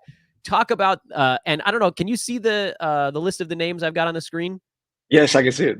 Okay. If I'm not back by the time you're done talking about Gordon Hayward and Trey Mann, just go on to Gafford and talk about the next one. Got you. I'll be right back. Yes. Got it. So with Gordon Hayward, it's been the same with him the last few years that he can't stay healthy, right? So when we're looking at him, he puts up a stretch of good games, maybe 5 or 6 good games, and then eventually he gets hurt. And then you have to stash him on the IL till he gets back, et cetera, et cetera. It's kind of been the same cycle with him. So the good news is that on the Thunder, I don't think he'll have to play that many minutes. He most likely will come off the bench. And so it might be worth just looking how that role develops. I think the Thunder have been struggling with Giddey in the starting lineup with the fact that teams are not guarding him at all. So they're kind of clogging the paint. He's clogging the spacing, and I think Gordon Hayward will be able to provide that spacing for them. So I think there's a sizable role here for him. But to trust Hayward, like I said, to play consecutive weeks, a longer stretch without getting hurt, I think is risky. For me, I don't think he's a priority ad. It's more of a wait and see approach. On the Hornets, I think a lot of people are talking about Trey Mann. He's a bucket getter. He was someone that I think just kind of fell out of the rotation with the Thunder because of the rise of Jalen Williams and also Isaiah Joe. But if the Hornets go full tank mode, which it looks like already, I mean, the big question is LaMelo going to come back? It's kind of similar to the Desmond Bane discussion you had earlier with Keith, Dan, that if he comes back, he might play a game here and there, but, back-to-backs, no. Will he rest, etc.? So if we don't see LaMelo anymore, I definitely can see Trey Mann put up a lot of shots, but I also think that the Hornets are turning this into the Brandon Miller show. And I think the last, half of the season will be about let's get him touches, let's feed him, let's see what he can do. I mean, he's been amazing the last few weeks. He really does remind me a little bit of Paul George. Might be a bit hyperbole, but he's very smooth offensively and can score a lot of buckets. So on the Hornets, I would be looking at Trey Mann. Besides him, I mentioned Nick Smith before, but that's a deep cut. That's you know what? It's not that deep because when they made their Rozier trade, I had a lot of people in my mentions like, "Is it Nick Smith time?" And I was like, "No, it's not Nick Smith." Let's pump the brakes a little bit on Nick Smith time because I think I made a joke in January. I was like, "Who the hell is Nick Smith?" And someone told me that was extremely unprofessional. I thought, "What the hell, man? Have we forcibly removed senses of humors from everybody now? Is that I guess maybe that's the world we're at." Okay, so yeah, he's one that, points leaguers have it easier today. Is that 100%. That's where I'm at with all of this stuff. But I don't want to cut you off on that one. We're 48 minutes to the deadline. Sham's just tweeting that they expect that contenders are going to try to get Daniel House. I don't know that that's true. Sorry, Daniel House. I'm not sure that I fully buy it. What about the next one here on the board? I guess we can keep moving along. This is one where, again, it's like losers versus winners thing. Knicks acquire Alec Burks, Bojan Bogdanovic, and the Pistons get Quentin Grimes, Malachi Flynn, Evan Fournier, and Ryan Arcidiacono. I'm going back and forth on Quentin Grimes a bunch, and you already talked about him a little bit. Burks and Bogdanovic, they get buried in New York. That feels clear as day that those guys are just sorry. And they'll have a game here and there. They get hot. Tibbs will ride them a little, but Tibbs has his guys. Bogdanovic doesn't play that much defense, so it's going to be hard for him to be a Tibbs guy. Burks, he knows him. He's been there before. I've tried to do, Les Mis, bring him home references anytime a player goes back where they were before. So losers on the Knicks side, do those two guys impact guys that are already on the Knicks? And then also try to push me in one direction or the other on Grimes. Should I look at him at all in points leagues or 9-cat, or is he going to be fighting with Fontecchio? Is there enough there? This is actually one of the trades where I'm getting stopped up a bunch on whether or not I should actually pause the broadcast and go do something. And right now, if I get stuck that hard, my answer is usually no, but very curious your thoughts on this one. Yeah, I think it does hurt. I mean, it eliminates the value of Precious Achua pretty much. I think we could see some Bojan at the 4 with the Knicks, but they do have defensive issues with him at the 4, so we'll see about that. But I don't think it hurts DiVincenzo that much, Dan, because I'm with you that Tibbs has his guys, and when he has his guys, he likes to play them heavy minutes. heavy minutes. The only thing here is that Burks is a Tibbs guy, as you mentioned, so maybe we do see him sneak in a little bit close some games, but DiVincenzo's been so good that I think for everybody who has DiVincenzo on their rosters, don't overreact, don't panic. Let's see what develops. Jalen Brunson sprained his ankle last game, so he might be out a few games. Maybe that means that Berg handles some point guard duties. We'll see about that. Obviously, it's going to take a few days for them to play their first game in a Knicks uniform. And with the Pistons, I'm tempted to pick up Grimes as well, Dan. I'm tempted because, again, shooting is what they need. But at the same time, you have Kate, you have Ivy, and then you have Fontecchio. So I think he'll come off the bench. I'm not sure it'll be enough usage for him as well. So again, Roto, maybe. Points league, maybe. 9-cat, I'm hesitant. Yeah, I just... All right, I'll just keep kicking it around. That's right. That's where I'm at with that one. Keep kicking it back and forth. Okay, the chat room keeps asking about the Wizards center spot. So I figure this is a good landing point for us. I'm a big fan of the Mavs getting Daniel Gafford. I've been talking about that exact trade on this broadcast for about the last 2.5 weeks. I know they hadn't been like loudly linked to him, but I was like, this makes so much sense. The Mavs need a rim protecting center that is not going to make all of the rookie mistakes that Derek Lively's making. And he'll grow into it, but he's not there yet. And they got him. But they sent a center back the other way. And Rashawn Holmes, who, I don't know what's happened to Rashawn Holmes over the last year and a half. I know there's some personal stuff, but he's just sort of lost his mojo. Thing is, Marvin Bagley's hurt right now. For how long, we don't necessarily know. Trying to remember exactly what you have the injury off the top of your head with Bagley. I think it's back. Isn't his back? I think it's a back. He's missed 3 games. Yeah, with a back issue. And back issues are weird. And so everybody in the chat room's like, do I need to go get Bagley? And I think, like, if I can't add context to it, my answer to that would probably be yes. Because I'm going to assume he comes back at some point and the Wizards are a dumpster fire, so they're just going to play anybody they can. But I'm also kind of concerned that Rashawn Holmes goes to this, basketball hell and refines his mojo a little bit, and then they end up just cannibalizing each other. What do you think happens between Holmes and Bagley over, say, the next 3 weeks? I think he's worth a pickup in points leagues, 100%. Bagley. He likes to put up shots. He will get rebounds. I think in 9-cats, it's a bit more iffy because Bagley can be like a 3-4 category player. He will get you your field goal percentage. He'll get you some points, some boards, but he will not do anything on the defensive end. He won't get any blocks. He won't get any steals. He'll also hurt your free throw percentage. I do think that Bagley will get the chance to start.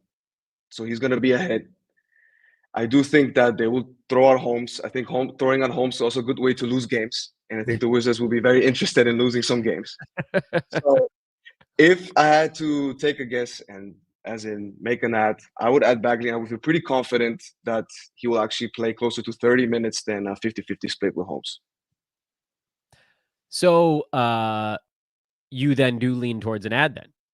I do with Bagley. Yeah, so everybody again that's been listening to this show, I've been talking about Bagley as, I think he was my number 3 deadline name. I don't know if people watched the show from last Saturday.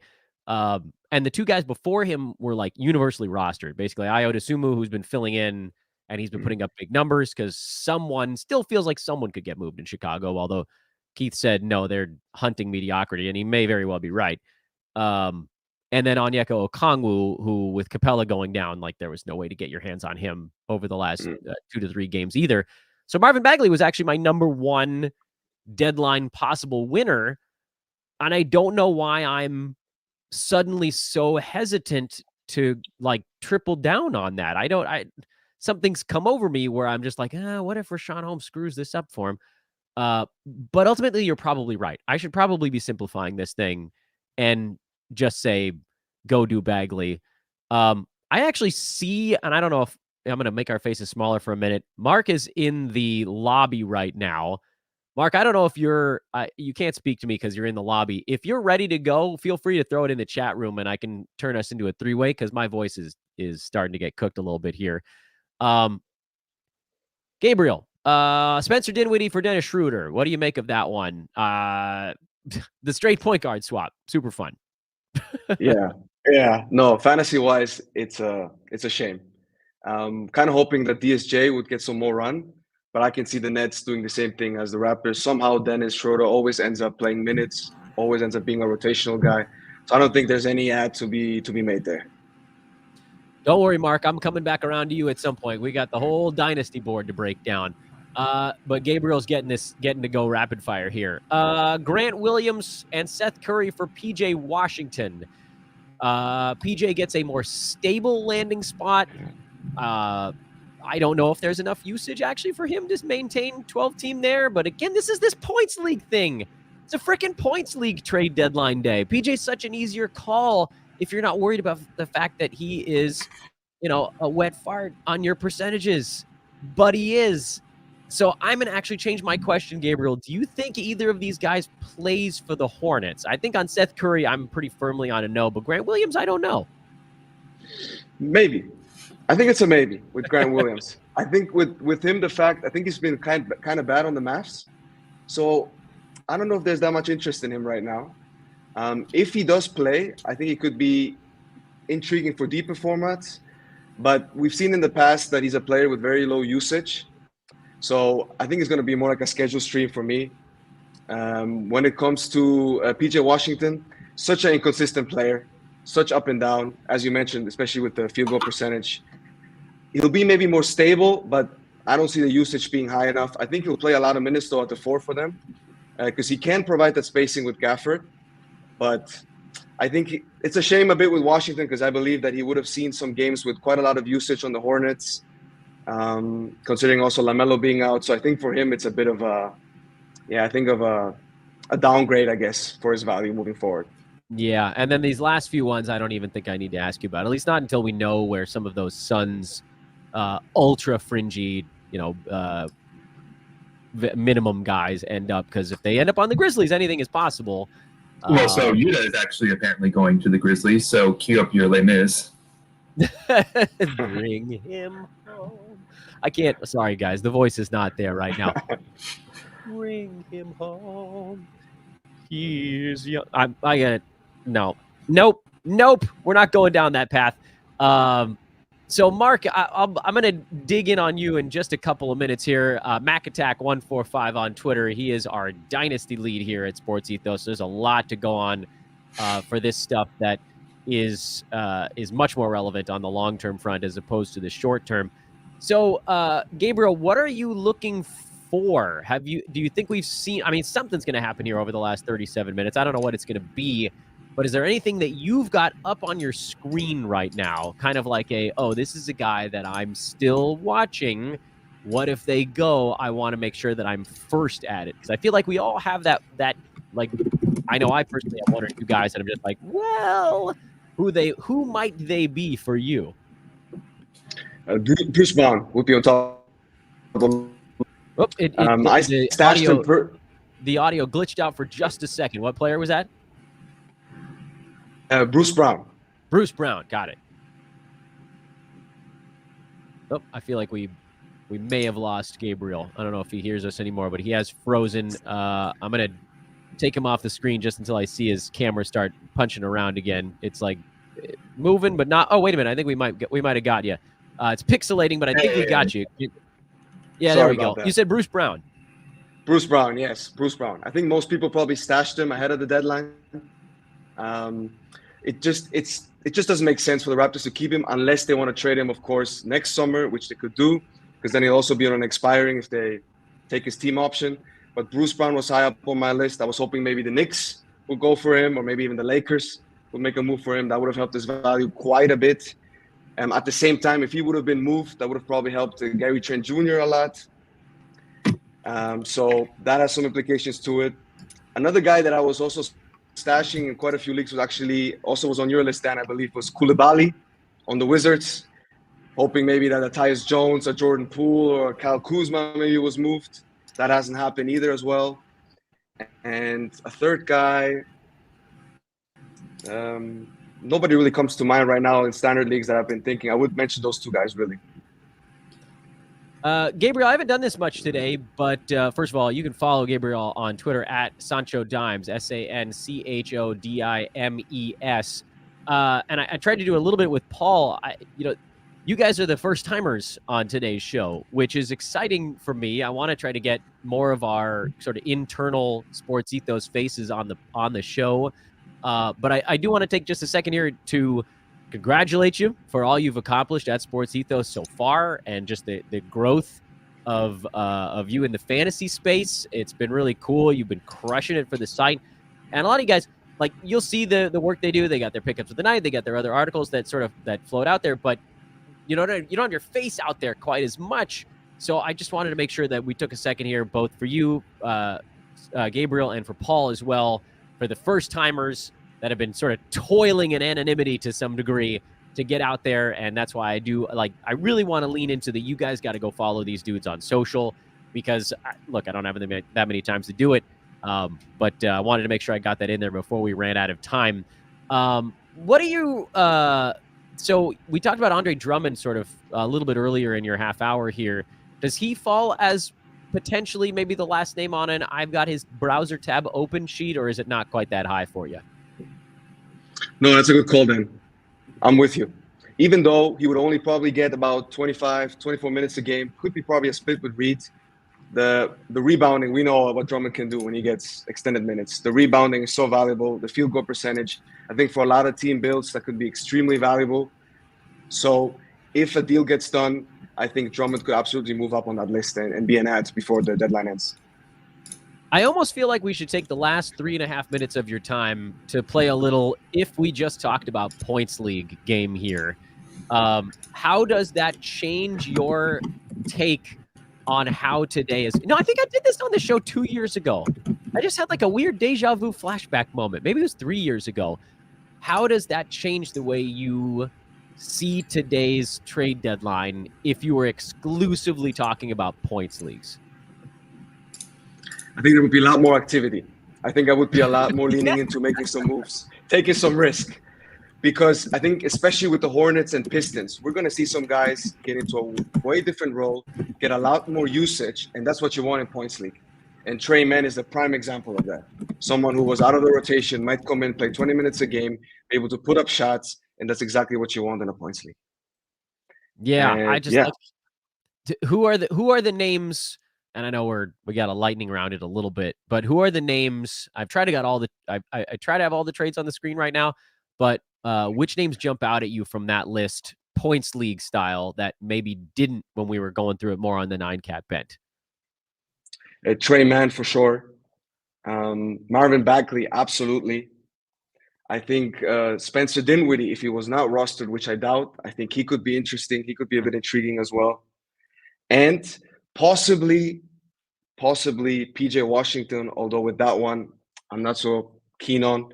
I think the top three definitely are the ones I mentioned. So Trey Mann, Marvin Bagley, and Spencer Dinwiddie. Yeah, it's just such a totally different board when you don't have to worry about percentages, because all these guys we were talking about, let's see here. Trey Mann, you're worried about the percentages. Grimes, a little bit, maybe not quite as much. Dinwiddie, you're worried about percentages. PJ Washington, you're worried about a lot of the names. And then forget that. These are just the guys that are involved in the actual trades. And there's the guys that were left behind where you're looking at the percentages, like half of the Pistons, basically. Anybody that may step up on a Wizards team, like you said, Marvin Bagley, who's left behind. There's like 5-6 other names on the points league side that weren't even on the radar really for 9-cat because of those potential setbacks. But Gabriel, thank you so much. I know we're at the end of your window here, and I didn't mean to talk through your last minute. Really appreciate you taking the time, and I hope we didn't freak you out too much here. Trade deadline shows a very warm pool to dive into for the first run. Thank you so much, Dan. Really appreciate it. And as I've said to all of our guests today, please don't hit any buttons on the way out. Just close the browser tab. We've made it this far. Surely we can make it the last half hour. Gabriel was awesome. Paul was awesome. It was so cool to get those guys out from kind of behind the Wizard of Oz curtain to talk a little bit about it. But now we're joined by Mark Camaro for the final hour. We've got the actual deadline during our stretch here, Mark. And I have a lot to pick your brain about. I don't even have the first clue where to begin. So I'm just going to ask you, what has been, let's start redraft actually, redraft side. What has been the biggest story or stories for you so far this morning? Really, I think the biggest stories, and this goes for Dynasty as well, is kind of the lack of any huge roach bombs or whatever the Shams equivalent is. It's been kind of a lot of, oh, that's a nice little tidy IRL move, shortening up either a weakness for contenders or, some rebuilding team selling off some assets or some players for some future assets. But really, there's been nothing earth-shattering yet, I say. Hopefully, maybe in the next 30 minutes we'll get something, but it's really not been anything too crazy. Some expected names, some unexpected, but just more little shifts rather than the seismic earthquakes. Yeah, and there was really only one or two like medium to big size names that were left. We saw Pascal Siakam got moved a few weeks ago. OG Anunoby before that. Terry Rozier has already been moved. How many people really cared about Gordon Hayward and then Miles Bridges saying he's not going anywhere? Like Dejounte Murray is kind of the only sizable name that's still on the board. And the only thing we've heard about him today is that he's less likely to go to the Lakers. And the Hawks want Herb Jones if he's going to the Pels, in addition to, I'm sure some number of picks. So it just seems more and more like there isn't going to be a big thing that happens today, which, shrug your shoulders a little bit.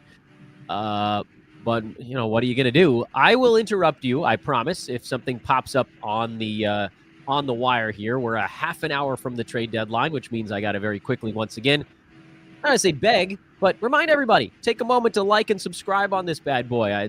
We're 4 hours deep. I am hanging on by a thread, ladies and gentlemen. This is a lot. A 5-hour show is a lot, especially because this year, for the first time in a long while, and this feels like a good time to bring it up because I forgot earlier, we want to wish our benevolent founder, Aaron Brewski, a very quick recovery. He had surgery on Tuesday for thoracic outlet syndrome. He is on a tremendous amount of painkillers right now because apparently it's one of the most painful surgeries you can have. So he was not able to be with us here on this trade deadline show for the first time since we've been doing one at Hoopball Sports Ethos. So Big Dog Brew, get well quick. You were definitely missed on today's show. Throughout the years, we've always had Brew like sitting at his computer screen or standing at it lately since he wasn't really able to sit and do stuff the last few years because of what we hope is TOS. Then he'd pop in, slide over to the mic when something broke, come in and give those thoughts. It's just sort of a little bit weird not to have him there. And then also David Williams, who's usually with me for a few hours on these shows. He is being obliterated by the flu, which, I guess not quite surgery. Sorry, David, you got the, hey, come on, can't you Michael Jordan flu game us here? But we want to make sure that he gets better quickly as well. The actual flu is really, really rough. So you guys were missed on today's show. But Mark, Dynasty stuff. So we had a lot of fringe stuff happen. I don't even know the right question to ask you on the Dynasty side. Like, I'm going to say, hey, what did you think about this trade? And you're going to be like, Dan, that's not that interesting for Dynasty. What was the most interesting trade today for Dynasty leaguers? There's probably a couple in a similar tier of interesting. So with that Buddy Hield trade, with the Pacers, they didn't really seem willing to commit to him long term, which I somewhat understand given their salary structures and their faith in Benedict Mathurin. So also, now that Buddy Hield's like 36 years old, but nobody knew it. So there's that too. That's also true too. Oh, I forgot about that whole whatever situation you want to call that. But with Hield going to the Sixers and for a first-round pick, no, sorry, that was second-round picks, if I remember right. I'm getting all the trades confused now. Whatever the compensation was, I mean, that's a really nice fit with Maxey and Embiid there, just a gunner that can just launch threes, kind of akin to when they had J.J. Redick back in the day. So we should see a solidified role, solidified minutes. I'm expecting this comes with an expectation of a contract extension or re-signing in the offseason. So that really secures his value. It's just this nice points, threes, not on awful efficiency player. So I kind of like that for his dynasty value. PJ Washington, we just just talked about him a little bit ago. And I actually really like this landing spot. Yes, he's probably not going to see as many shots, but he's a capable enough, I say that hesitantly, capable enough defensive body who's willing to shoot those shots. And Luka and Kyrie are some of the best shot generators in the league. So playing off them, yeah, may not see those points as much, but we can see that field goal percentage not be as damaging and have a bit more of a friendly skill set. And maybe we see some resurgence in those defensive stats as we saw a couple of years ago. I think some of his best periods have really been playing off LaMelo Ball, who is another elite shot creator and assist player. So I think PJ Washington should actually have some nice dynasty uptick in his value. What have I missed on the redraft side? I've seen you in the chat room, so I know you've been watching a lot of this stuff. What have we missed? What do you want to put an extra stamp on? I think you all have covered it pretty well. I think Gabriel nailed it with the Bagley, where, yeah, you might see those counting stats, but defensive stats really haven't been there. And then again, if you're getting 30 minutes of big man stats, yeah, that's going to play in standard leagues usually. Josh Giddey, I think with the Gordon Hayward move in your head-to-head leagues, that may be a little bit of worrisome, and see how Hayward cuts into those minutes. We've already seen Giddey's role diminish this year. Sometimes he's in and out of the closing lineups, and I think that's probably going to continue. That goes a little bit with the dynasty side as well, where I don't really think the Thunder believe in him long-term, and it's becoming, I think, clearer and clearer each passing week here. So, where does he go long-term? What's his role long-term? I'm not sure. He could just be a second unit play runner, play creator, which, I mean, it has value, but it's not. The ceiling is, I think, really lowered from when we saw it a couple of years ago.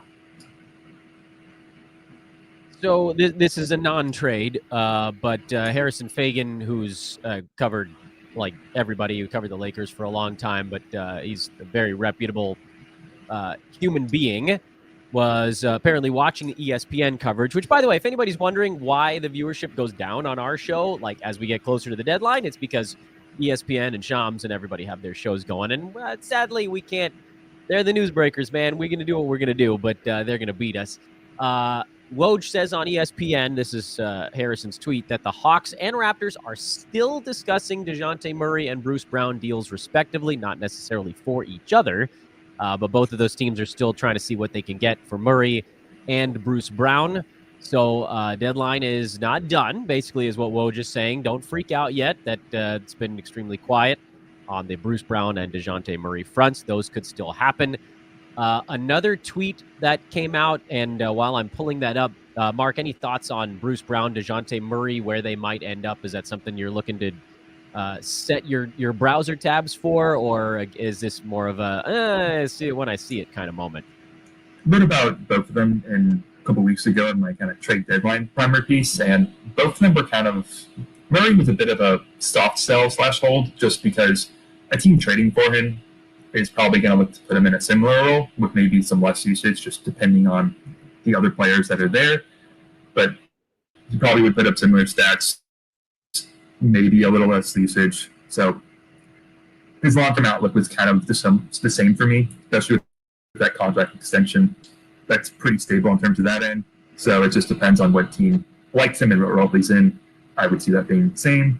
With Bruce Brown, however, there was the whole Knicks rumors where did they trade a first for him, which if he went to the Knicks, he was a kind of a sell for me because they have so many bodies there, so many rotation players that it's almost, they all should get minutes and they're just going to impede on each other. And so I don't think that Brown to Knicks trade looks likely now with the earlier Bojan and Alec Burks moves. But we'll see. Maybe the Lakers are doing a more lower, so not as high tier move for Bruce Brown. Maybe they do something like that, and then I think he fills a nice little niche role there, as we saw with the Nuggets. So Bruce Brown was kind of a buy, sell, and a hold for me, just depending on where he ended up. The another tweet that just ran through, this is actually an anti-trade deadline tweet. Tony Jones, who covers the Utah Jazz, tweeting that the expectation is that Jordan Clarkson is likely staying with the Utah Jazz through the trade deadline. basically the analysis on that they've listened to offers on Clarkson for about 2-3 years in a row, and they've never really found one that they felt was reasonable enough to pull the trigger on. So if indeed that's true, then a lot of the folks that were praying for Jordan Clarkson to move out of the way so Keontae George could do a whole lot more, it sounds like that is not on the table. And the Jazz are going to, by all accounts, continue to be kind of a heavily log-jammed team, with the slight exception of Olynyk and Abaji getting out of the way. Those are sort of wings and forwards, not no help as of yet in the backcourt, opening up minutes. And then who knows if they play Lewis at all with him coming in from Toronto. We probably have to assume that he does a little bit. But I don't know what to do there. Hey, can we laser in on that one a little bit more? And I think you may have mentioned him in passing while I was trying to do a bunch of producer level stuff in the background. Very quickly, I got a bunch of like chat room and tweets about what it means for Taylor Hendricks in Utah. But to me, in my mind, it's like, okay, yeah, it's better for redraft. But I mean, this is a guy that basically hadn't played at the NBA level in like the last 3 weeks. He'd been mostly just getting practice at the G League level. And then for Dynasty, it feels like, and again, I may be way off base here, so please do correct me if I am, but it feels like this was a guy that Dynasty folks knew was going to eventually get to do some stuff.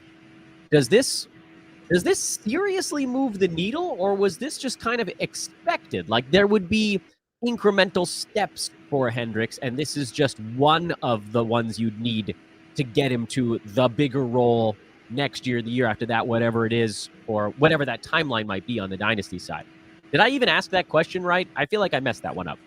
No, I think you hit the nail on the head. You know, sometimes with these young players, it's like, yeah, a trade opened up minutes for them. It's, go buy. It's like, well, that's already baked into their value. It's expected that these really young players and these high draft picks will sometimes take some time to grow into their roles.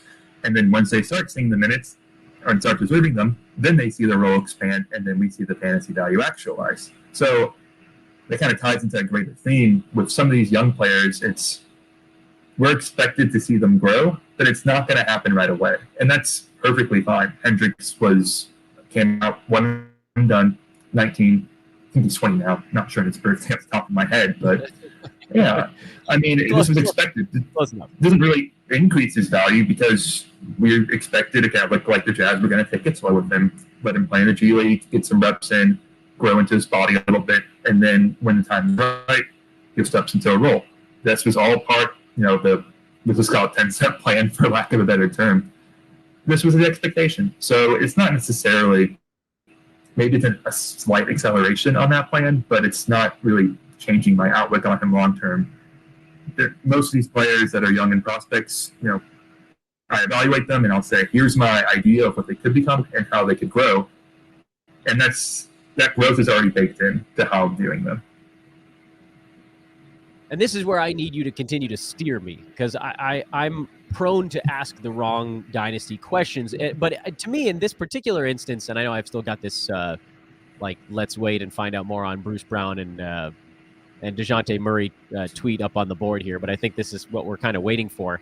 But this Dynasty angle that you and I are talking about, it reminds me a little bit of how you have to handicap a team on the sports betting side, where it's just like, but this and this are happening, but that's actually already baked into the line.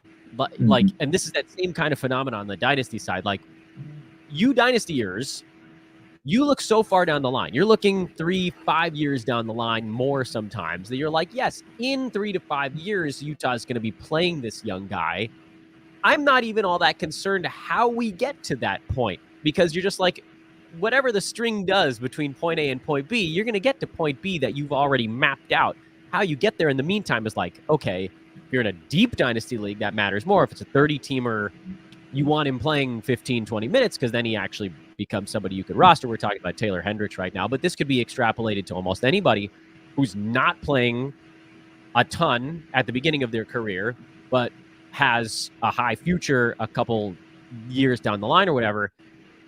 If it's like a 12-teamer, you don't care at all where that string goes along the way. Because again, like you said, it's already sort of baked into the map you've built. And I feel like that's something that maybe gets lost in the shuffle sometimes. And I'm glad that it's a point that came up.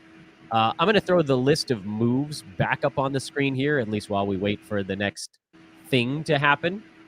Well, so just to touch on that point, it's funny that I actually see that as the opposite. In 30 team, I think you can actually stash more because you have, once you get into that morass of 120 to 180, 200, 210 fantasy range of players, it's a morass, right? Finish your thought. We have a very small trade when you're done with your thought. Very small. I'll make it. Well, maybe I won't make it as quick if it's very small, but there's such negligible difference sometimes between those range of players that you have a wide range of kind of replacement level talent. So in these deep leagues, you can actually stash some of these players safer. Whereas a 12 team, now you're looking at, if you're in a 12 team league and you're starting 10 players a week, let's say, that's 120 players. Well, suddenly the difference between, player 80 and player 120 is a bit different. So you don't necessarily want to you maybe only have one or two stash spots. That. So it's actually harder to stash in those smaller leagues than in these bigger leagues.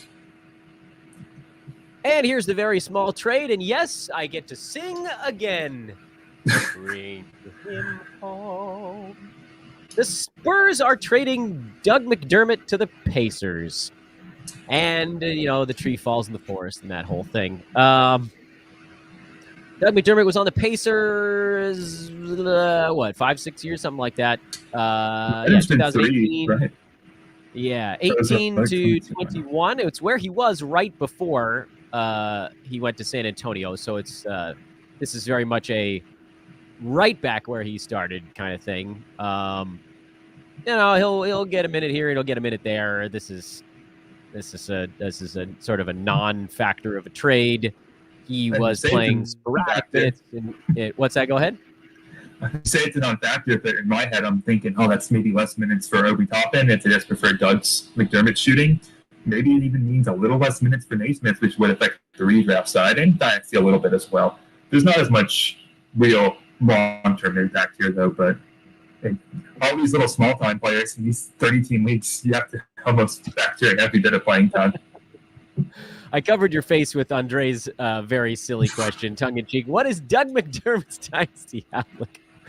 No. Andre, you silly son of a gun. Yeah, and then Corey says, who's Doug McDermott? Do you mean Dougie McBuckets? I sure do. Yeah, these things happen. They happen. The Hawks will not be trading Dejounte Murray. That's the big news here. By the way, Marcus Morris just got rerouted to San Antonio in that one. So I got two things I got to type up. All right. That Marcus Morris is a little. This is also a somewhat return of when he backed out of that contract with the Spurs, I believe, in 18 or 19. Oh yeah. Oh man, that's also kind of a deep cut. I don't know if the Spurs are happy about that, but this is we got our non-trade deadline news of this half hour at the very least, and that's the Dejounte Murray one. So let me get this one up on the screen for everybody. There you go, from the horse's mouth. Woj tweets, the Atlanta Hawks are keeping guard Dejounte Murray. Sources tell ESPN no trade for him. The market was not at all what they thought it was going to be. I was pretty concerned that this was going to happen because they spent so much more on getting him than it looked like they were going to be getting back. And so now they're like, screw this. We have to win or rehabilitate his value or something. But this changes a few things for me, at least in terms of who I thought might have an opportunity to do a little bit more in Atlanta. If he's staying put, guys like DeAndre Hunter, Bogdan Bogdanovic, Sadiq Bey, who stood to potentially win if Murray got traded, they will go to whatever their long-term value would have been. So if you were stashing DeAndre Hunter, don't. Sadiq Bey is likely about to dry up for the first time basically all year because someone has been out on that team the entire season until maybe this moment. And then Bogdanovic has been good enough all year, so you can probably squat on that. But That's the big news here with 10 minutes to go before the deadline mark is that Dejounte Murray is not going anywhere. How about that? It seemed like that was the case for this past week. I thought the Hawks would for sure take a move, but it would be at their price point, right? And if they didn't get a value they deemed worthy, as you said, they traded so much for him that it seems like they felt that they had to get something not fully back, but at least, let's just say 70%, 80% of that value back, which I don't disagree with from a team building perspective. But it seems like, it seemed like the Lakers weren't willing to match that price. And so we don't get a trade. Dejounte Murray just signed a 4-year extension. The Hawks have no reason to rush to make a move that they feel like they're not getting that value back on him. So from a person who loves analyzing trades and looking at different outlooks and how that changes things, it's sad, but I understand where the Hawks are coming from. And I think with the short-term values and long-term values really doesn't change all that much. We also, this is the flurry of very small moves are coming in now. Marcus Morris is likely to be waived. I think Shams just tweeted that. Yeah, he's likely to deal with a buyout.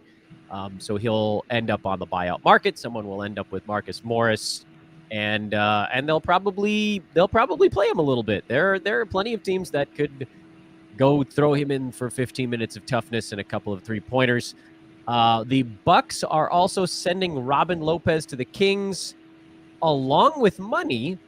And then the Kings are expected to waive Robin Lopez, which this feels like the first of something else happening. Bucks are just getting rid of a player and money, and then the place that they're sending him isn't going to keep him. They're getting rid of Lopez's brother too. You can't forget about that. Yeah, Bobby Marks tweeting that this trade opens up a roster spot for Milwaukee and saves them some money towards the luxury tax.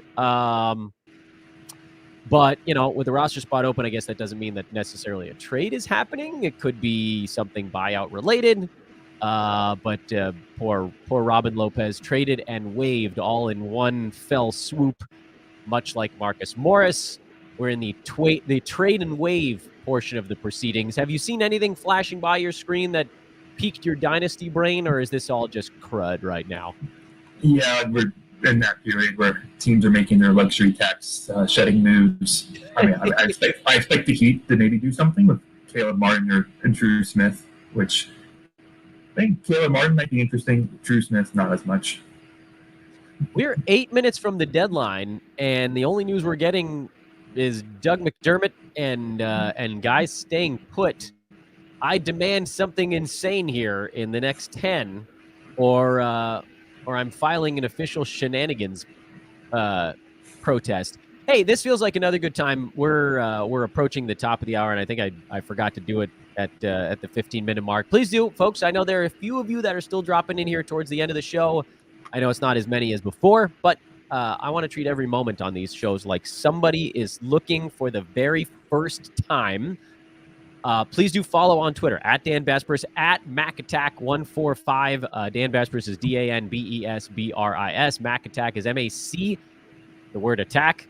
145. Mark Camaro is his actual name. He is our dynasty lead at SportsEthos, which is just a universe all of itself, and one that I know SportsEthos is going to be making a big push here to be sort of the big time seat at the table, and Mark is going to be the big foot in that door. So awesome work so far. Please do follow him over there. Like and subscribe. I can only say it so many times, but I can say it at least one more. Please do take a moment to like and subscribe to what we're doing here on YouTube. If you're wondering whether or not you actually should subscribe, just take a second to flip through some of the other videos we've put out lately.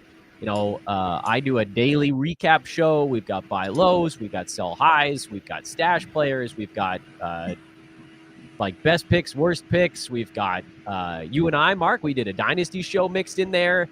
So there's all sorts of stuff that's free here on our YouTube page, or again, if it's easier for you to listen to while you're driving or whatever, you can find the podcast. It's called Fantasy NBA Today. It's available wherever podcasts are found.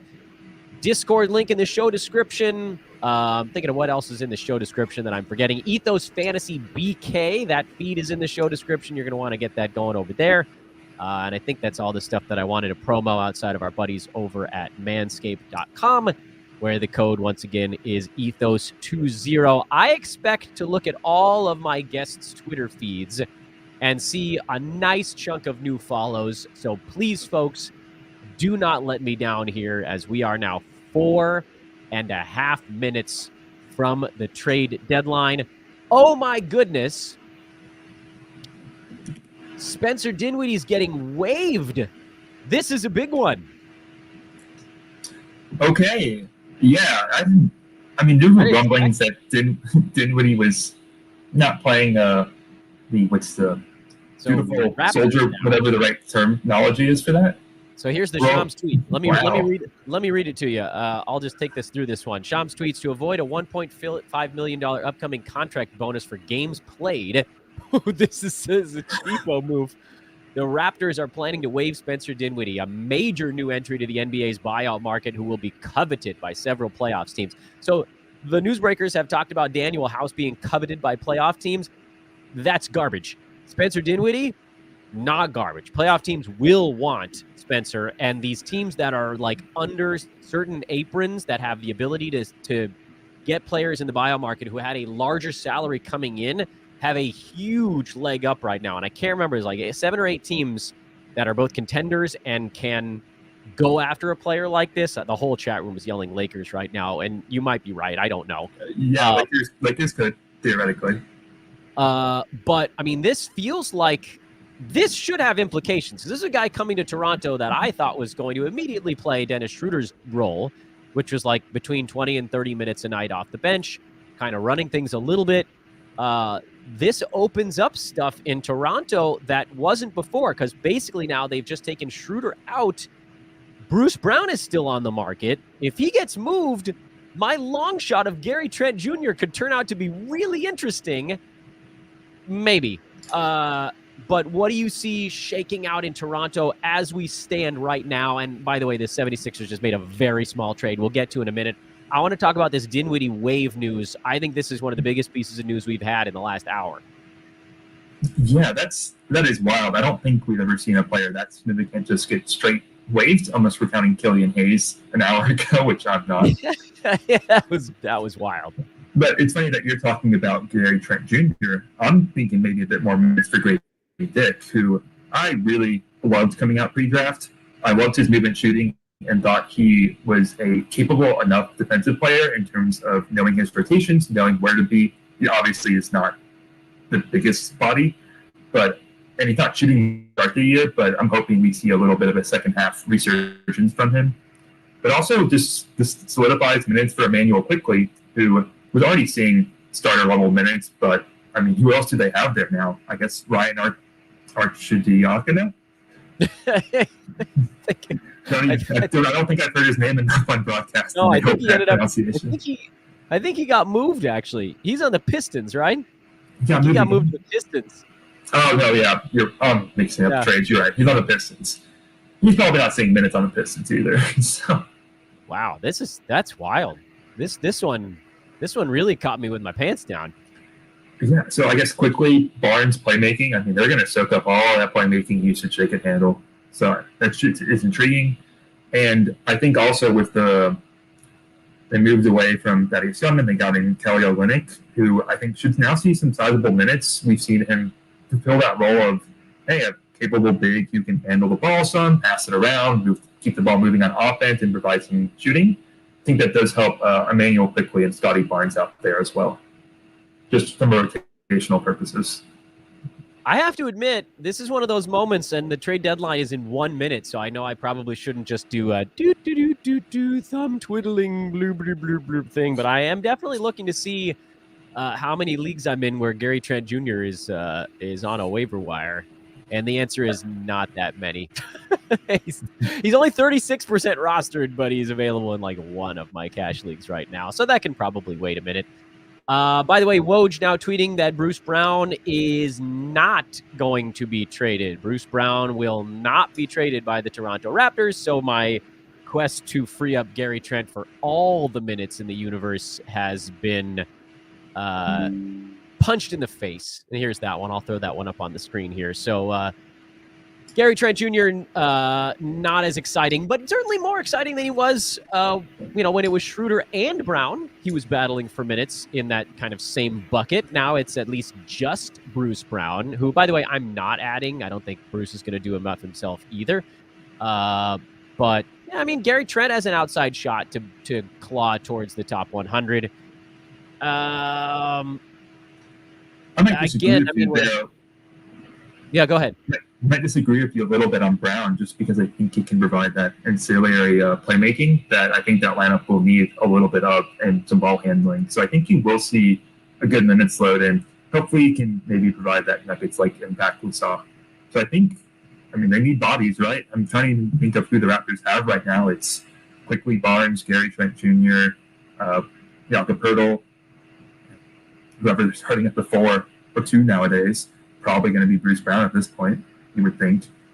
And on the bench, you got Brady Dick, backup depth point guards. That they're not that young anymore. Dejounte Porter, when he comes back healthy, I actually kind of like the bit minutes we saw from him. But they kind of need some bodies right now to play. So the Celtics acquired Jaden Springer while all of this nonsense was going on. And the Blazers acquired Delano Banton while all of this was going on, which is a whole lot of ho-hum.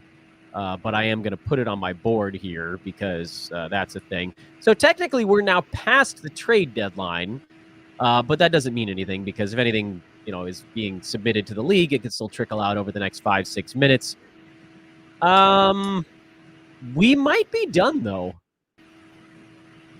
We heard Andre Drummond is not going anywhere. Chris Haynes just confirming Drummond is not being traded by the Bulls, so you can take him off the, what if he gets moved list. The Lakers did nothing. That's Dave McMenamin now tweeting that the Lakers stood pat.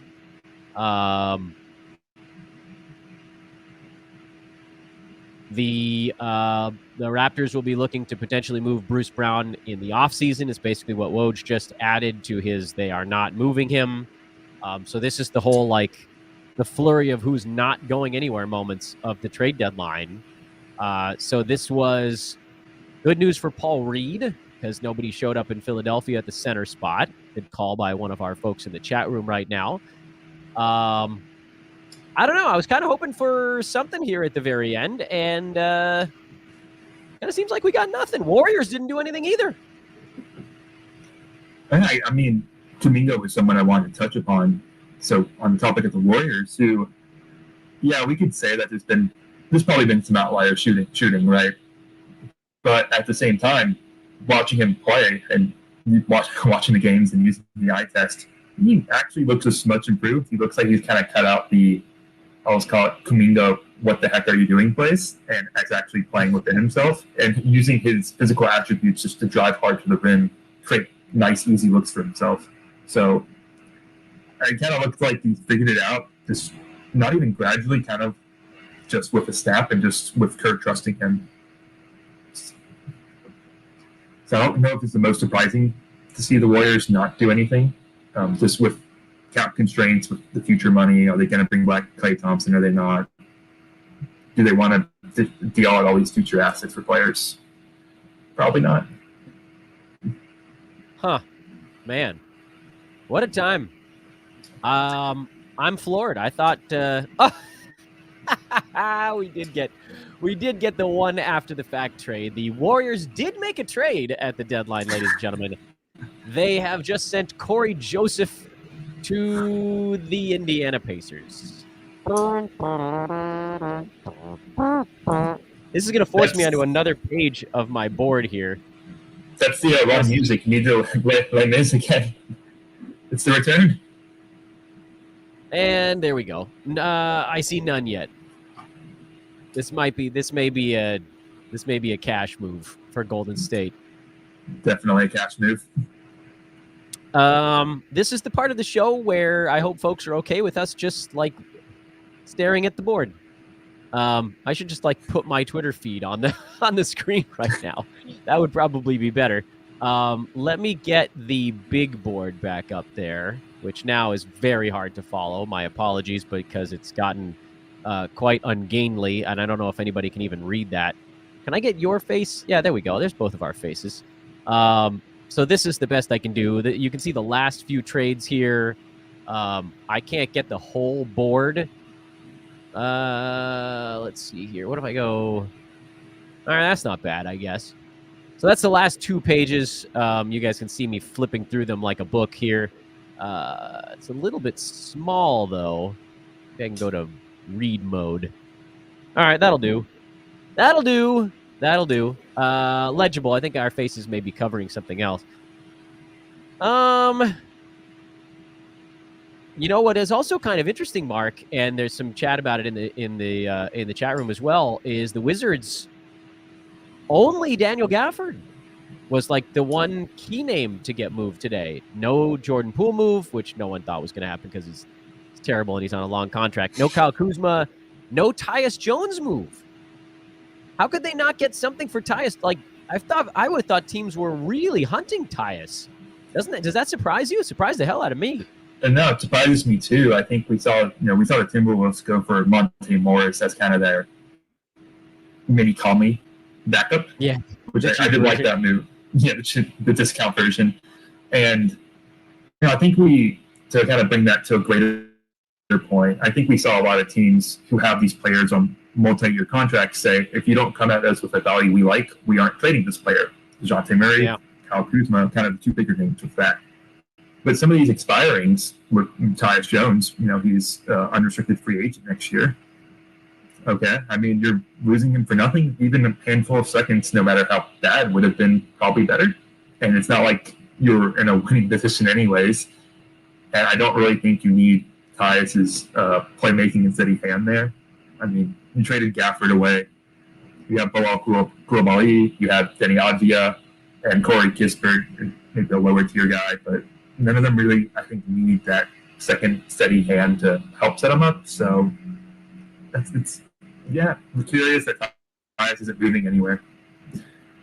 There's some theoretical fits I thought would have been really interesting. If you went to the Spurs, for instance, that would have been, I think, really fun.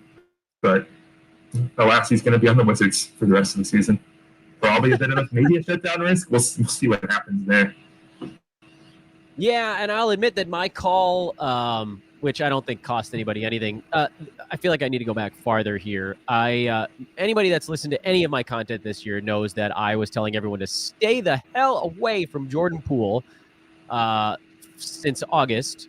And then 5 days ago, I said, you know what? You could probably pick him up, see what happens at the deadline. Kuzma gets moved. Jones got moved. If there was some combination where Poole ends up having to do more, they didn't get moved. You can throw Poole as far away into the ocean without a life raft as possible here on the fantasy side because he is awful. Can we talk? Well, no, I don't know. Here, let's just do this one. You know what? Now that we're through it, I think everything's done. There was a Mavs pick swap that I'm not even going to put on my list because I don't care about it if it's not a player involved. We did have a tweet from Dave McMenamin. This is also on the Lakers. I know everybody wants to know what's going on with the Lakers. Their move, they decided any upgrade was too small and at way too high of a cost. So meaning, I don't know that they were ever really going to be able to get Dejounte Murray, but presumably the other side was like, hey, who can we get from a Brooklyn? They might be able to get their guys from Brooklyn anyway, or one of them at least, because the Lakers do have money saved in their mid-level exception, and they are under an apron, so they can actually want to be one of the most aggressive teams in the buyout market. And if you're wondering what that means for the Lakers, that's basically that they're going to be one of the premier buyout destinations because they have more money to offer certain players, and they also, frankly, have a larger role to offer some players with Jared Vanderbilt and Gabe Vincent out for the foreseeable future. I think we kind of have to go into a little bit of a wrap-up mode here. Mark, I'm going to change things up just a little bit here. I might end the show a couple minutes early also, just because there weren't any trades that slipped in exactly at 12 o'clock. But can you give me your Dynasty wrap-up? That's a lot, I know, because we're at like 20-something trades, but especially if you count yesterday's. Who are, and I'm sure you're going to need a little bit more time to kind of pool it all together and figure out, okay, what am I going to do now that I have a moment? But let's say, Mark, and again, we're talking to Mac Attack 145 here. I know the Twitter names are kind of hard to read when they're in small font like that. But let's say that you suddenly came into 3 hours of downtime in your personal life, and now you're finally able to go through all these things. What are the Dynasty moves you think you might? This is a hard question, I know, when it's all happening in real time. But like, and you can talk about the obvious ones too if you want, but obvious ones, slightly less obvious ones. Who are the guys you think maybe caught a bigger break on the Dynasty side than people are thinking so far? Or guys maybe that took a step back on the Dynasty side that folks haven't realized? So an opportunity to maybe squeeze in a day or two of buys and sells where you're staying ahead of the market. Did that question make sense? No, that made sense. And we kind of talked about it, touched on it earlier. Buddy Hield, I think, his role looks more solidified going forward. I would expect a contract extension with the Sixers or re-sign, whatever the right verbiage is there. And I think that kind of solidifies his minutes for the foreseeable future. PJ Washington, great landing spot in Charlotte there. Mathurin, I think that does show the Pacers have more faith in him since they moved on from Hield. I'm not exactly sure that faith is warranted, but we'll see where that goes. I know we've had some questions about Lively with Gafford going there. I think this does lower Lively's minutes upside, but at the same time, we've seen him produce in 24 minutes and be very valuable in this block field goal percentage and boards. So I actually don't really think it's a huge hit to his Dynasty value. Maybe worth just checking in on whoever rosters him and just seeing maybe they're a little lower on him. And Gafford has a nice, I think about $11-12 million a year contract for the next couple seasons. So you should be there for a while, but it's a good landing spot, and Luka does really enhance the value of your big man, especially those that are good at rolling at the rim. Let's see what else. Have some notes here. The Jazz moves, I think we'll see some Taylor Hendricks and maybe even Bryce Sensabaugh a little earlier than expected, although it doesn't really change my long-term outlook on them. You all touched on Trey Mann earlier. There's some opportunity there in the short term on the Hornets. I'm pretty mad on him long term. I think he's just kind of too small and doesn't do enough to really warrant too much playing time. Pistons, we should hopefully see a Sarah Thompson unleash now that Troy Weaver took some of the bags out of Monty Williams, or some of the clubs out of Monty Williams' bag there. Marcus Sasser, too. I know Keith touched on him, and just really like how he plays. I'm hoping he sees a consistent role, which I think he should. He's a good enough shooter, too, to help that spacing there. And I think Simone Fontecchio actually has some sneaky value as well. It's just a decent minute, small forward. You can space the floor a little bit. Also, Jaden Ivey, too. I think this is kind of hopefully the front office saying, hey, play this guy more, please, because he's showing some stuff, showing a lot more burst and athleticism, and it's intriguing enough. They need to see what they have with him. Grizzlies, they traded away Steven Adams. They traded away David Roddy. So I think Aldama is going to have his chance to really show what he can do. And if you've been following me at all, I've been hyping Aldama a lot. I really like his combination of length, size, some secondary rim protection, and ability to shoot the ball. That does come with lower efficiency, but I'd rather have those threes and a better chance at minutes since I think he brings a lot to the court for the team. Also, the Grizzlies must have a lot of faith in Brandon Clark recovering from an Achilles injury, which have faith in him long term. He's kind of this energy hustle big man who relies on that burst and pop. And recovering from an Achilles injury is not exactly easy. We haven't really seen a history of NBA players do that all too well. So if someone, maybe you could try to sell him off, actually, if you've been holding on some hope for him, I would probably be looking just to move on from him, even though he will have opportunity, it seems like, next year. And that's really kind of the big hits in the notes, at least from the trade deadline related standpoint. The Bulls not doing anything too. Sorry. With the Bulls not doing anything, I think we don't see Kobe White fully unleashed. We'll have to see where that goes. I think he's looking really good in his role. I just fantasy skill set is a little limited, though, but this could be maybe a buy low opportunity if you're anticipating some trades in the future. Mac Attack, I'm officially letting you off the hot seat a couple minutes. I brought you in a few minutes early, so I suppose it's only fair. And I'm going to probably get this bad boy wrapped up in the next 5 or 6, something like that. I just want to make sure that everybody knows where I stand on everything. I'll do sort of like a Dan wrap. Mark Camaro, ladies and gentlemen, the Dynasty guy here at SportsEthos, the Dynasty lead. Thank you so much for breaking this stuff down. Because, look, here's the thing. Like, ultimately, that side of this is more critical for a lot of these names that bounced around today, especially some of this nonsense that happened towards the end of all of the trade deadline.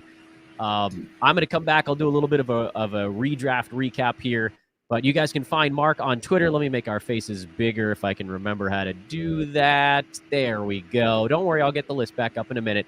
There you can see his face. It's at MacAttack145. MacAttack145. Again, I expect a lot of you guys to find all of our guests here on the show on Twitter today because they are freaking smart. They are sharp as hell, and they deserve your follow. Mark, thank you, my man. I'm sure I'll talk to you on the internet in the next few hours. Sounds good. See you then. And remember, don't push any buttons. I will take you off myself. And that was Mark Camaro, who indeed did have a fan going in the background. It probably sounds very quiet now that I'm back here by myself. And it feels very quiet now that I'm back here by myself because you're in Dan wrap-up time. You're in Dan wrap-up time. It's been a day, man. It's been a day. Here's the big board, and we'll scroll through it here. We'll go through this big board piece by piece. Let me go. I wanted to make it one page at a time. We'll start with yesterday, and we'll do the Dan wrap. We'll go through these trades over the next 5-6 minutes, one by one, and I'm going to give you guys my feeling on as many of them as is humanly possible, and then we're going to send you all off on your way. Before I do, one last time, thank you to everyone for tuning in. Please do take a moment to like, rate, and subscribe on your way out. I haven't figured out or decided how I'm going to be porting this broadcast to the regular podcast channels, but I'll figure something out. I certainly can't post a 5-hour episode, or can I? I'll probably be posting the last hour or so. That'll be an episode. We might do the first hour as well. I got to get that up on the pod channels. Again, I don't really know how I'm going to do it, but I'm going to do my damn best to figure it out.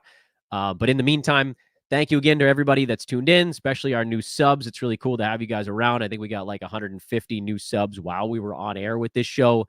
In addition to however many of you started subscribing to our YouTube page, just because we had set up this feed a couple weeks ago. So all of that is incredible. YouTube is still sort of updating on the fly, but at a very quick glance, 9, 13, just under 16. I think we're at something like 18 to 20,000 views on this show, which would be far and away the biggest thing we've ever done on YouTube. Honestly, it's just a nice reminder that all the time and energy we've put into this thing, into YouTube over the last 14 months has been worth it, because there's no way we get to a show this large, anywhere close to this large, if we don't finally put our butts into YouTube. So here we go. Quickly, Jazz, this is yesterday. Pistons get Simona Fontecchio for Kevin Knox. Fontecchio is a watch list guy right now in basically all formats. Celtics got Xavier Tillman for Lamar Stevens. That's a nothing. Wolves acquired Monte Morris for Troy Brown Jr. and Shake Williams. That is also a nothing. Today, Sixers get Buddy Hield for Marcus Morris and Furkan Korkmaz. Hield is a roster everywhere game. Spend some fab money on him if you have to. Toronto gets Kelly Olynyk and Ochai Agbaji for Kyra Lewis Jr. Excuse me for the mispronunciation earlier, and Otto Porter Jr. Kelly Olynyk is a guy that I'm adding in most formats because, especially now with Spencer Dinwiddie getting waived, it's just more opportunities for the Raptors to go bigger with their bodies. I think that they didn't like being small here lately. So you'll see Gary Trent will get a little bump with Dinwiddie getting waived. Bruce Brown will get a bump with Dinwiddie getting waived, and then the newly added Kelly Olynyk. And Abaji, frankly, will probably play some minutes there as well. But Olynyk is just a fantasy gem. I don't expect him to play 30 minutes a game. It's not going to be like the Rockets version where he was a second rounder. But I could see a path to Olynyk getting inside the top 100, and that's a guy that I'd like to be a part of, especially on the Roto side. Thunder get Gordon Hayward for Trey Mann, Davis Bertans, and Vasily Micic. I don't want anything to do with Gordon Hayward. I think he's old and slow now, and coming off an injury doesn't make him seem any older or younger or less slow. Trey Mann is a watch list guy for me in a lot of formats, more so head-to-head and certainly more so points leagues. I don't trust that his percentages are going to be good enough to get him there in 9-cat, but you might as well watch him. Pistons acquired and then immediately waived Daniel House. Don't worry, I have that note later on. Knicks got Alec Burks and Bojan Bogdanovic. Both guys likely to be dropped, certainly once the Knicks are healthy. Maybe Bogdanovic holds a little bit of value, or Burks here in the very near term, because Grimes is gone and Josh Hart has a sore knee and Jalen Brunson has a tweaked ankle. So, maybe you don't drop them today, but they probably will be. Pistons get Quentin Grimes, Malachi Flynn, Evan Fournier, and Ryan Arcidiacono in this trade. Grimes is interesting. He had a run with New York towards the end of last year when everybody was out, and he put up some colossal numbers. I don't know that the Pistons are just going to turn him loose right out of the chute, but considering I think they didn't even get a first rounder back in these deals, I think they got seconds. That it feels to me like that's their way of saying we believe in Quentin Grimes enough to take back sorry, I was going to swear there at the end of the show, a crummy haul for Burks and Bogdanovic, because they didn't get as much as I think people felt like they were going to get, unless you consider Quentin Grimes a possible win. We haven't really seen him outside of that stretch at the end of last year play with confidence and with the ball in his hand at all. Cade's going to be in and out with his injury management, and Jaden Ivey's going to be sort of in charge of things. But the Pistons, again, they got rid of a lot of guys here lately. And Fontecchio's come in as well, and they have some sort of legacy weirdos there. But I would consider Quentin Grimes stashable until we see what his role looks like. I know it's like you're not stashing from before the deadline, but maybe you're kind of stashing to see what it turns out to be. So I would look into Quentin Grimes as, behind Hield, behind Olynyk, but ahead of a lot of these other kind of fringy guys. Daniel Gafford went to the Mavs for Rashawn Holmes. Holmes is a short-term stream while Marvin Bagley's out. When Bagley comes back, and probably add him now, he probably gets more than 24 minutes. I don't know if he's going to get more than 30, but if he does, then Bagley turns out to be a really good one. So probably somebody to look into there. Bagley, I would put him ahead of Grimes, behind Olynyk, so then also behind Buddy Hield. So Hield, of the names that we've talked about so far, and then they're the guys that are kind of left behind as well. Bagley's one of them. So Hield is my favorite of the names we've talked about here so far in this recap part. Then Olynyk, then Bagley, and then you get to the Grimes maybes, and then you get to the guys that are sort of below that. Someone was asking about Cody Martin. Yeah, I mentioned him earlier in the show as kind of a maybe, but the Hornets did add a lot of young dudes that they may want to try to shoehorn in here. And this is sort of the rest of the ones that actually seem to matter. Raptors acquired Spencer Dinwiddie and waived him. Dinwiddie is obviously a drop. He's going to end up someplace, but he's still a drop. Nets get Dennis Schroeder and Thad Young. Schroeder, he's pretty heavily rostered, but if he's not, you should add him. I think Schroeder is going to be the starting point guard for Brooklyn. I'm unfortunately a little sad because I thought Dennis Smith Jr. was going to get freed by a Dinwiddie trade, but they brought in a replacement point guard who's basically going to take all those same minutes. So Dennis Smith Jr., I think, can stay on your waiver wire unless we see him take a big minutes leap forward. Mavs get PJ Washington, who probably ends up getting downgraded a little bit, but he'll have a safe role. So you can probably hold there just to see what happens. I'm not adding Grant Williams or Seth Curry unless something comes out that says the Hornets are planning on using a ton of Grant Williams, which I'm not necessarily believing they do. Suns got Royce O'Neal and David Roddy. They sent out Metu, Goodwin, Watanabe, and Bates Jop. I'm not dealing with any of these guys in any format. Bucks get Pat Beverly for campaign. Nope. Pistons waive Joe Harris, Killian Hayes, and Daniel House, clearing out potentially more room for Fontecchio and Quentin Grimes, which is part of why I'm thinking I might take a plunge on those dudes. Pacers get Doug McDermott for Marcus Morris, who is then subsequently waived by the Spurs. He'll go somewhere and do some random crap on a buyout market. Doug McDermott will play sparingly in Indiana. He'll get some minutes here and there, but he's not a fantasy guy. Kings got some money, and Robin Lopez, they all come together. Lopez showed up with a bag of cash, and then they sent away Lopez and kept the bag of cash. Raptors, as we mentioned, waived Dinwiddie. Celtics acquired Jaden Springer. Trailblazers acquired Delano Banton, and the Pacers acquired Corey Joseph. And none of those moves mean squat. Whew. I have to immediately clean up and go do 4 hours of play-by-play.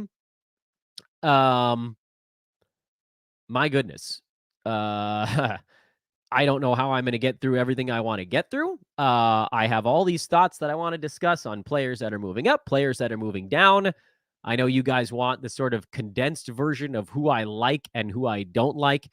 And I'm hoping that quick recap kind of did it for you. But if you want me to just sort of say it on the way out, Buddy Hield is a must-roster guy. I think Kelly Olynyk is worth a spot on rosters. I think that, who the hell was the third one? There's so many names that it's hard to remember. And I haven't been able to write them all down in the right way. I think Marvin Bagley belongs on rosters. I think Quentin Grimes, I'm sort of leaning more towards taking a shot on him, though the upside is a bit capped. Rashawn Holmes as sort of your fill-in until Bagley comes back. And that might be it.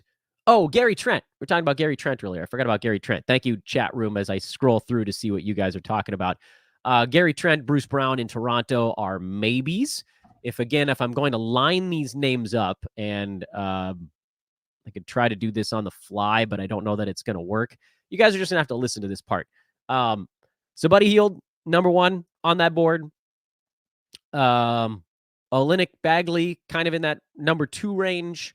And then I would put Grimes, Trent, and Bruce Brown all together in kind of the number 3 tier on some of this. Oh, freaking Oscar Thompson. Oh my God. I'm sorry, guys. Total brain fart. Thompson is up there with Buddy Hield at the very top of the board. Those are the top tier guys. So Oscar, Hield at the top. Oh my God. What a bonehead thing to do. And then you've got the Olynyk Bagley zone. And then you've got the Grimes, Trent, Bruce Brown zone, and then there's kind of everybody else. And we're going to be watching a lot of these names, and it's why the tweet storms are going to be really important. So I hope you guys will certainly come follow me over on social media. We'll be doing those. I don't know about the end of tonight. I might just fall asleep. But we'll get some thoughts out on all of this stuff over on social media. Shout out once again to all of our incredible guests throughout the show as we now officially head into wrap-up time. Thank you to Keith Cork for 2 hours of his damn time this morning. Corbin Ford, John Mo Sales, Paul Williamson, Gabriel Sanchez, and Mark Camaro are guests on today's 5-hour trade deadline live show. It has indeed been the single biggest episode in the history of our Sports Ethos YouTube page, and I don't think anything else is even coming remotely close. By the time you add this to how many downloads it gets on the traditional podcast side, it'll easily be the biggest show we've ever done here. And thank you, guys. Thank you to everybody that pre-liked it. Thank you to everybody that's been liking it while we've been going. Thank you to everybody that's popped in and popped out and has just been enjoying the show with us throughout the day. Thank you to those that have subscribed here lately. You guys are incredible. It's been, probably the most fun I've had on a trade deadline show, and that's because of how big it got. And I can't wait to do it again next year. Hopefully with a healthy Aaron Brewski and a healthy David Williams. Let's go make some moves, everybody. You can use a lot of them now, but remember, I will say one more thing on the way out. You don't have to use your moves right now. You can use them tomorrow and Saturday and Sunday when you see these players play their first game in a new team. We're going to be learning a lot over the next couple of days. If there isn't someone you feel like you need to add right this second, save a move for the weekend. There might be something that pops up that we didn't see coming. Have a great, great rest of your Thursday, everybody.